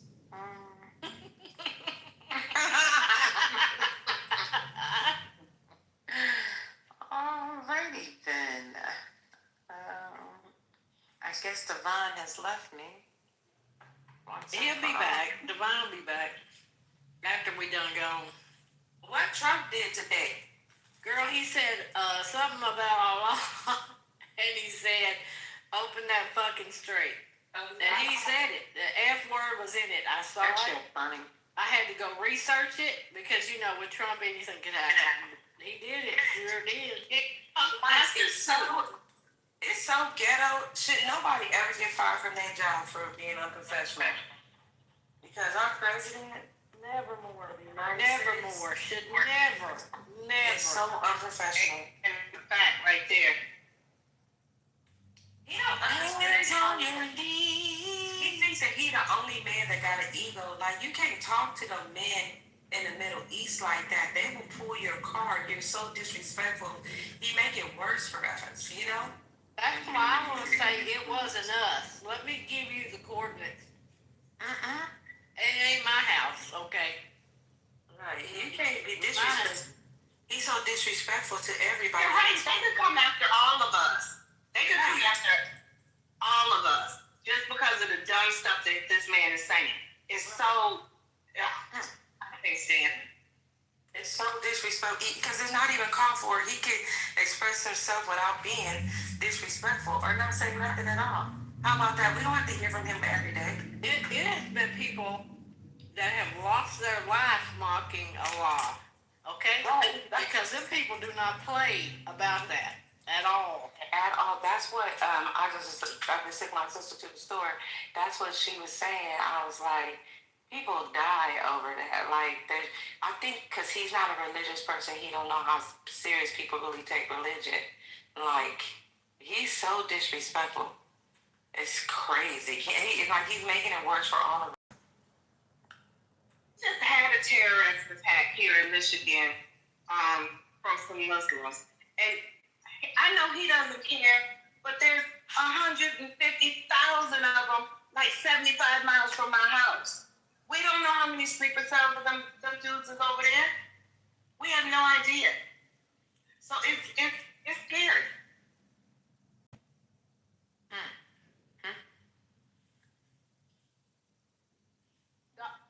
Y'all don't know what I'm talking about. The whole town of Dearborn, it used to be a black residential area right by Detroit International Airport. That whole city is Muslim now. They pray the call to prayer 5 times a day. The whole city is under Shakir, I can't say it right now. Law. Sandra, if they ever need to know which direction to go, honey, just pull up Google Map and point them in the right way if they get lost. Dearborn used to be a sundown town. It wasn't a black community traditionally. One of their mayors, Orville Hubbard, was known for having restrictive covenants, and he stood on the steps of the Dearborn City Hall and said he didn't want black folks in Dearborn. So, yeah, it was never known as a black community. That's funny because the Arabic community in San Diego, it used to be, it's like the East County, El Cajon area, and that's known to be a racist town too, and they went and took over that city. That's funny. They've also taken over Hamtramck, which used to be traditionally Polish. And when I was a kid in the 70s, you could walk down the street in Hamtramck and people would be speaking Polish. That's the history. There are also areas in the city, like the 7 Mile area, just east of Woodward. They call it a lot of other names, but a lot of Muslim people came in and bought homes there. Well, my second husband, he was from Romulus, and right by the airport in Dearborn, his best friend, we stayed over there. It was crazy. I had never heard the call to prayer before. I was like, I am not comfortable. Oh yeah, you hear the call to prayer in Dearborn, yep. And now they're all gone. All the black people have moved out of that area. There weren't many, there were some black people in Dearborn, but traditionally, it was an area that black people weren't able to. In 1985, if you tried to buy a house in Dearborn, you might not be successful. That's how long the restriction lasted.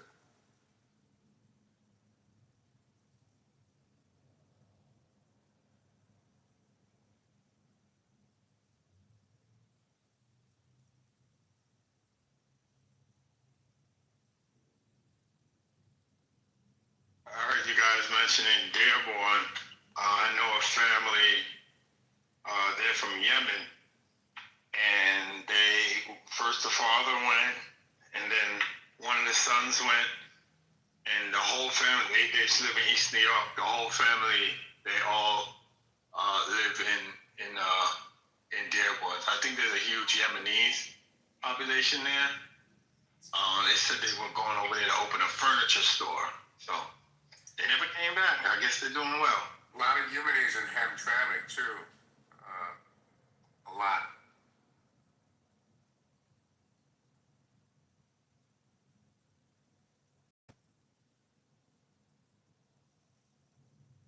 On the bodega, a lot of them still here in New York. A lot of Yemenis on the bodegas, the corner stores.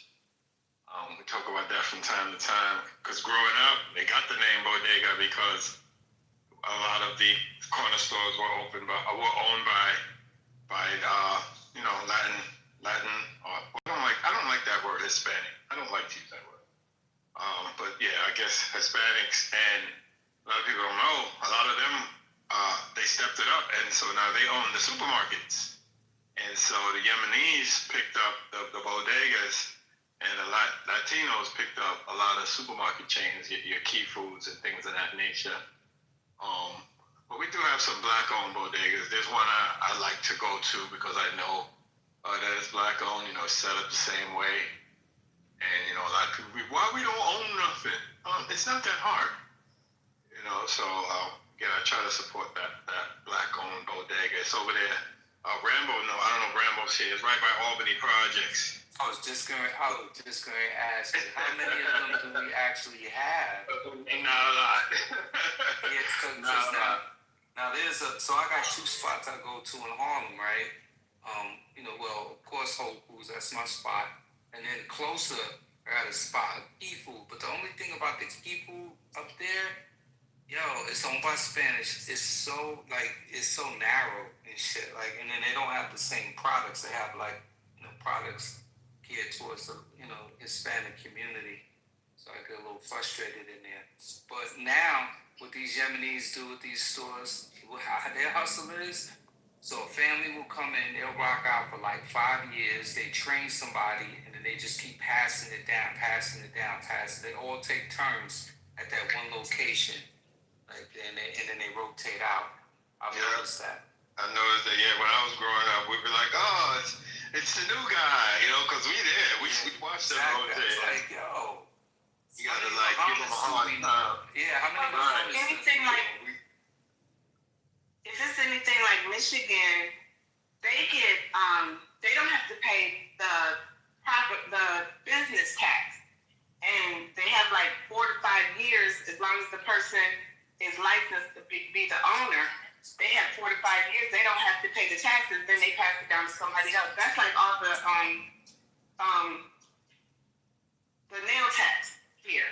You know, I've been a nail tech for over 40 years, and there's only like 3 black nail techs left in Lansing. Here in New York, it's called they pay like a sales tax of some sort. I forget how it works. They rotate family members. They get grandfathered in, and they're all taking advantage of that, tax status of the person that owns it. It's a nice hustle, but you ain't gonna get too many black folks that will spend that many hours in the store, because these dudes, they be in there in the morning when you go to work, they be there when you come home from work. They spend a lot of hours. It's minimum wage. Yeah, it's minimum wage when you look at it, probably less than that. And I don't think the profit margin is really great on these corner stores. You know, stuff is expensive. You know, they buy in wholesale, but they getting pennies on the dollar. Yeah, some of these people, you be seeing them in like BJ's, and Carl always says that she's like, yeah, they're coming in, they buy that stuff and they sell it. Like for toilet tissue, they getting it for like 25 cents, and they selling it for like $2 in their store. But that's inappropriate. They're crazy. Do you like BJ's?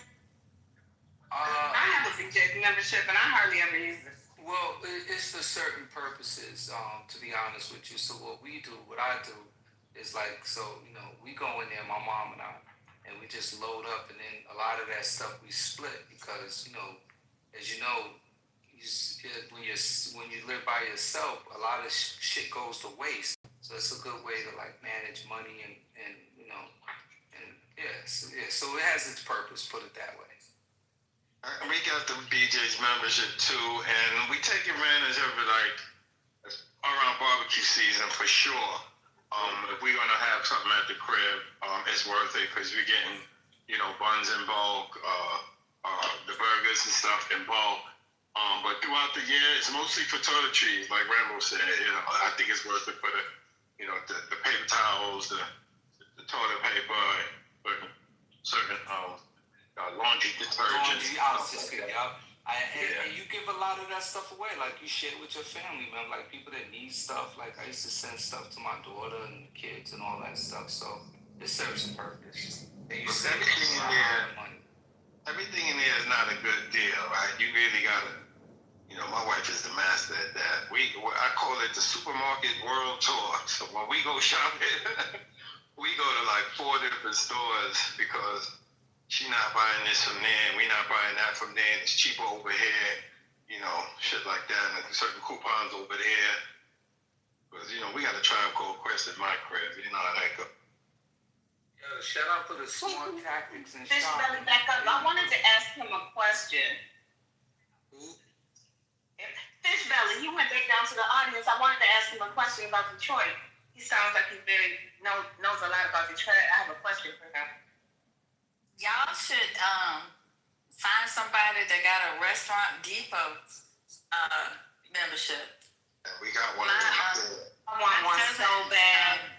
My cousin just he knows somebody that got one, and we just had Easter dinner, and they went in on a box of turkey wings, and I was like, oh, I didn't even know Restaurant Depot was the next BJ's situation. So now that's on my radar. What kind of stuff did you get there, Divine? Well, we have one, and just the other day we drove by.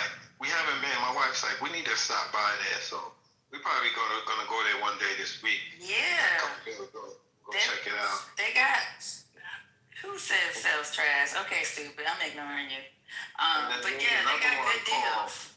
There's one called Baldor's, and we got put onto Baldor because they supply the restaurants. And remember, during the pandemic, people weren't eating out like that, and so Baldor put out this big ad like, buy from us, we'll deliver it.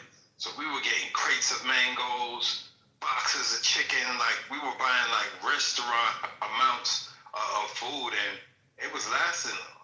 We need to see if they still do that. Man, we was definitely had to come up off of Baldor's, and because their stuff was just sitting in the warehouse again because the restaurants weren't busy like that. It's called Baldor here in New York.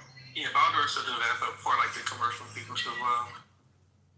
Yeah, Costco's has their restaurant facility in Detroit, and you can, as long as you're a member of Costco's, you can order. But I would have to go to Detroit to pick stuff up, so I might have to start doing that for certain things.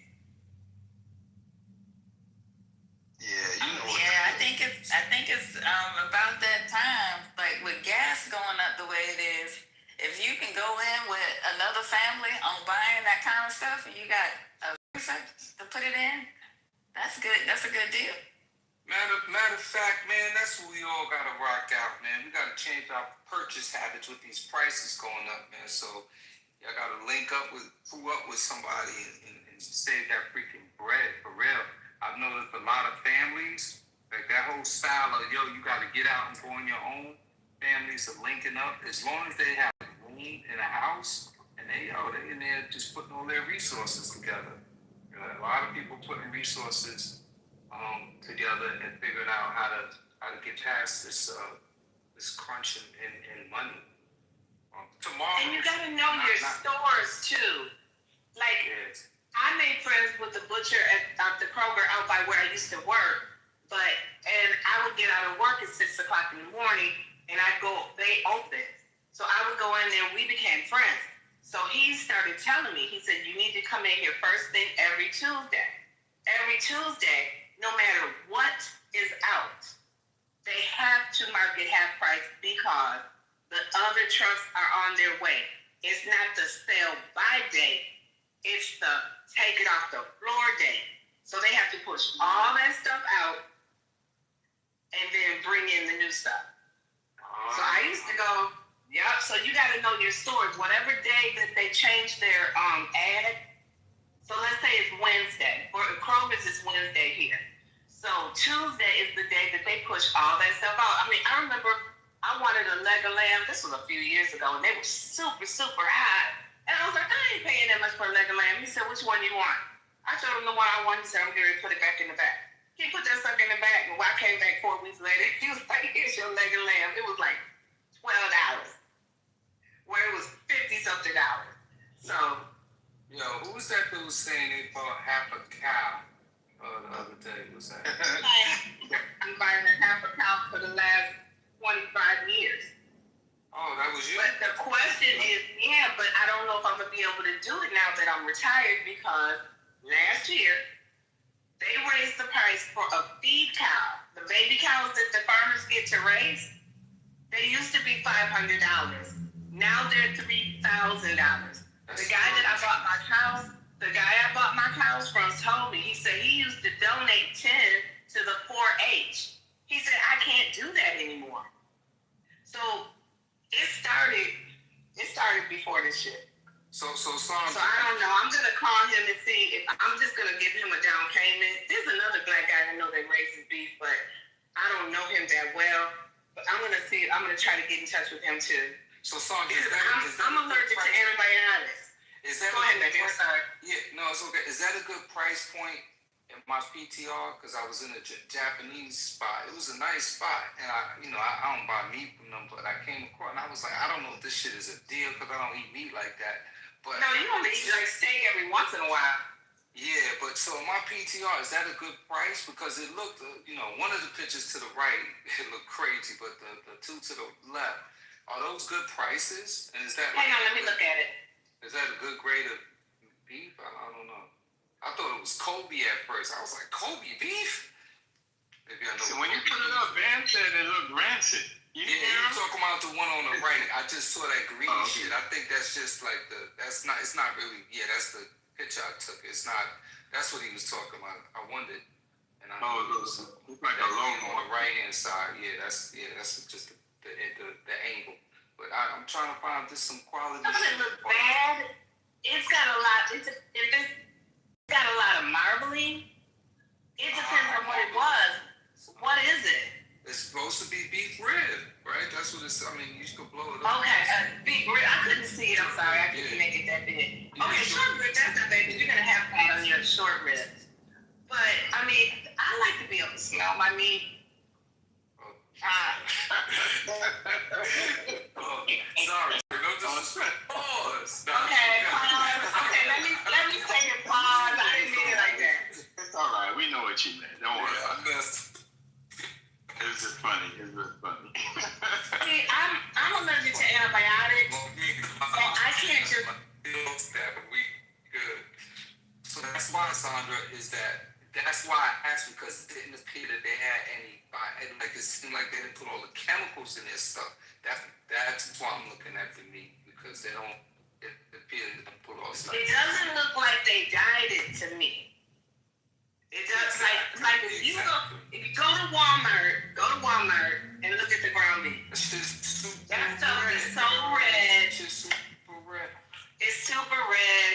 It's just, I'm allergic to antibiotics, so I can't buy meat that doesn't come from the same cow. Like I can't go to McDonald's or Burger King or any of those places because one hamburger could have meat from over 1,000 different cows in it.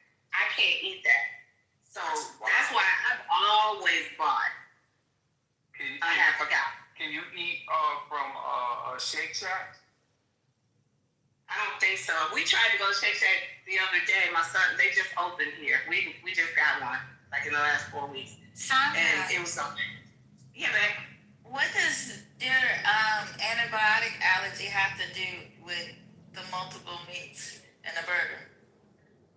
Because the farmers, like the big farmers, not the small farmers, but the big farmers, if one cow gets sick, they're going to stick every single cow in their herd with another antibiotic. Okay. Like the small farmers, they'll just isolate their herd. Like most of the small farmers don't have more than 100 head. And they'll take the sick ones out and treat the sick ones. So that's what it is for me. This is why I tell people to drive across the country, drive across the United States. And I can't emphasize it enough, especially with kids, right? When they get probably like 5 years old to 7, because that's when they're going to remember it. Yo, the farms that you see, like to see this country in its totality, to like just to go through and see the farms, this, that, and like the cows, how the cows are kept. I noticed in the Midwest, they just got way more land. But when you're on the respective coast, the cows are a little more concentrated. The cows are getting treated worse, But like in the Midwest, they got so much space to just run around and do their thing. So yeah, drive across the United States a couple of times, people. See our big country and the farms, and see them big ass farms that are out there. Janice is right though. If you find a place that sells to restaurants, the restaurant grade food is way better than the regular grocery store food, especially if you buy meat. So what's happening right now? Well, they said that the price of beef is going to go up to $7.99 a pound. They said it was going to be $10 a pound before all this shit is over. So if you go to a regular grocery store, you're not going to get that good grade. But if you go to a restaurant supply, it's going to be a better grade. It has to be.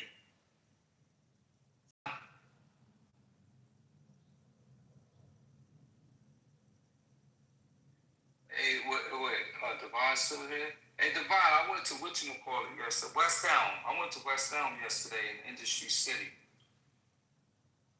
What's that? West Elm Furniture. Oh, okay. Yeah. They had a sale. Well, their sale.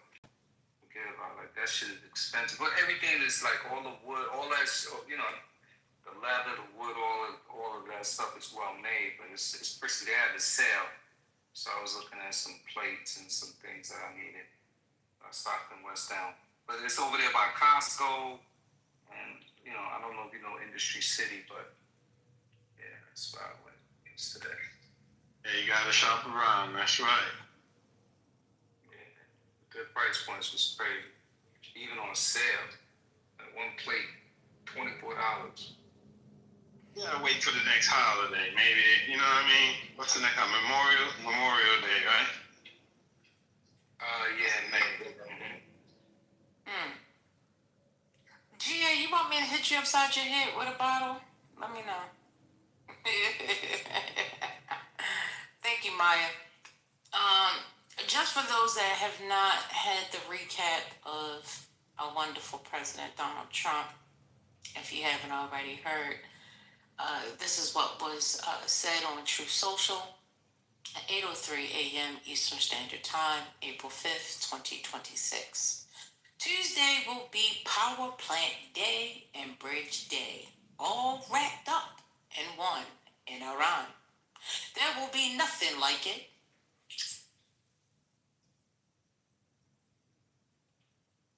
Open the fucking straight, you crazy bastards, or you'll be living in hell. Just watch. Praise be to Allah, President Donald J. Trump. I thought he didn't care about it. I directly in that long rant I thought he said we don't even care, let Europe work. Didn't he say that, maybe? Or did I say? He said it, but the thing is, perhaps maybe the market isn't looking too well because of it. I don't know. It's gonna look worse if he bombs over there. The markets, these guys are so unqualified. Like, they don't even think. They just, our generals need to resign. The electricity, and that's against the Geneva Convention. He wants to go to prison, or else he's on a death mission. Either he knows he's dying, and that he can do all this crazy shit now, and that he's gonna die before all of this is over, and he won't go to prison because it's against the Geneva Convention. You can't do that. They don't. And I know they told him that. International law. So Steve says it isn't just about the markets alone. He has allies over there that needs the straight. But if you blow it up, then what can you get out of it? Huh? Hello? Answer me in the chat when you get a chance. Go ahead, Sandra. I mean, I don't know, Sandra. I don't know. I don't know. At this point, he gives, then he's going to be prosecuted for this because it's the. I just don't think he cares. I mean, I know he doesn't care about us. prosecuted though. He can't be. He has immunity from war crimes. He gets out of the White Not House. on the international stage, yeah, maybe here domestically, but on the international stage, yeah. Okay. Right. Y'all right. We'll see. As soon as that man gets out of the office, he gonna exile himself somewhere with all the money he's tucking right now. That man ain't gonna be in the States to be held accountable for anything that he's done during his pregnancy, during his presidency. that man is gonna be like the countries that he's kissing up to. Those are the ones that are gonna hide him. That's my theory. Opening it up doesn't mean blowing it off, though. He said if they don't do it, this is what he's going to do. What's going on? Some of y'all just like to argue. Y'all just want people to be wrong so you can be right. That's fine. You can be right. Before, remember at the beginning? He said it before, and they told him, you can't do that.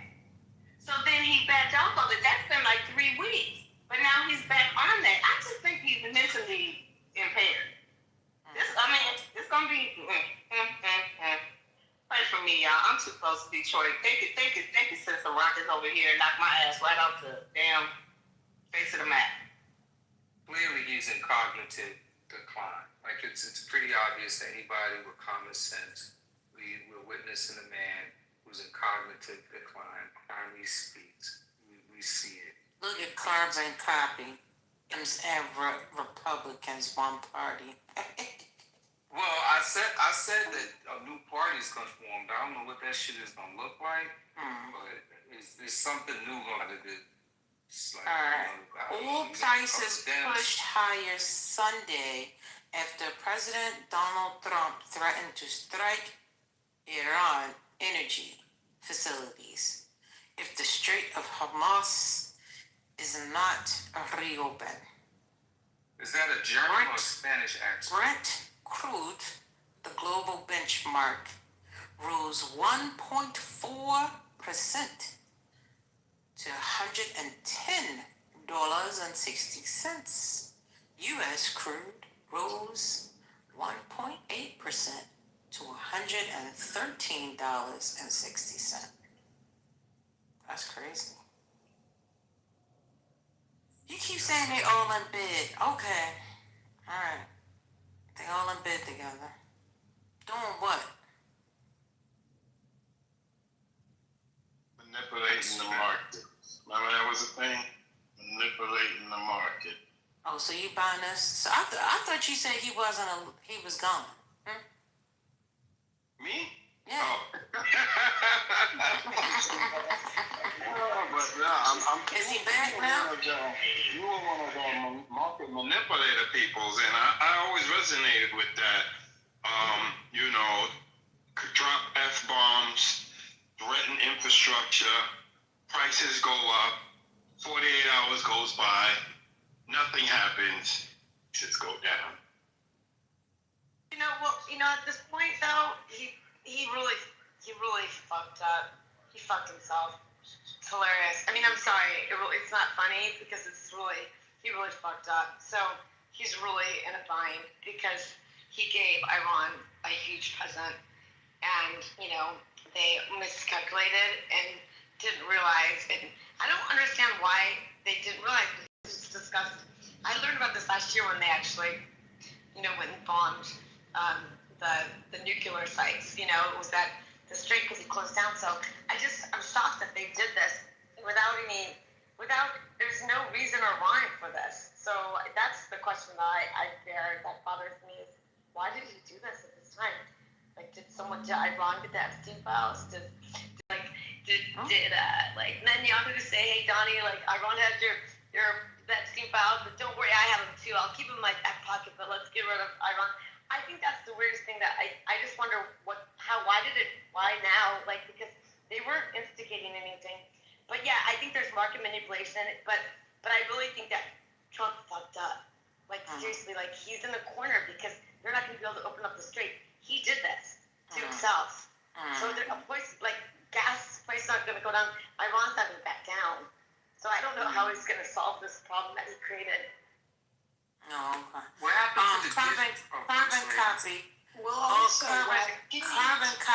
Carbon copy. You said all this stuff has been planned. So you saying that all this, everything that's happening now would have been the same if Kamala was in office? Is that what you're saying? What'd you say, Rambo? What happened to the gift? I thought Trump said he was, what happened to the big gift that he said 2 weeks ago? Those are the tinkers that he claimed that went through, which we don't even have proof of. What was the gift? I'm sorry? The gift was that he said that, it's just shenanigans if you ask me. He said that tankers went through the strait, but that's probably true because they're paying Iran $2 million, per tanker to go through. So they're making more money. I mean, literally, they're going to double their income, Iran, because now that they actually show the power and strength, now they're charging the tankers $2 million. So it's really strange that he would consider that a gift, but he's trying to say, like, look, we had 10 tankers go through, but they paid Iran to go through. So it doesn't make any sense what he's saying. And it doesn't at all, because they were paying Iran $2 million per tanker beforehand. So he's not making any sense at all. Also, he made a point of saying that we don't need the Strait of Hormuz to be open. So if we don't need it to be open, then what's the problem? And now he's saying open the fucking strait. It's weird. Yeah, I believe that's his bottom line. Open for our allies. We don't need the strait. The United States doesn't need it. But he needs it to be open for our allies. But then, and now he's trying to fix that shit. But then the next thing, I mean, to be fair, he didn't spell the effing with the G. But so does that make a difference? No, it's still the same bad. He was saying freaking. But the next thing he says after he says we don't need the strait, he says we're gonna go take their oil. It's like, which one is it, dude? Like, get your head straight, scoot on straight. I believe this was a botched mission to get like some of that uranium. I'm going with that theory. I'm gonna start that conspiracy theory. I think they was over there trying to get at that uranium, and they fucked the mission up. Gonna get to the uranium, they have to dig down, I don't know what, 30, 40, 50 feet? Don't tell How are they me gonna do that without getting killed? That doesn't make sense. If he wants our service members to do that shit, don't tell him that, Sandra. Don't tell him that. He posted. They're not minors. Trump posted another truth post stating that he's not worried about that anymore. Like, so it's like the whole thing. I mean, he literally is contradicting himself all the time. I think it was the last day he put out, they're not worried about it. They've destroyed so much of it. It's like, which story is right here, dude? Like, this is not okay.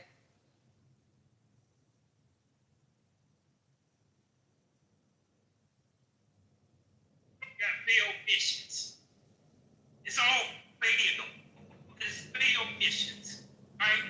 So you can't try to do whatever you want to do. And he's the biggest blunt dummy that I can ever see in the whole damn. He just reminds me of like when you was a kid, knock off my shoulder. Come on, man. Them people is not going for that. They 7,000 years cultural. Israel got over that 3,000 years ago. The people is not going anywhere. This is ridiculous. And then I heard somebody on that CNN, I'm not CNN, Fox, trying to compare that to Iraq. 98 million people over there in Iran and the Persian Gulf. That's why they call it the Persian Gulf. It belongs to the Persian people. Everybody else came after them. Man, this is ridiculous. Yeah, but see, we are in the early days of what I call the fall of us, the United States, man. And they sitting there letting this man, we're gonna lose a whole economical, global power on the world stage. We're losing it right before our eyes. Yeah. Our dollar gonna fall, man, within the next probably 10. I'll give it to 5 years. 60, yeah, man. This is crazy. Yeah, no, I hear you. Yeah, no, I hear you like big time. I feel the same way. I think that's why Trump's he's literally really scared right now because he really screwed himself because they've already deflated the dollar. So now what he's trying to do is acquire the oil, because now he's in a really shitty situation because inflation's going to go up really fast, like end up go up significantly. I mean, he really screwed royally up.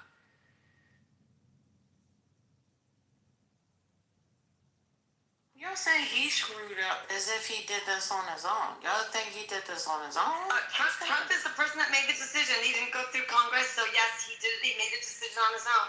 No one else he didn't come out and actually announce why we were doing this. So you don't think there's other people working with him? Dude, he's the president. He's the one that chose to do this. Right. But even Netanyahu, let me just say one more thing. Netanyahu, a lot of people were pushing back saying Netanyahu do this. He stood up and said, no, Netanyahu did not, make me do this. I did it on my behalf. So the thing is, it is his to own. It's all his to own.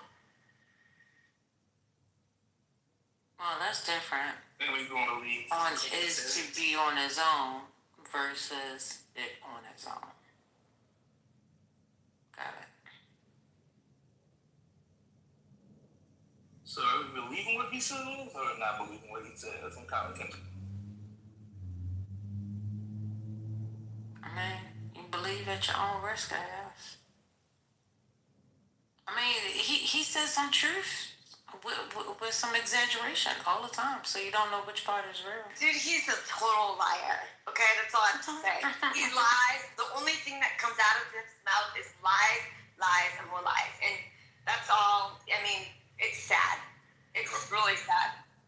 So I ain't gonna hold you. What we just heard, hold on, optimistic. I ain't gonna hold you. What we heard from Eddie and even C, I think all of us have come into this room with that same type of energy at one point. Like just, to get it out, like the same exact word, and we all say it a little differently, but the frustration is the same.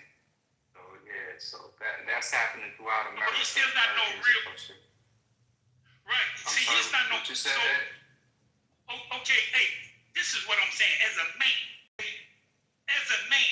when you're a man, you reflect your family, right? It's not about you or anything you do. So when you got this adolescent mentality, bluffing people to do this, do that, and if you don't open up the straight, I'm gonna do all that. Somebody's gonna push your button for you, man. Come on, man. Pride goes in your back pocket, partner. Especially when you got a whole world of people, a whole nation of people, right? That depend on what you do. You're supposed to lead by example. And you're making us, regardless of whether I disagree or agree with anything that he does or any Democratic president or whatever, right? You need to make a decision for the totality of your country, man. And you need to make the wise decision for the prosperity of life, okay? Because if you don't, this is what we're going to get. Because you got some people that lived in the world. See, you got some people that lived in the world, right, to die. And that's those people over there. They cultural strong. You live in the world to build your ballrooms, your big electric cars, your jewelry and your gold and all this glitter. They don't tell nothing about that, man. This is what they don't. This is what you don't understand. That's all I'm saying, man. It's a whole different fight.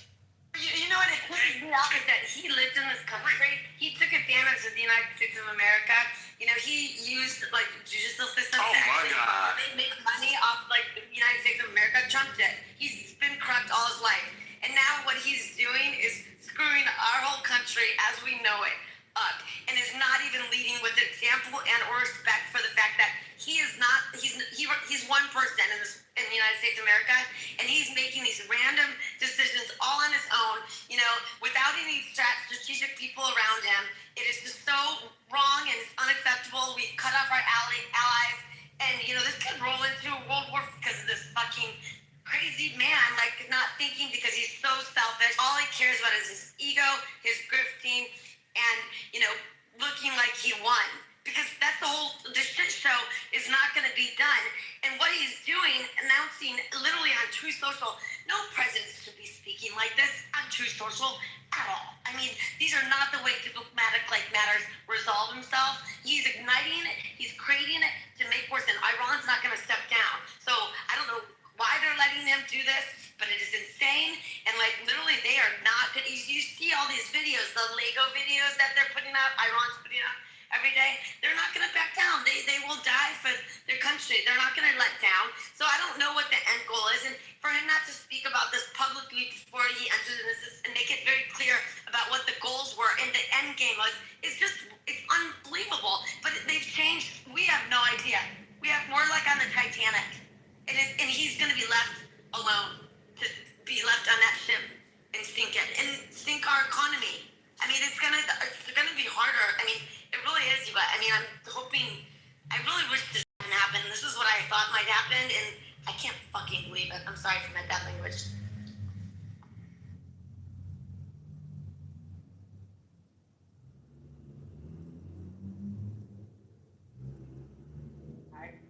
Yes, see, you're 100% on point. I just wonder, is he actually gonna do something on Tuesday? I believe at some point he's probably getting really pissed about these AI videos. I mean, here's the president that sent out that AI video of him flying around and shitting on America ticked me off. It really did. I thought it was so disgusting. I reposted that the other day. Y'all talking about this man who posted an AI video shitting on American people, but y'all want to be mad at him. I'm so pissed. I reposted that shit just yesterday. Fuck yeah. Exactly. That was my whole thought. I was so disgusted by it. I'm like, there's someone, a friend of mine's like, that's because that was no King's Day. I'm like, I don't give a shit what day it was when he posted that. That is sick. This is the president of the country. Right. And that's exactly what he's doing. So, but the killing part about it is what you just said, right? Is that he's going to actually do all of the bull crap. You know why? Because he don't have a choice now, and he's a baby. He's like a little toddler, right?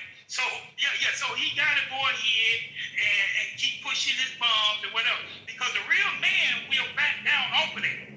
Because the real man would think about, you know what I'm saying, the people behind him. He would think about his family. He would think about things of that nature. Okay, that's what a real man would do. All right? But he's such a kid, right? And anytime you got to throw a punch or shoot somebody or do anything to somebody, you're not a man in the first place because you can't fight with your mind. Right? Real men fight with their minds, right? And their hearts. This is why these guys are defending themselves. And those are real men because they're going to continue to fight until you kill them. They're not going to just submit and down on their knees. This shit is crazy, man. Hey, yeah, I land now.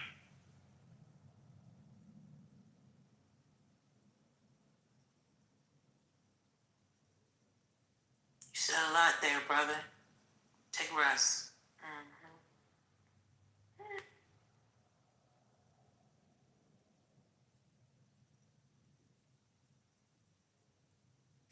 I don't know. I can't call it. Cause some days I be like, nah, he just playing, and then some days he come through with not being playing at all. But he's not playing. He's not playing. He can't play. He can't play. Like this is not Iran. This is not he really fucked himself. He did this to himself, and he owns it. And this is not because literally the whole. Why do you keep saying he screwed himself? He could clearly say just like how he said 2 weeks ago. No, he owns this one, my dear. I mean, he really does. He owns this. He didn't go. He owns this. This is Trump. He made it very clear that Netanyahu didn't push him into this. He chose to do this on his own with no real facts. Like, I mean, there's no facts. That's the whole thing. He did this all on his own behalf, and now they showed us what they can do. Iran has planned this for years, decades. Like he's a complete. That's the whole thing, and we know that we have intelligence that knows. Right, but listen to what I'm saying. I hear you. Now I need you to hear me. I'm saying that just like he said a couple weeks ago, and you got 72 hours, or else I'm going to attack your energy. And then the next day he was like, "Oh, I was just playing." I'm gonna give him a little longer. So you think he's gonna I'm saying he can say the same thing. I don't know. I'm just saying he can say the same thing on Tuesday. He has all those troops there. I mean, like, this is the whole thing. Is like when you look at. I'm just saying that again, not gonna go down. ma'am, you're not going to change my mind. No, excuse me, I wasn't finished. I wasn't finished. It's gonna take him 6 months. I wasn't finished. Okay, I didn't say any of that. Did I say anything about the oil prices? I'm not saying that. I'm just simply saying that, you're saying he's got to own this one, this is going to happen, and all this stuff or whatever. And I'm just saying that, Monday evening could come, Monday morning could come, and he could say, "Oh, well, I had a talk with them, and the peace talks are going great again." We don't know. I don't know. So when I made my statement and what I said, I don't know whether he's, serious this time or whether he's not serious this time. I stand on it, and I'm not changing my mind. I don't care how many troops he has there. Some days he's got to feel it in his spirit, and if he feels it in his spirit, he might move. Give him the benefit of the doubt. Okay, I don't really give him the benefit of the doubt. Call me negative, sassy, like whatever you want, but I don't think this was strategically thought out from the beginning. I think it was really, I think maybe like he was blackmailed into this. I don't know, because we don't have any clarity as to why he chose to do this. It doesn't make any sense. They killed all the leaders, so no one really knows who the real leader is. That's the whole thing. Is how can you guys believe? Like, that's the whole thing. Is it's all bullshit, because they don't really. Iran is they're hiding. Like, we don't know how, like, who's the. They don't. Trump doesn't even know who the leader is. So there's no. And the oil prices are gonna stay high until such time. So I just don't like when you want to give him the benefit of the doubt. Well, he started this all on his own. That's a fact. It is. And so the thing is, so that is a fact. Like what. Why this is when you have idiots like Z who advocate this and then scream that they're the victims. Meanwhile, they're the ones that are targeting. If you don't Yes, you are.